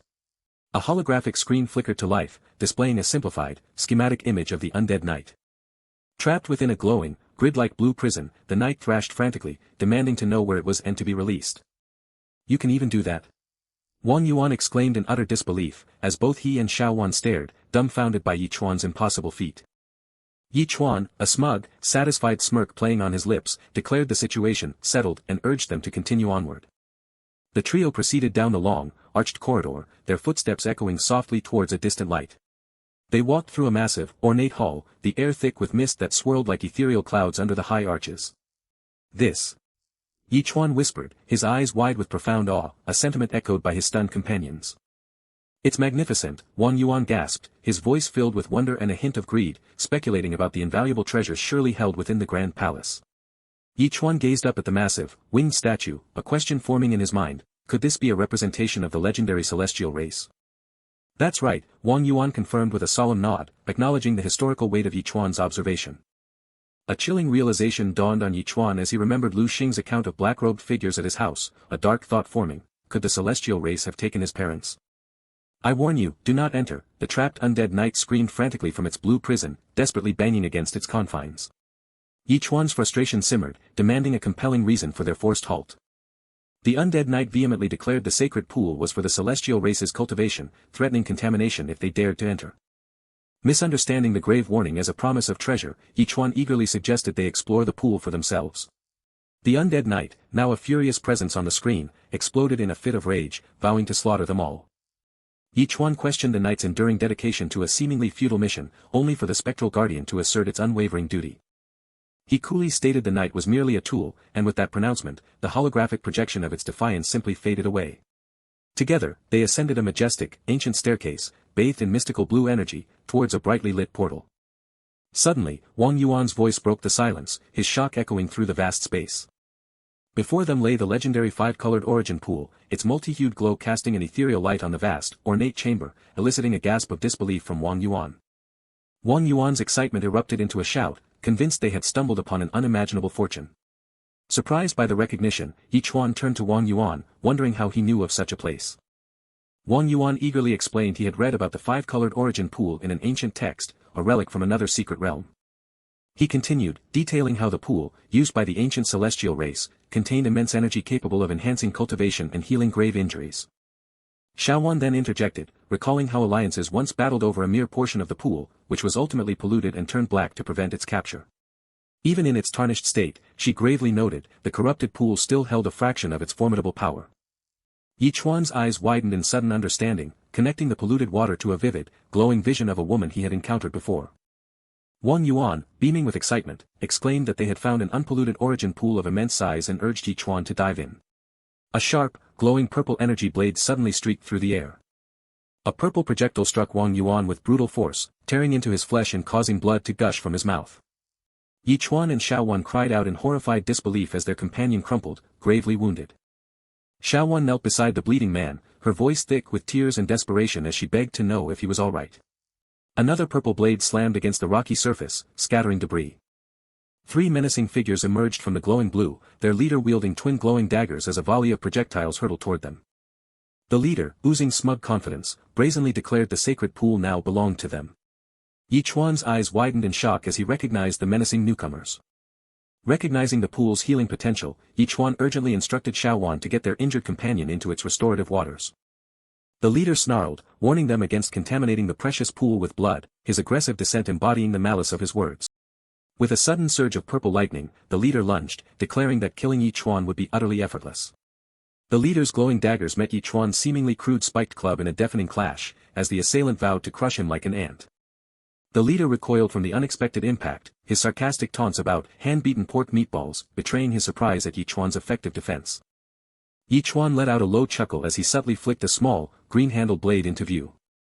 The two henchmen advanced, one brandishing a dagger, as he menacingly suggested they play with Ch1. Tears streaming down his face, the gravely injured Wang Yuan weakly defied their tormentors, commanding them to leave. Overcome by his wounds and exhaustion, the injured man finally lost consciousness, his tears still evident. A primal roar tore from Chuan's throat as his eyes blazed red, unleashing the terrifying power of the Blood Shadow Butcher. His transformation completed, Chuan now stood as a monstrous boar-like entity, crackling with raw, terrifying power. The transformed Chuan swung a massive spiked club with violent force, a blur of motion and raw power. Surrounded by swirling dark energy, the transformed Chuan effortlessly absorbed or deflected the incoming attack. His single, intensely glowing red eye pulsed with the raw, untamed fury of his transformation. The transformed Chuan, now radiating with crackling red lightning, smugly questioned if his opponent truly believed the same tactic would work twice. The leader's eyes widened in surprise and anger, his accusation of shameless, hidden armor echoing through the air. The transformed Chuan mockingly retorted, then lunged forward with incredible speed, surrounded by purple lightning. A searing bolt of lightning struck Chuan, causing him to grimace in sharp pain as blue energy erupted from his body. He gritted his teeth, the pain of the red lightning strike agonizing, as he realized the insidious slowing effect of his opponent's sword. A furious "damn it" echoed in his mind as his bloodied hand trembled violently, betraying the severity of his injuries. Chuan coughed up more blood, a sickening realization dawning on him that his internal organs had been severely damaged. The leader stood triumphantly over the injured Chuan, his sarcastic gratitude for being led to the secret realm ringing with menace. Chuan gasped, his body racked with deep, agonizing coughs as blood rose in his throat, each spasm a testament to his profound injury. His eyes widened, pupils dilated with a searing pain that pierced through him, a raw agony etched across his blood-flecked face. The woman's mind raced with a chilling thought, overwhelmed by the realization that both she and the injured brother Wang were caught in an inescapable, dire plight. His transformed self launched a furious attack, the weapon slicing through the air with a series of sharp whooshes, cruelly taunting Chuan's inability to save anyone, even himself. Chuan was violently flung backward by an unseen force, his body a helpless blur against the rush of impact. Lying in pain, Chuan introspectively acknowledged the immense power gap that still separated him from true mastery, lamenting the absence of his trusted pig butcher blade. Despite his injuries, Chuan urgently questioned the holographic undead knight about its desire for freedom, only to be met with a stubborn protest. His voice cracking with desperation, Chuan implored the knight to reveal the truth and help him, warning that his death would forever seal its fate within that place.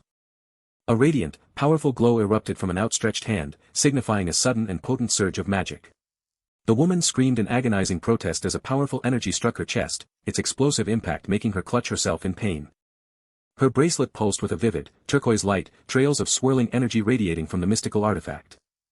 The two men exchanged sinister smirks, their malicious hee-hee a chilling prelude to their dark anticipations.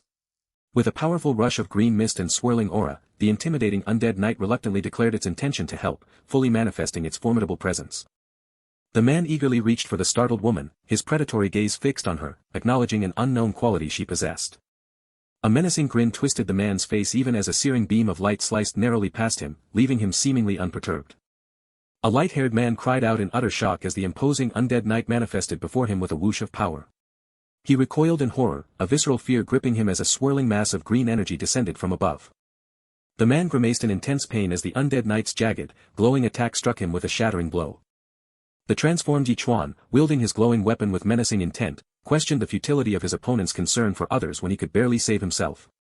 Something unseen shattered into multiple fragments with distinct cracking sounds, leaving behind only the evidence of destruction. Despite its form being shattered with multiple cracks, the undead knight's remains glowed with eerie green energy, attempting to reform, prompting a shocked question about its immortality. The transformed Chuan moved with blinding speed, attacking in a chaotic, violent blur that struck his opponent with forceful impact. His opponent was forced to kneel, overwhelmed by a powerful, swirling blue energy that bore him down. The transformed Chuan repeated his own words as a taunt, prompting the normal Chuan to angrily retort at the profound irony of being mocked with his own earlier statement.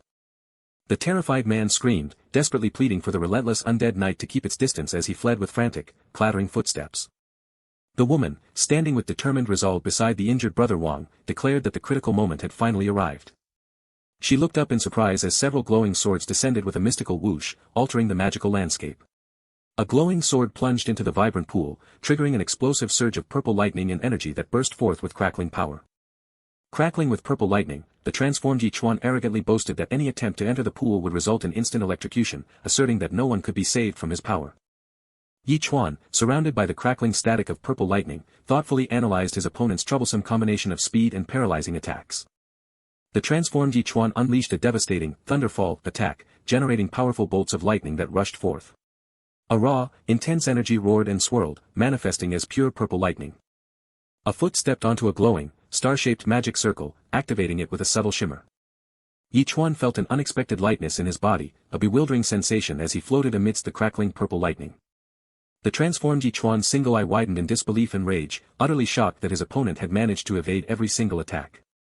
As the woman urged Ch1 forward, a system notification confirmed the acquisition of a lunar light blessing, instantly doubling his movement speed. His transformed self turned its focus, declaring that Ch1 himself must be dealt with first, as Ch1 looked back with resolute determination. The transformed Ch1 lunged with fierce aggression, while the normal Ch1's eyes glowed intensely, ready for the confrontation. Ch1 delivered multiple powerful slashes with a violent flurry of impacts, tearing through his transformed self.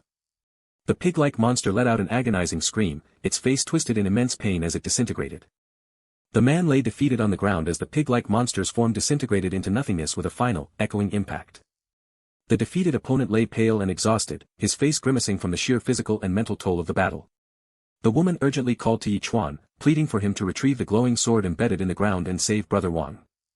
Ch1, with determined resolve, confirmed his intention to pull the powerful sword from its resting place. Ch1 stepped into the glowing, mystical pool, reaching with focused determination for the sword embedded within the waters. A raw, primal scream tore from Ch1's throat as intense purple lightning enveloped him, his eyes glowing fiercely with both agony and surging power. Purple lightning crackled and sparked with uncontrolled energy around Ch1's hand. His eyes glowing with fierce resolve, Ch1 firmly grasped the sword, channeling the immense purple lightning that now surrounded him. The sword itself pulsed with crackling purple lightning, fully infused with elemental power at its base. Ch1 stood in a powerful stance, holding the lightning-infused sword as a massive surge of crackling purple energy erupted around him. The woman murmured Ch1's name, her voice laced with a complex mix of worry and relief as she beheld his new, formidable power. A massive, explosive surge of purple lightning and energy emanated from Ch1, obscuring him in a dynamic burst of power. The woman, her face filled with profound relief and gratitude, tearfully thanked Ch1 as he stood empowered, wielding the lightning-infused sword. A searing surge of purple lightning convulsed around Ch1, its raw power threatening to consume him as he struggled to contain it. The woman's voice was laced with pity as she declared the weapon unsuitable for Ch1, even as the untamed lightning sparked and lashed out around him. Purple lightning twisted around a glowing shard, as if reshaping it, while disembodied hands seemed to reach for its fractured form. With frantic urgency, the woman pleaded for Brother Wang to enter the pool, desperate to save him from his critical state. A sharp clang resonated as the glowing weapon was drawn, its purple edge humming with readiness. Engulfed in crackling purple energy, the woman screamed in pure terror as Brother Wang remained unconscious beside her, all under the menacing gaze of a shadowy figure. Tears streamed down the woman's face, her distress palpable as purple energy shimmered around her, a constant reminder of the chaos. With a desperate rush and shove, Brother Wang pushed away, his actions sharp against the glowing energies, leaving the woman reaching out behind him. Brother Wang tumbled backward into the glowing water with a gurgling splash, consumed by the ethereal currents. The woman collapsed to her knees, blood staining her lips, as she desperately called out Brother Wang's name, her anguish echoing in the somber space. A crimson stain began to bloom in the water, spreading insidiously through the pool, a horrifying testament to the injury. The man with the lion emblem furiously condemned them as filthy insects for contaminating his pool, his outrage echoing as Brother Wang lay defeated nearby. With blood already staining his mouth, the man grimaced and swore a chilling vow to settle the score. The man's cutting declaration that Ch1 could save no one struck a raw nerve, leaving Ch1 wide-eyed with shock and a visible tremor of fear. Ch1 wondered aloud if his opponent's realm had just increased, unaware that a system notification was simultaneously revealing his own breakthrough to the 7th-rank climbing pond realm, with all stats and Pig Slayer damage dramatically boosted by the electric shock.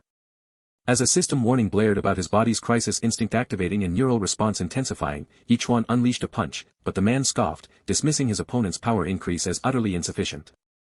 The man sneered, declaring an insurmountable realm gap between them, and launched a fierce, swift attack with his glowing blade. A thunderous clang marked the powerful impact as a weapon struck with immense force. The man's mocking laughter cut through the air, taunting Ch1 about his previous powerful move and cynically speculating it was due to the absence of his blade, as Ch1 recuperated on the ground. With a chilling splash, the man stood triumphantly over his bloodied, defeated opponent, the grim tableau a testament to his ruthless victory. As an undead knight began to materialize with an eerie wail, the man angrily roared for it not to act arrogantly. With bulging veins and a grimace of pure fury, the man roared a promise to grind the damned skeleton's bones into powder. The man launched himself with a swift whoosh, his twin blades meeting the undead knight with a powerful impact and a flurry of swishes. Brother Wang, his face a mask of pained determination, gently held the injured woman, promising to avenge her as she recovered amidst the blue glow.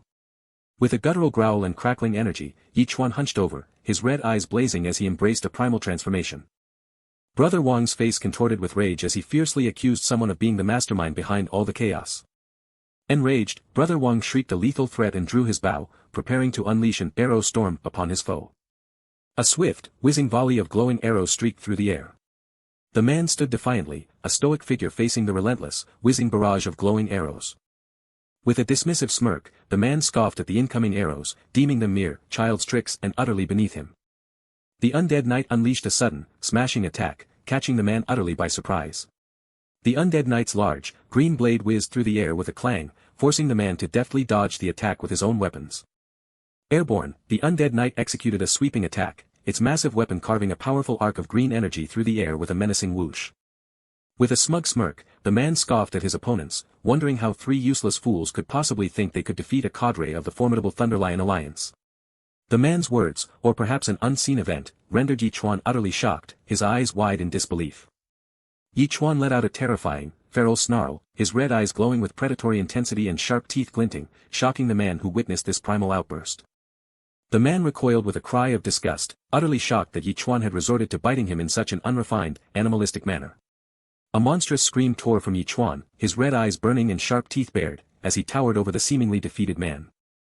As Ch1 recoiled, he violently spat something out, leaving the grimacing man below to react with shock and revulsion. Enraged to his core, the man shrieked, courting death, and prepared to deliver a furious, impactful strike with his blade. A harsh striking sound echoed as the man's blade connected, causing Ch1 to grimace in obvious pain. Ch1's sharp teeth locked onto the man's arm with a vicious bite, eliciting a wide-eyed shock of agony. With a sickening tear and spurt of blood, Ch1 violently bit off a finger.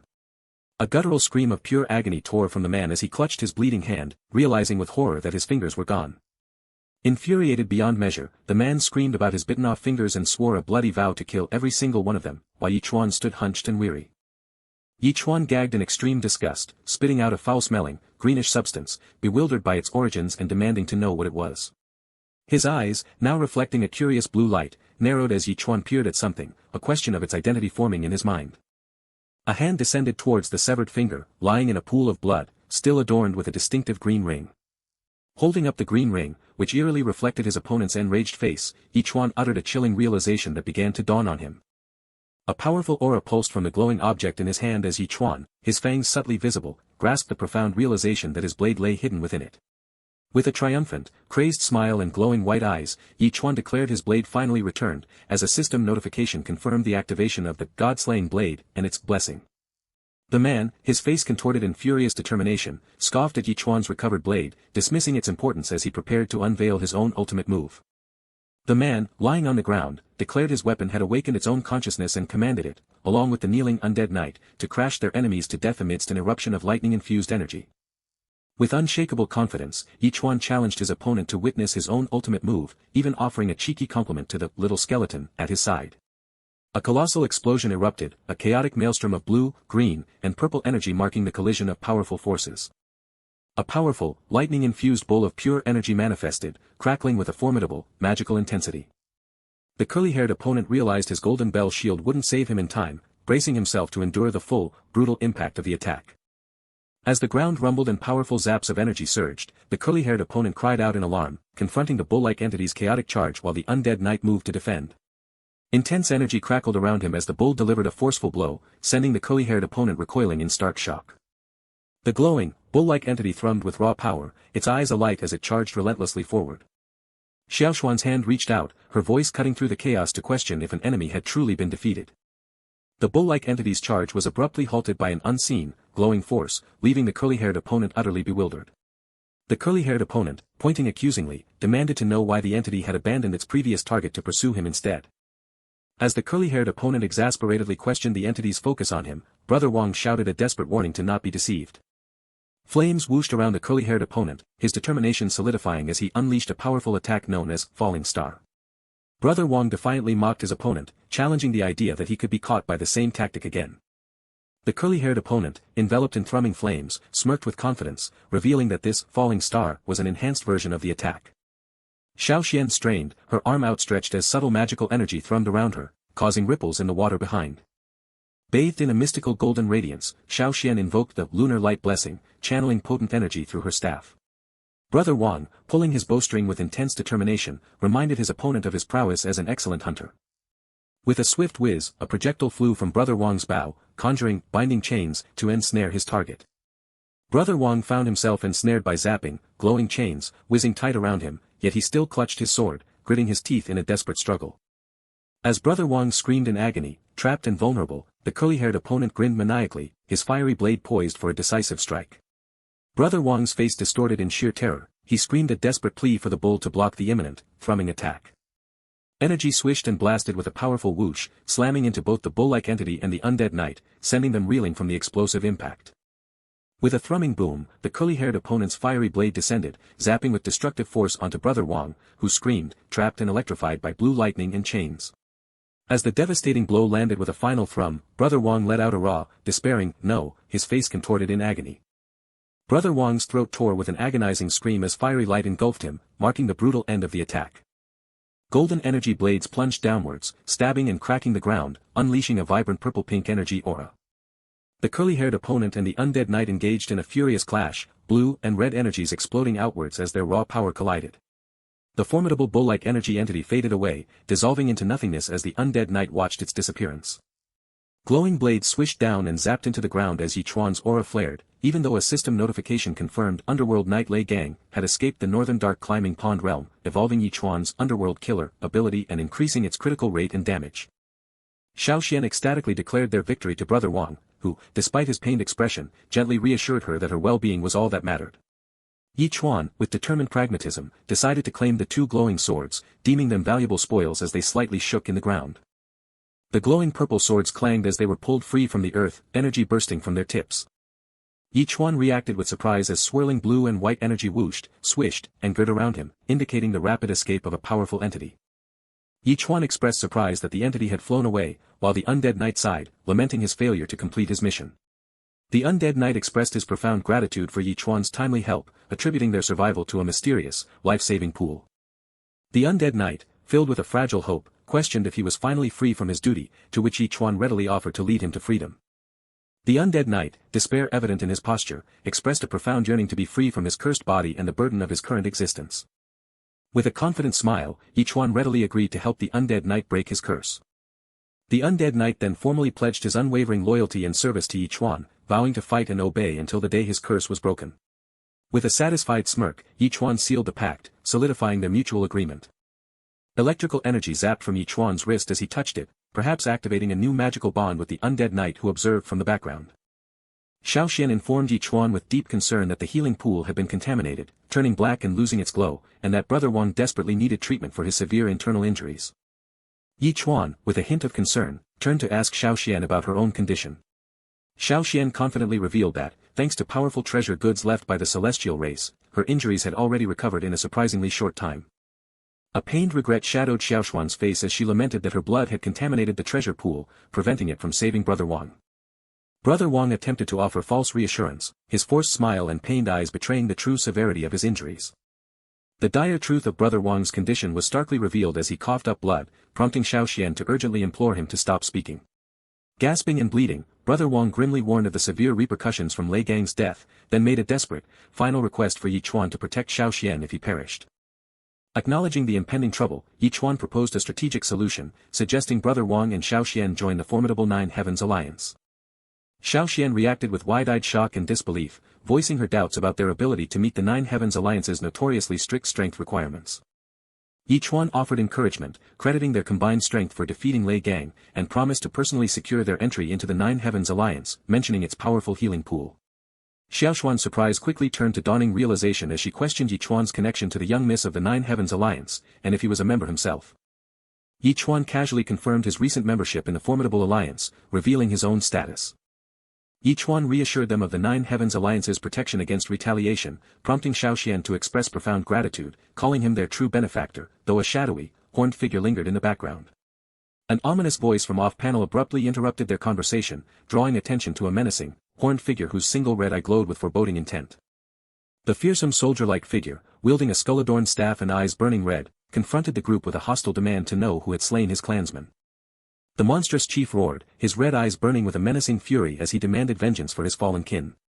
Xiaoxuan's voice cut through the tension, identifying the monster as the Goblin Chief, a revelation that left both Ch1 and Brother Wang in stunned disbelief. Ch1, his own eyes burning with a fierce red glow, defiantly challenged the unseen foe, his grip tightening on his blade despite the searing pain in his arm. The hulking monster's enraged accusation echoed through the cavern, confirming its grim recognition of Ch1 as the perpetrator. Ch1, his face etched with urgent concern, ordered Xiaoxian and Brother Wang to flee and prioritize Brother Wang's healing above all else. The monstrous chief's words resonated with chilling dominance, asserting that his horde had sealed their escape, yet Ch1 remained unyielding despite his companion's growing apprehension. With a surge of raw power, Ch1's hand ignited, a brilliant light radiating from his bracelet as he uttered an ancient command, silencing the beast's insolence. The sheer power emanating from Ch1 shattered the monster's bravado, leaving it gasping in horror, questioning if it had just provoked a true deity. With absolute focus, Ch1 channeled his burgeoning power, his glowing eyes fixed and sweat beading on his brow as he pronounced a judgment of profane flames upon the Forsaken. Amidst crackling electricity, the monstrous chief and its entire goblin horde crumbled to their knees, bowing in terrified submission, pleading for the great god's forgiveness. Ch1 calmly stated that their departure was assured, the immediate threat having been neutralized under his imposing will. With the goblin horde still prostrate in their wake, Ch1 and his companions walked away, leaving the tense confrontation behind them.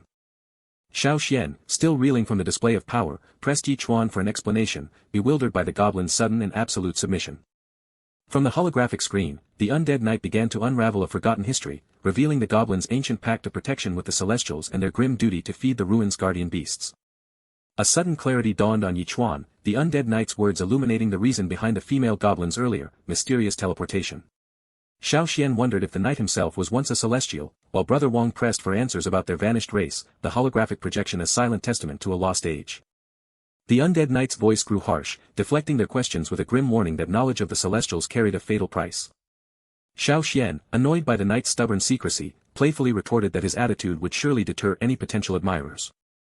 As Brother Wang urged them onward, the undead knight's holographic form vehemently declared his complete disinterest in romantic pursuits, prompting their exit from the cavern. The sight of the majestic Nine Heavens Alliance gate, guarded by floating, luminous blades, drew a whisper of awe from Xiaoxian. Xiaoxuan's wide eyes and slight tremor of emotion affirmed that the grandeur of the Nine Heavens Alliance surpassed even its fabled reputation. Suddenly, the undead knight's voice cut through the air, and Ch1, intrigued, readily assented to hear the favor he was about to request.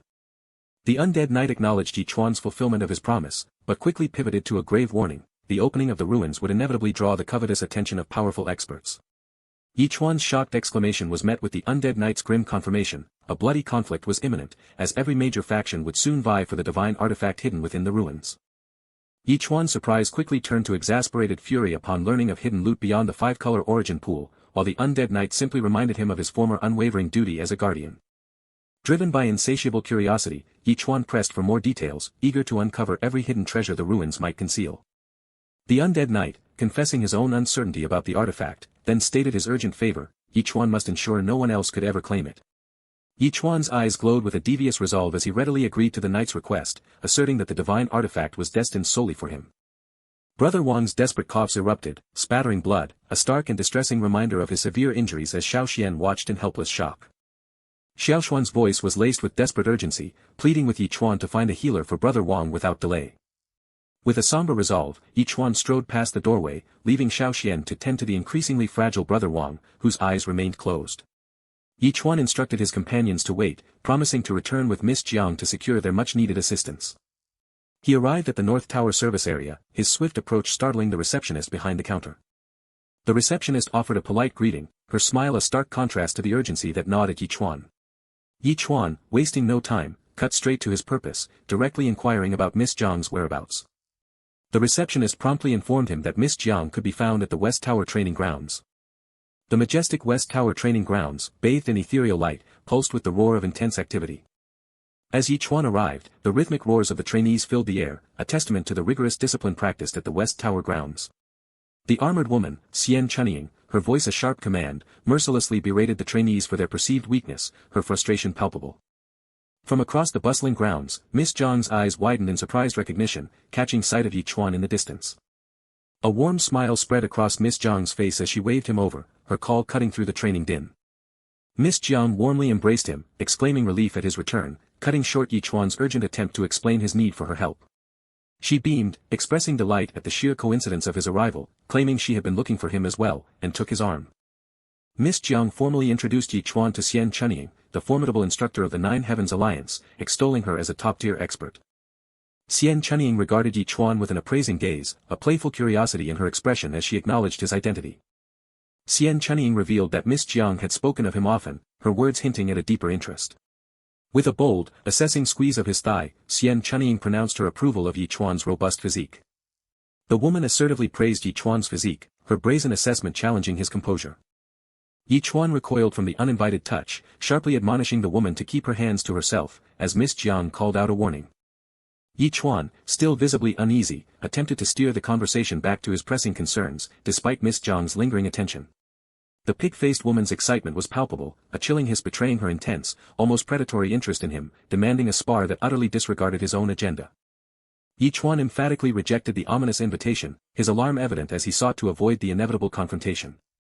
Miss Jiang's encouragement, framed as a chance for self-improvement, was a subtle prod for Ch1 to reveal his true capabilities. Ch1-54's authoritative command cleared the training grounds, signaling her readiness for the impending confrontation. Onlookers eagerly anticipated the instructor's demonstration, expecting a swift lesson for the newcomer and a thrilling spectacle. With a powerful command, Ch1-54 summoned her weapon, readying herself for battle. The massive blade materialized, emanating a potent, clattering hiss of otherworldly energy. As the summoned weapon was firmly grasped, it whirred and hissed with volatile power, preparing for its wielder's intent. With a powerful cry of exertion, Ch1-54 brought her colossal sword arcing down from above, aiming a decisive blow at Ch1. The immense blade struck the earth with a thunderous impact, cracking the ground and sending fragments scattering. Ch1's terror was palpable as he questioned the instructor's intentions, wondering if his very life was on the line. Undeterred, Ch1-54 launched into another fierce aerial assault, her glowing blade hissing with potent, purple energy. With a swift motion, Ch1-54 landed a powerful kick, sending Ch1 reeling backward from the sudden impact. As Ch1 struggled to recover from the brutal assault, the sheer, tearing force behind Ch1-54's attacks left him questioning her formidable power. With a tearing sound of displaced air, Ch1-54 challenged Ch1 to abandon his restraint and truly engage in the fight. The ground violently shattered and cracked under an unseen, tearing force, radiating destructive power. A colossal burst of white and purple energy erupted, tearing through the air with a mighty whoosh. Alarmed by the escalating intensity, Miss Jiang frantically warned Ch1-54 against seriously harming Ch1. Ch1-54 paused, her expression shifting to one of surprise and slight confusion. With a decisive whoosh and powerful clatter, Ch1 met the colossal blade with his own cleaver, successfully deflecting the full force of the attack. Ch1-54, acknowledging his surprising defense, now declared her intent to fight with serious purpose. Ch1, his resolve hardening, declared he would not back down until he had utterly defeated her. Ch1-54 expressed her approval of Ch1's newfound fighting spirit, a faint creak accompanying her satisfaction. With a soft creak, Ch1-54 eagerly called for the next round of their intense spar. Suddenly, Ch1-54's confident demeanor shattered into an expression of profound shock. Both Ch1 and Miss Jiang shared a look of wide-eyed confusion and utter shock at the sudden, unexplained phenomenon. Ch1-54 gasped, her awareness instantly seizing upon the immense, streaking energy that suddenly permeated the air. As a powerful pillar of energy erupted skyward with a resounding, otherworldly roar, Ch1-54 turned to gauge if others had perceived its emergence. Her eyes widening with excited realization, Ch1-54 declared the sudden appearance of a new, fantastical secret realm. From a traditional structure, an immense pillar of mystical light erupted skyward, announcing a grand event with a colossal roar. From a distance, a worried woman watched the energy surge, her concern for Ch1's whereabouts overriding the spectacle as the energy roared. At a grand mansion, ethereal purple energy swirled and crackled around its ornate gate, signaling a new, ominous development. Within a grand, candlelit hall, 3 figures departed from a central throne, a faint metallic resonance echoing their significance. With a face contorted in fury, a man with ear piercings declared the tragic death of his younger brother, Lei Gang. The others expressed grave concern, immediately questioning the circumstances of Lei Gang's death. Two magnificent swords, crackling with potent purple lightning, stood imbued with raw power. The lightning-infused blades, symbols of the formidable Nine Heavens Alliance, stood in stark contrast to the whispered title, Pig Butcher. Radiating potent purple energy, the enraged man clenched his fist, vowing terrible retribution upon the Nine Heavens Alliance. Within the serene courtyard of the Xia family residence, a playful Xia Nan Nan leapt with youthful energy, prompting an older man to question her lively antics. Xia Nan Nan, brimming with pride, excitedly detailed the fantastical, monstrous ingredients she had used to refine a powerful new pill, eager to present her creation to her father. Mr. Zhao, visibly nervous, gently cautioned Xia Nan Nan not to interrupt her father, who was engaged in a crucial meeting with the four great experts. Frustrated by the delay, Xia Nan Nan pouted, decisively declaring her intent to seek out Yi Chuan for companionship instead. With a desperate whoosh of breath, Mr. Zhao frantically tried to restrain Xia Nan Nan, warning her of the grave dangers that currently lurked outside. In a somber, wood-paneled room, a grave man with long dark hair began to address the assembly of seated figures. With a serious gaze, the man probed his companions, knowing they must have perceived the powerful energy surge. Three masked figures solemnly confirmed their shared awareness with an assenting nod. With a confident, almost sinister smile, the man asserted the new secret realm was an absolute imperative for the Xia family's dominance within the martial world. Two powerful impacts reverberated from the heavens, signaling a momentous arrival.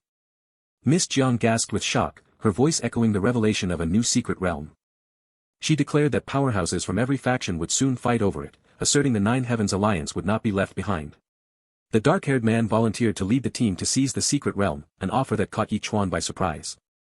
Miss Jiang secretly harbored the ambitious hope that seizing this secret realm would finally change how the Nine Heavens Alliance perceived her.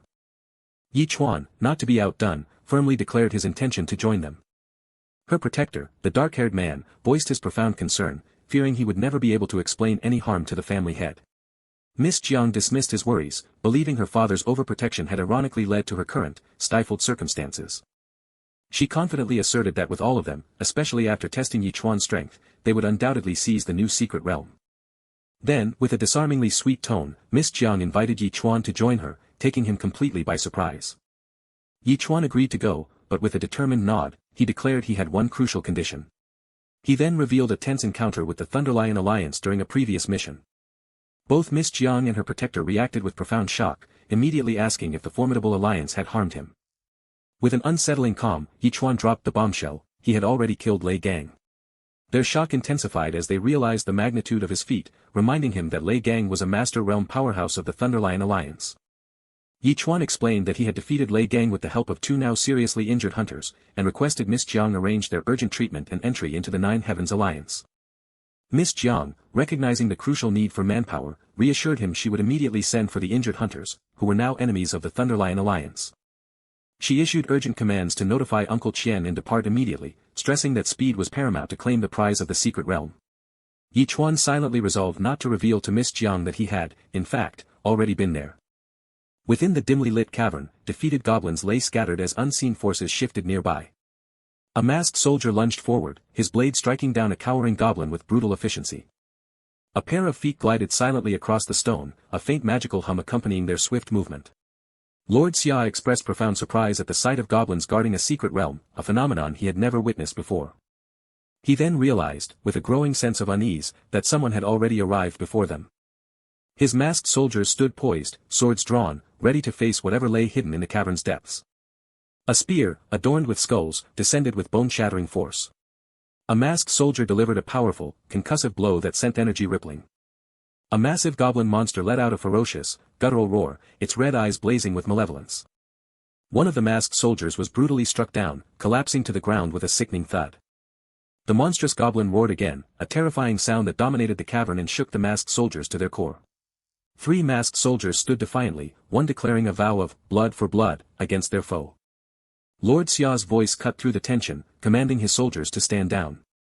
With a powerful surge of energy, Lord Xia confidently declared that this formidable goblin was beyond his soldiers' capabilities. He stood alone against the towering goblin monster, a lone figure in the swirling mists of confrontation. A green, gloved hand clenched around a jagged staff, a grunt of exertion hinting at immense power gathering. The goblin monster roared, unleashing an earth-shattering lava attack with two thunderous booms of raw power. Its menacing aura crackled with building energy, signifying an even greater attack. The very ground fractured, unleashing fiery lava in a chaotic burst of destructive power. Amidst the violently cracking earth and flowing lava, Lord Xia and two masked soldiers stood precariously. As an unseen force blasted one of his masked soldiers backward, Lord Xia remained stoic. Lord Xia countered with an immensely powerful sword swing, creating a brilliant, echoing impact. A terrified masked soldier, shivering uncontrollably, pleaded to take his leave, finally revealing his leader's title, Lord Xia. Lord Xia exuded a chilling aura of composed power, his gaze cutting through the fear. As he stood confidently, a powerful dragon tattoo on his arm pulsed with a resonant roar of latent power. Lord Xia surged forward, leaping through the air with incredible speed to confront the goblin monster.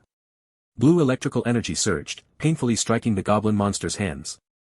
The goblin monster, undeterred, began to swell, growing even larger in a terrifying display of escalating power. Airborne, Lord Xia summoned a resplendent golden dragon that descended with two thunderous crashes upon the colossal goblin. A catastrophic boom erupted as the golden dragon's power detonated upon its target. The goblin monster's body was violently shredded, its screams echoing the decisive force of the attack. The goblin monster let out a final, pained cry, its massive form clearly defeated and suffering. Standing dominant amidst the chaos, the man introduced himself as Xia Seihai, declaring his singular, ruthless principle: anyone who stood in his way would die. The monstrous creature cried out in agony, its form shuddering with an unknown torment in the ominous, purple-lit darkness. Through the imposing archways of the ancient hall, the injured creature was led, its steps still burdened by the tremors of recent pain. Barely surviving its ordeal, the creature trembled as it sought refuge in a hidden cavern, its thoughts racing to report its failure to the soon-to-awaken king. A glowing blue spear pierced the air with a swift, whizzing velocity, trailing streaks of raw power. In a flash of energy, the spear tore through the monstrous creature, eliciting a guttural cry of agony as it connected. Across the luminous, reflective surface, the man with dark hair stepped, his advance leaving a faint trail of lingering energy. Standing triumphantly over the defeated creature, the man with dark hair declared that he alone would leave this place alive. Hissing softly, the man with light brown hair and his two guards continued their path down the long, ornate corridor. He noted the fallen bodies, identifying them as members of the Thunderlion Alliance, left to perish in the murky, blue-green light. A profound energy deep within the palace beckoned him, confirming his senses that the coveted item remained untouched. With resolute determination, the man with light brown hair commanded his guards to move deeper into the mysterious corridor. The man with light brown hair swiftly advanced through the ancient chamber, his movement leaving trails of faint blue energy. His sandal-clad foot landed softly, echoing subtly on the stone floor as he continued his determined march.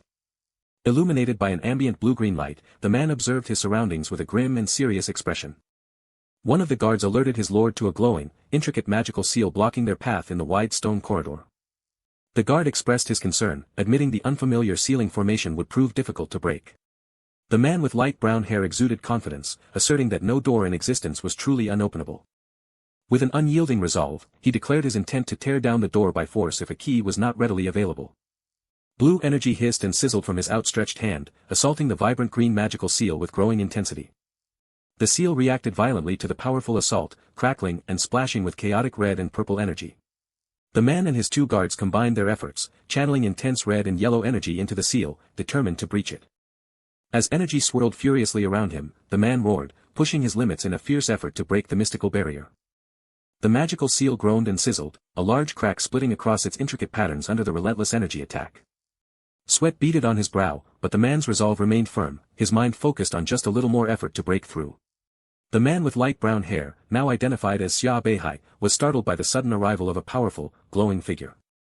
The newly arrived man with dark hair greeted Xia Beihai with a confident smirk, mockingly commenting on his age.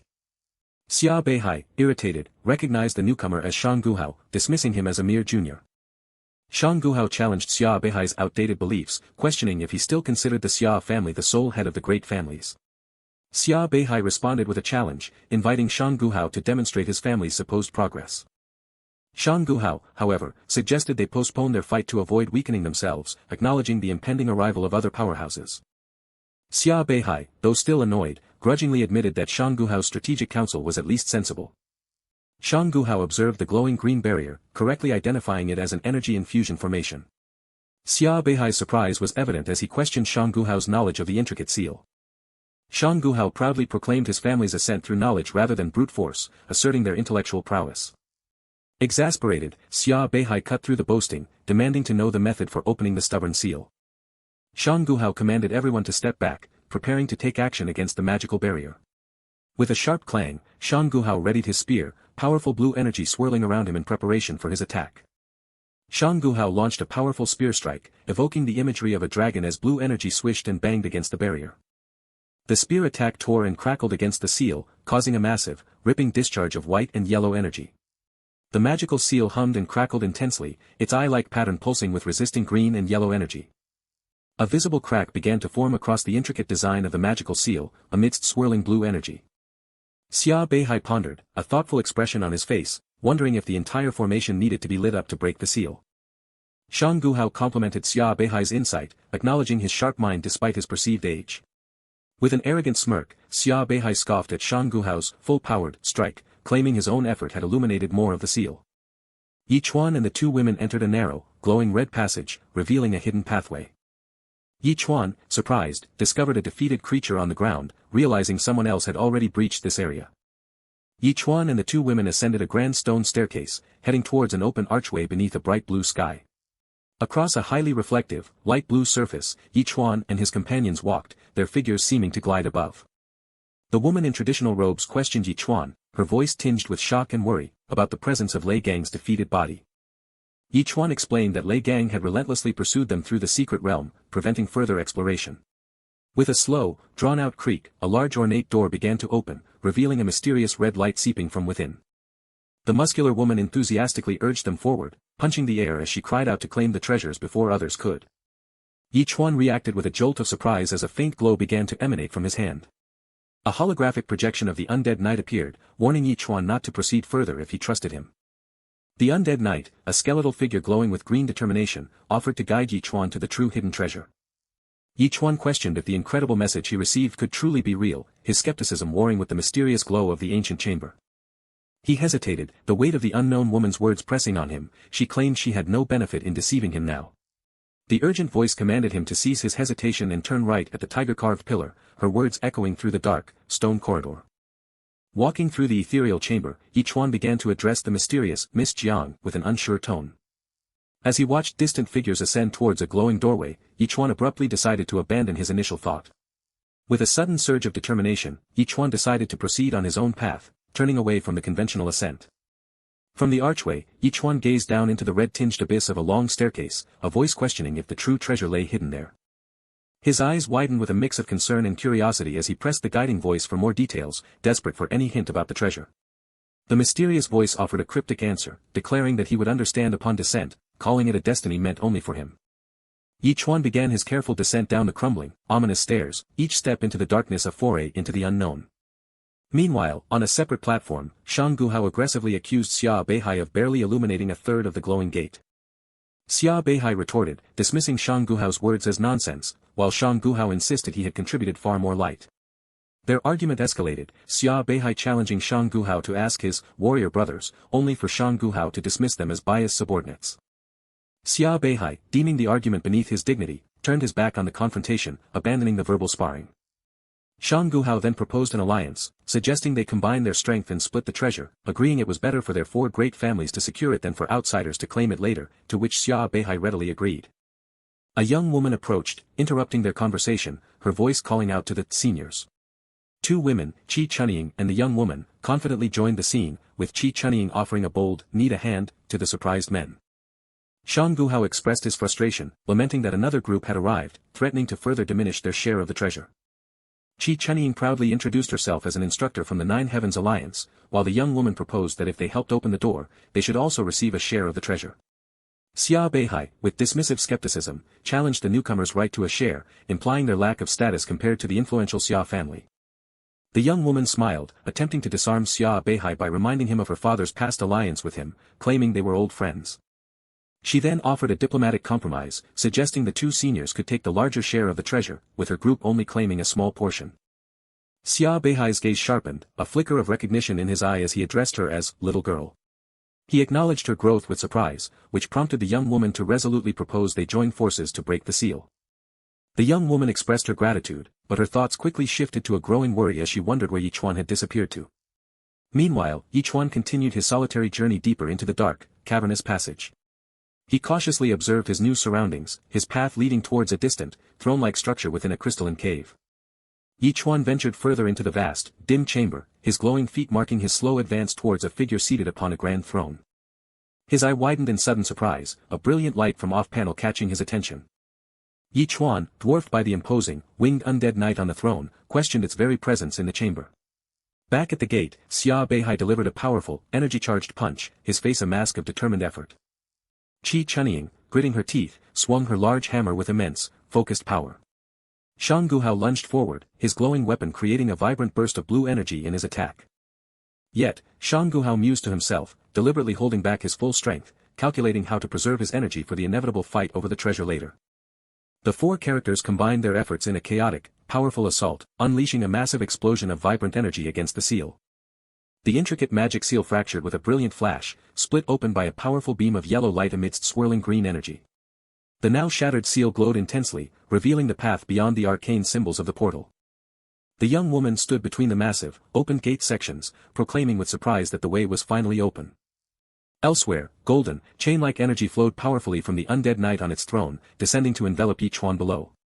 Ch1 was engulfed, his figure illuminated by the sudden, rapid influx of bright, golden energy. The shadowy figure, horned and mysterious, opened its eyes, which glowed fiercely with a yellow light against the radiating backdrop. The colossal, winged shadowy figure commanded Ch1 to approach, its voice echoing in the golden-lit chamber. Confused, Ch1 pointed to himself, questioning if the imposing figure was truly speaking to him. Ch1 recoiled in shock, his wrist device displaying a skull image as the urgent female voice warned him that the figure before him was a general of the celestial race. Ch1 gazed up at the towering undead knight, who now spoke a single, weighty warning to him, careful. The ancient undead knight, its wise eyes contemplating Ch1, expressed concern over its dwindling energy and questioned why such an ordinary human stood before it. The undead knight then blurred into incredibly swift motion, a streak of speed past Ch1's outstretched hand. A skeletal form of the undead knight knelt before the regal, older knight, pleading its case that Ch1 was the most suitable candidate after decades of searching. The imposing undead knight, with glowing eyes, conceded with a resigned tone that they had no other choice. The undead knight then proposed a deal to Ch1, who looked wary and apprehensive, a faint sweat beading on his skin. As the undead knight's boar-like face was revealed, Ch1 questioned, his mind racing, what kind of deal this could be. The regal man, a celestial general, urgently pleaded for help with a matter of monumental importance. Ch1, utterly indifferent to the general's plea, asserted his disinterest and began to walk away. The undead knight, enraged, roared for Ch1 to return, condemning his disrespectful attitude toward a celestial general. The celestial general then proposed a powerful bargain, offering a single wish from the celestial race if Ch1 would lend his aid, pressing him to name his heart's desire. A profound longing surfaced in Ch1's voice as he declared his wish, to discover the truth about his parents' location. The general, radiating confidence, immediately assented, promising the celestial race would aid in their discovery.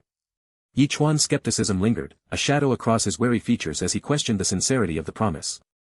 The general, his patience worn thin, seethed that his weakened state was the only thing preventing him from crushing such a talkative brat. Impatient with the general's emotional outburst, Ch1 demanded he stop wasting time and reveal his task. With a solemn gesture, the celestial general released a dark, glowing token into the ethereal light. A sharp crack echoed as Ch1 found himself holding the mysterious token, its surface fracturing under an unknown force. The general, his voice weighted with grave importance, commanded Ch1 to deliver the token to a direct bloodline descendant of the celestial race. Confusion clouded Ch1's mind as he bewilderedly questioned how he was meant to locate such a specific, unknown descendant. The general assured him the token itself would provide guidance, and that once it reached its destination, the celestial people would honor their promise to fulfill his wish. Holding the glowing token firmly, Ch1 sealed the pact with a resolute declaration of deal. Yet, the general's concern for Ch1's inherent weakness prompted him to offer another safeguard. With a violent tearing and pulling, the general ripped a part of himself away, a painful sacrifice. Dark, shimmering feathers, stained with drops of blood, drifted through the air, remnants of a profound cost. The general, now sitting upon his throne, extended the massive, dark wings towards Ch1 as a potent offering. Ch1's eyes widened in utter confusion, questioning the nature of this strange, massive gift. Ch1, imagining himself a master chef, suggested roasting the wing over a bonfire, eliciting an alarmed protest from the undead knight. The general, exasperated by Ch1's antics, curtly instructed him to simply touch the artifact. With a mix of hesitation and curiosity, Ch1 tentatively reached his hand towards the dark, silent wing. As his fingers brushed the wing, a powerful whoosh of purple energy erupted, rustling around him. Whirring energy and dark feathers enveloped Chuan, surging and swirling as if merging with his very being. Chuan's eyes widened in profound shock as the unsettling transformation caused him to curse aloud. Chuan writhed in excruciating discomfort, his body twisting as a maddening itch consumed him, purple energy and veins pulsing beneath his skin. A contorted grimace of pure agony twisted his face as he cried out about the unbearable itch on his back. The undead knight, his gaze stern, advised Chuan to endure the pain, for the merging process would soon conclude. With a final series of whooshing surges, Chuan hung suspended, now bearing magnificent, dark wings that pulsed with swirling energy. Astonished, Chuan processed the reality of the wings fused to his body, his mind immediately leaping to the possibility of flight. From the shadows, the general's confident voice affirmed that flight was now well within his capabilities. The general cautioned that while flight was possible, it would demand enormous stamina, revealing the wing's true purpose was to resist the encroaching nightmare race. A tremor of worry ran through Chuan as he grappled with the implications of this nightmare race, fearing they would now hunt him. The general's voice became a solemn pronouncement, placing the entire future of the celestial race squarely on Chuan's shoulders. Frustration boiled over in Chuan as he vehemently demanded a clearer explanation of the dire circumstances. As the undead knight began to shrink and shimmer, he revealed the devastating truth: the celestial general had already perished.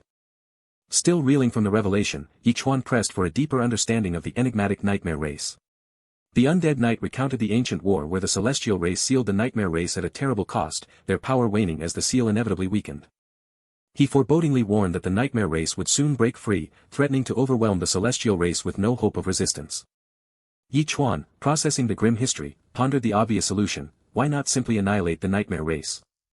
The undead knight revealed the nightmare race lacked a physical form, subsisting on souls, before delivering a fresh warning of impending bad news. A palpable apprehension gripped Chuan as he cautiously inquired about the nature of the unwelcome news. The undead knight disclosed the chilling truth: the general's brief revival indicated the sealed gate had already been breached, ensuring the nightmare race's release upon his final disappearance. Meanwhile, in a distant, shadowed corridor, a group of figures including the celestial general, moved forward with a rhythmic thumping. They advanced along a crystal-lined path where energy surged from glowing blue formations, towards a vibrant purple gate that pulsed with arcane power. One man, eyes wide with astonishment, gasped at the sheer abundance of glowing energy stones before them. Clutching several small, glowing crystals, the man excitedly declared their value surpassed gold, convinced they had struck immeasurable riches. The general, now in a different context, looked down at an unknown object on the ground, his expression one of curiosity. Two women paused before a magnificent, glowing blue gate, covered in mysterious inscriptions. One woman, her hand tracing the glowing runes, identified the script as belonging to the celestial race, though only fragments were legible to her. Her voice, tinged with a chilling discovery, deciphered the ominous message: nightmare race. Second soul. Sealed here. The man with long light brown hair grappled with a chilling truth, his thoughts confirming whispered rumors about the nightmare race. An unknown hand, drawn by an unsettling aura, reached out to touch the glowing, icy monument as an unseen energy trembled. The woman, identifying the sealing stone, observed that it emitted a profoundly icy aura. A man with spiky dark hair, asserting his authority, demanded the woman step aside so he could examine the mysterious object. A sudden, impactful realization seized him: this was indeed the object he sought, beyond any doubt. He excitedly proclaimed the stone monument was forged from black frost stone, a material so rare it made sapphires seem utterly worthless. The man with long light brown hair affirmed the immense rarity of black frost stone as the group gathered around the luminous monument. He cautioned against touching the object carelessly, warning that Miss Jiang had revealed its true purpose as a seal for the nightmare race. The spiky-haired man erupted in dismissive laughter, calling the warning nonsense and accusing the others of fabricating an excuse to hoard the black frost stone for themselves. The woman furiously denied his accusations, prompting the sneering man to challenge her by offering to translate the celestial race inscriptions himself. He dramatically pointed at the monument, confidently declaring the inscriptions promised a celestial race reward for those who entered the Great Hall, his words filled with a whooshing energy. The woman, wide-eyed with shock, internally condemned his blatant lie. Instructor Chi, her loyalty unwavering, defiantly warned the man not to cross her young lady. The spiky-haired man's eyes widened in sudden surprise as streaks of purple energy swirled around him. He violently connected with Instructor Chi, striking her with a powerful, energy-infused kick. Instructor Chi was violently propelled backward, shattering the ground beneath her in a series of powerful impacts. The woman, frantic with worry, rushed to check on the injured Instructor Chi, calling out her name. Enraged and grimacing through the pain, Instructor Chi condemned him for his cowardly sneak attack. The spiky-haired man, his expression sinister, menacingly warned everyone to be sensible, asserting his claim over the treasure. The man with long light brown hair confronted him, accusing him of disgracing the four great families. With a powerful swoosh, the spiky-haired man launched a soaring attack with his glowing spear, as his opponent prepared to dodge. He boasted that with the black frost stone amplifying his frost spear, his Shang family would undeniably become the strongest among the four great families.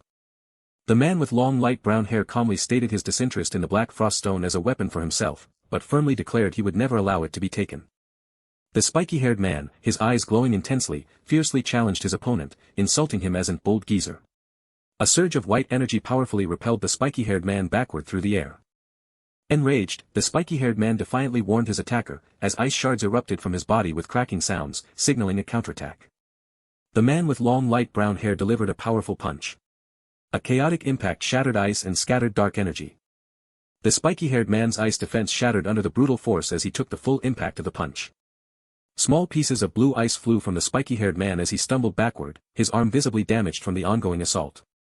His opponent taunted the grimacing, injured man to bid farewell to his hand. The man with long light brown hair demonstrated his formidable control by forming brilliant ice crystals in his hand. A subtle smirk played on his lips as the man with long light brown hair revealed his Xia family possessed another secret technique. A masked guard discreetly retrieved a small red object from a pouch. The man with long light brown hair identified the small object he was throwing as a blazing flame pill. He consumed the blazing flame pill, explaining that it required 49 days to refine and granted him resistance to all forms of frost energy. Red energy surged through his body, causing the lingering blue frost on his hand to recede and ignite with a fiery glow. With newfound confidence, the man declared his recovery complete and challenged his opponent to reveal any remaining tricks. The injured man, grimacing through a fresh cut, reflected on the internal injuries inflicted by the last punch. He resolved to end the fight swiftly, then charged forward with his glowing spear, propelled by a rush of energy. His eyes glowing with deadly blue intent, the man with spiky dark hair screamed a menacing death threat.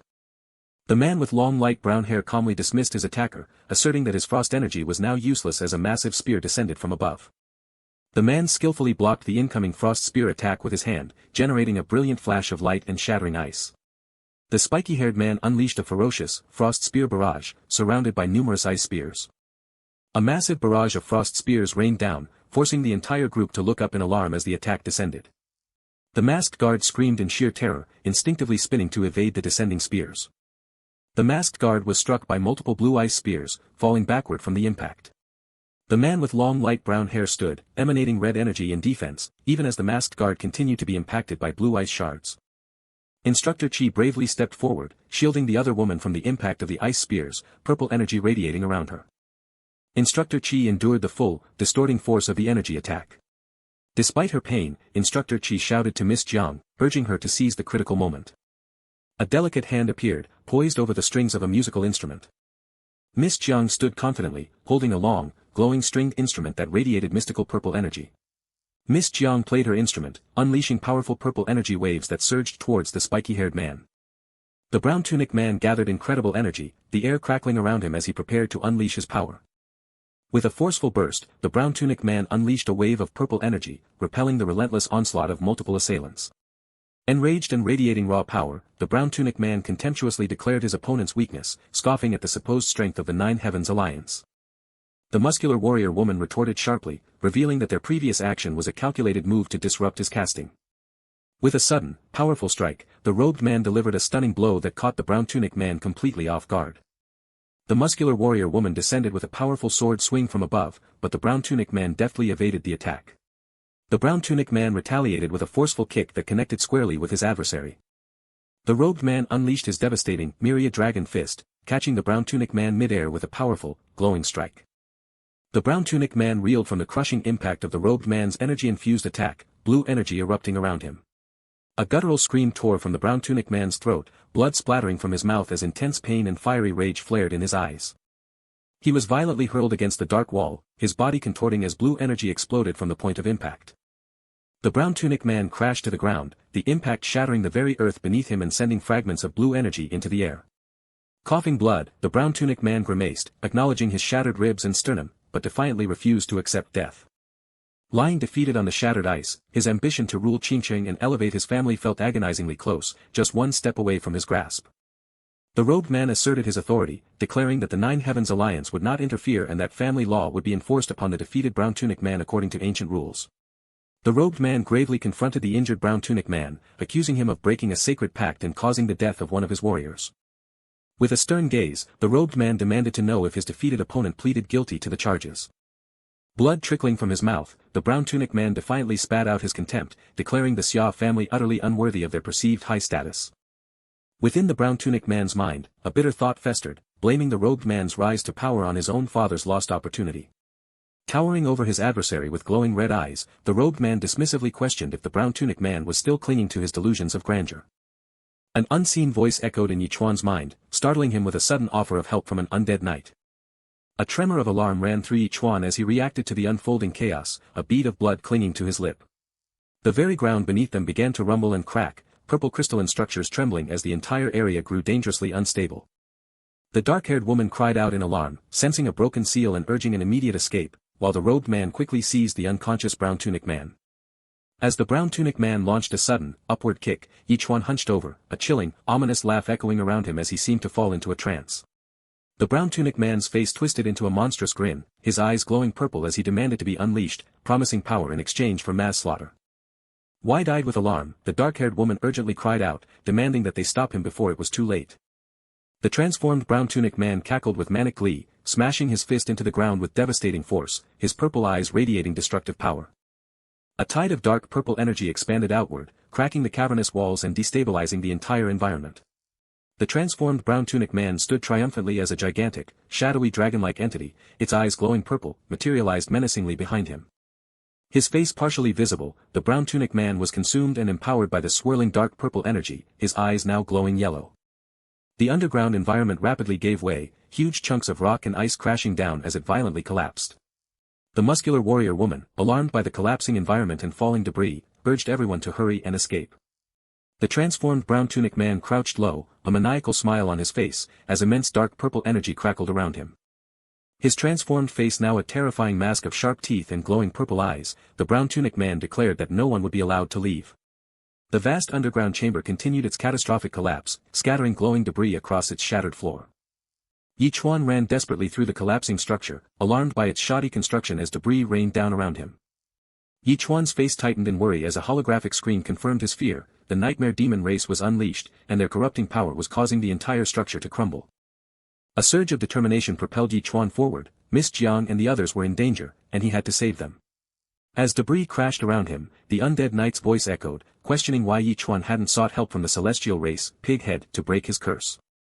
The undead knight revealed his true mission, not to guard the seal, but to guide and protect a capable expert to the celestial race's great general, the only way to break his own ancient curse. Chuan's face contorted in frustrated anger, wishing he had never gotten involved in the undead knight's manipulative schemes. The undead knight's glowing skull face loomed closer, posing a pointed question designed to tap into Chuan's deepest desires, "Don't you want to see your parents anymore?" After a beat of profound silence, Chuan's eyes widened with renewed determination, affirming his powerful desire to see his parents. The robed man, the muscular woman, and the dark-haired woman desperately raced through the chaotic, collapsing environment, barely evading the falling debris. The transformed brown tunic man, his face a canvas of evil glee and glowing purple eyes, menacingly questioned his opponent's futile attempt to flee. The robed man, his arm glowing with a powerful tattoo, declared his intent to be ruthless now that his opponent had fully embraced the demonic path. With a forceful smash, the shadowy brown tunic man, his eyes burning red, struck down the robed man with a blast of blue energy. The robed man's eye widened in a mixture of surprise and fear, a bead of sweat tracing a line down his temple. The transformed brown tunic man, surrounded by swirling purple energy, grinned maniacally as he proudly declared the advent of his true, immense power. The robed man stared in a mixture of shock and anger at the transformed brown tunic man, whose menacing grin and glowing purple eyes promised utter devastation.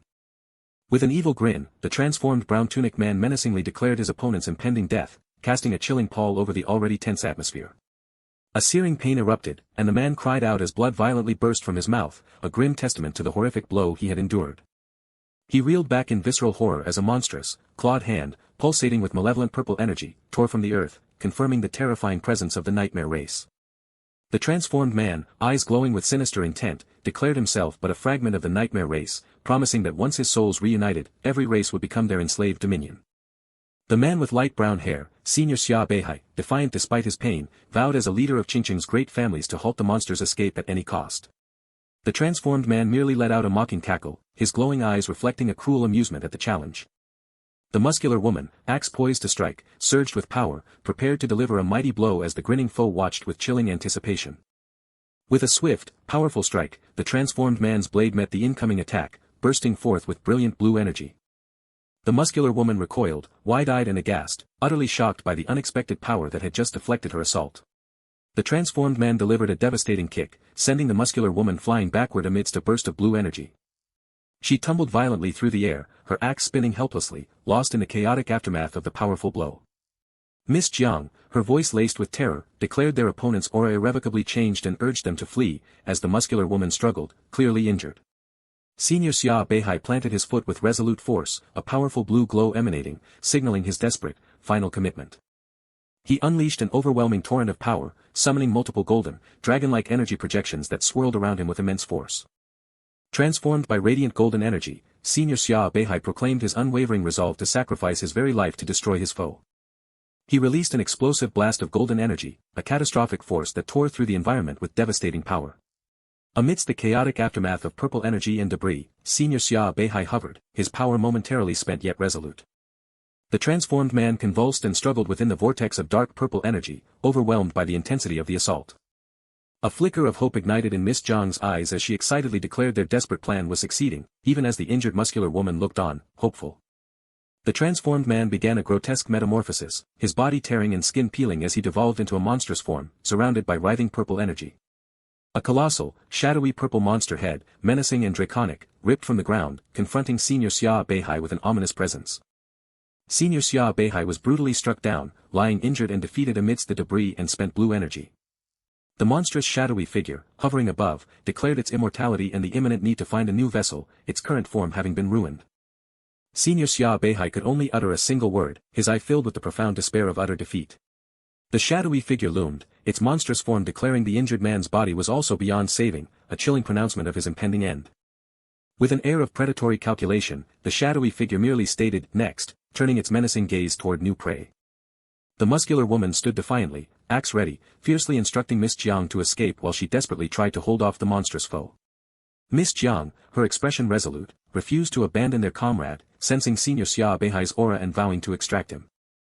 She selflessly ran, drawing the monstrous shadowy figure after her, urgently urging her companion to flee first. The muscular woman watched, her face etched with profound concern, asking if Miss Jiang truly had no fear of death. Miss Jiang continued her desperate sprint, a tiny, vulnerable figure against the overwhelming pursuit of the massive, shadowy entity. The muscular woman leaped to attack the shadowy figure, but was effortlessly swatted aside in midair. A horrified realization dawned upon the muscular woman, who screamed that the creature was incorporeal, making physical attacks utterly useless.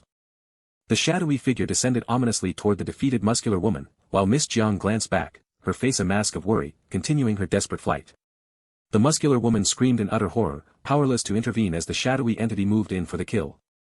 The shadowy figure struck with terrifying speed, sending Miss Jiang plummeting through the air. A sudden, powerful impact erupted, scattering purple energy and a flurry of mysterious feathers. The shadowy figure recoiled, an unusual flicker of surprise in its glowing red eye as it recognized the presence of a celestial warrior.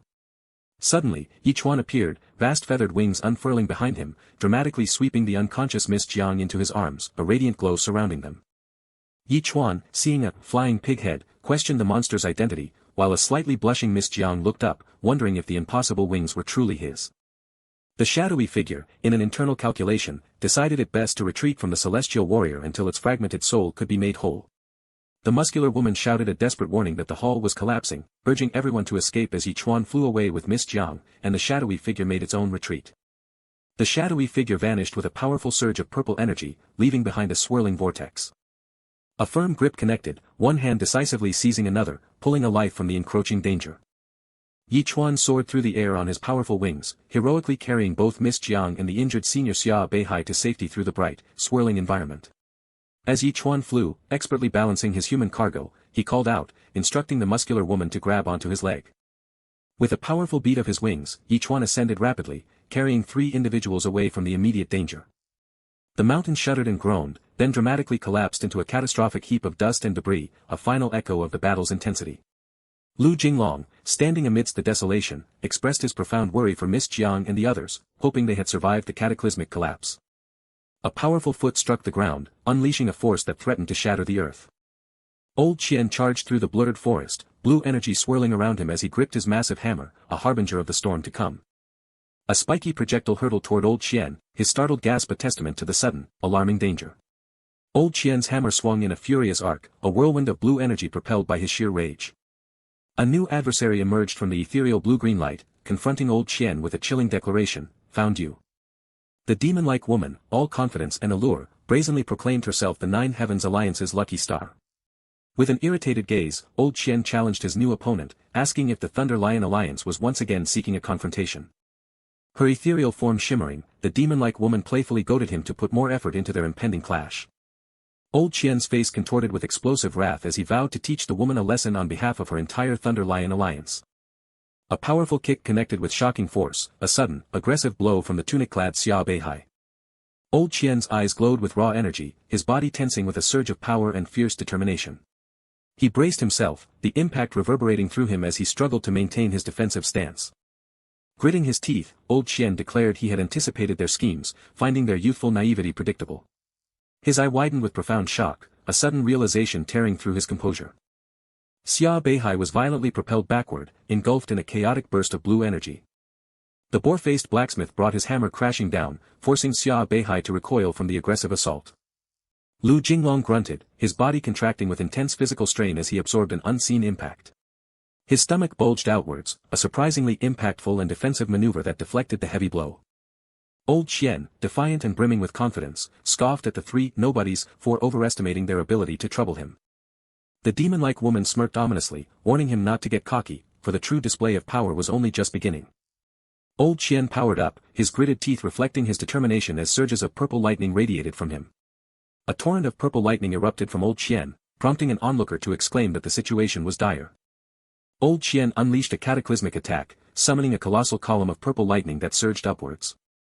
Kneeling, Old Qian strained with intense effort, manipulating the raw power of the purple lightning that coursed through his body. From the surging purple lightning, sharp, dark projections formed, portending ominous destruction. Old Qian reacted with surprise and effort as another formidable figure, the robes-clad Avenger, emerged, questioning his decision to bring him out. Towering over Old Qian, the robes-clad Avenger demanded the killer of his brother, Lei Gang, in a voice charged with fierce anger. Old Qian's eye widened in profound shock and disbelief, his mind reeling as he struggled to comprehend the sudden news of Lei Gang's death. The robes-clad Avenger accused a butcher from the Nine Heavens Alliance of the deed, declaring his resolute intention to personally avenge his brother's shameful death. A powerful foot stomped down, unleashing an energy shockwave that violently rippled across the ground. Two powerful figures clashed in explosive, close-quarters combat, both engulfed in crackling purple lightning. Old Qian slammed his hammer onto the ground with destructive force, creating a focused burst of purple lightning. A massive explosion erupted, sending rock and debris flying in a chaotic, devastating blast that forced both combatants to react. The demon-like woman struck Lu Jinglong with intense force, sending him recoiling in pain. The robes-clad Avenger stood, radiating immense purple lightning and a majestic, commanding power. Purple lightning sparked around him as the robes-clad Avenger stared sternly into the distant landscape, his thoughts a powerful, contemplative storm. Glowing with purple lightning, the robes-clad Avenger arrogantly dismissed his opponent's lack of improvement, declaring they would settle their conflict with fists. Old Qian's mind raced with disbelief, questioning if the pig butcher, Chuan truly killed Lei Gang and wondering when his strength had become so formidable. A wave of urgent concern washed over Old Qian. If Chuan had offended such a powerful individual, he was now in serious trouble. The lightning-infused Avenger loomed, an intimidating, fear-inducing presence as he chillingly asked Old Qian if he had ever outrun lightning. Old Qian stood defiant, refusing to surrender anyone from the Nine Heavens Alliance, an act that finally broke the robes-clad Avenger's patience. The robes-clad Avenger stood triumphant over the defeated Old Qian, who lay unconscious on the ground as the demon-like woman observed their overwhelming victory. The demon-like woman, her tone stern, asked her boss if they should decisively end their defeated opponent's life. Radiating unwavering resolve, the robes-clad Avenger declared his adherence to the martial world's rules. His brother's killer would pay with their life. The powerful robes-clad Avenger and three indistinct figures swiftly flew through the air, driven by their relentless pursuit. Three figures were violently thrown downwards, their rapid descent a desperate, chaotic tumble through the air. The muscular instructor Q moved with urgent protection, catching and carrying Miss Jiang, who appeared both frightened and injured. As an off-panel voice cried out in alarm, Instructor Q continued to protect Miss Jiang and Xia Beihai as all three plummeted dangerously through the air. Injured and distressed, Miss Jiang urgently instructed Instructor Q to take the gravely wounded Xia Beihai to the Xia family, believing only their divine pill could save his life. Two figures watched on, a profound concern gripping them in the tense, shadowy space, as if anticipating an unseen threat. The dark-haired woman, seizing control of the intense situation, confidently assured Miss Jiang that she would manage the immediate peril. With an urgent plea, the dark-haired woman placed Miss Jiang's fate squarely in Chuan's hands, signaling the immense burden now upon him. Raw energy surged and potent impacts reverberated as the two women unleashed their power within the frantic, light-streaked conflict. With energy surging around her, the dark-haired woman desperately pleaded for Xia Beihai to persevere, warning that his failure would tarnish the Nine Heavens alliance and make it impossible to clear their name. Miss Jiang's voice carried a thoughtful concern as she called out Chuan's name. Curious, Miss Jiang inquired about the impossible nature of Chuan's suddenly acquired, enormous wings. Chuan, touching his hair thoughtfully, began to recount the unbelievable tale of wandering into a strange room and receiving his wings from a giant who tore them off himself. Miss Jiang's expression became utterly bewildered by the fantastical account. Chuan, with a slight embarrassment, insisted the unbelievable story was the absolute truth of what had transpired. Miss Jiang expressed profound gratitude for their rescue, then stressed the urgent need to report the appearance of the nightmare race to her father. Chuan's eyes widened with concern as Miss Jiang spoke of a powerful premonition, a profound feeling of impending doom. Her gaze serious and wide, Miss Jiang voiced her chilling fear that an unprecedented, multiracial war was about to erupt across the realms. Meanwhile, the scene shifted to the grand, traditional halls of the Nine Heavens Alliance. The spiky-haired man furiously declared his intention to seek the Patriarch's permission to obliterate the Thunder Lion Alliance, angered by their open provocation. The light-haired man offered a measured counterpoint, acknowledging the Thunder Lion Alliance's retaliation was natural after their side had killed their leader's younger brother. The enraged spiky-haired man rounded on his colleague, demanding to know if he had been bribed by the Thunder Lion Alliance to speak in their defense. The light-haired man, resolute, asserted the martial world's iron rule: whoever kills must pay with their life, and those who broke the rules must face the consequences alone. He lamented the recent influx of new members to the Nine Heavens Alliance who disregarded established rules, questioning whether they were forever condemned to clean up their messes. The spiky-haired man, his hands clenching, confronted the light-haired man, demanding to know the target of his implications. The argument escalated as the light-haired man drew his sword, and the spiky-haired man raised his arm, both preparing for a violent clash. Just as violence was about to erupt, Miss Jiang intervened with a calm, firm command, causing both men to startle and turn towards her. The agitated spiky-haired man explained that war god Qian had been found severely injured and abandoned at their gates, bearing a message demanding the surrender of the butcher. Miss Jiang reacted with profound shock and immediate, tearful concern, urgently asking about Uncle Qian's whereabouts and condition.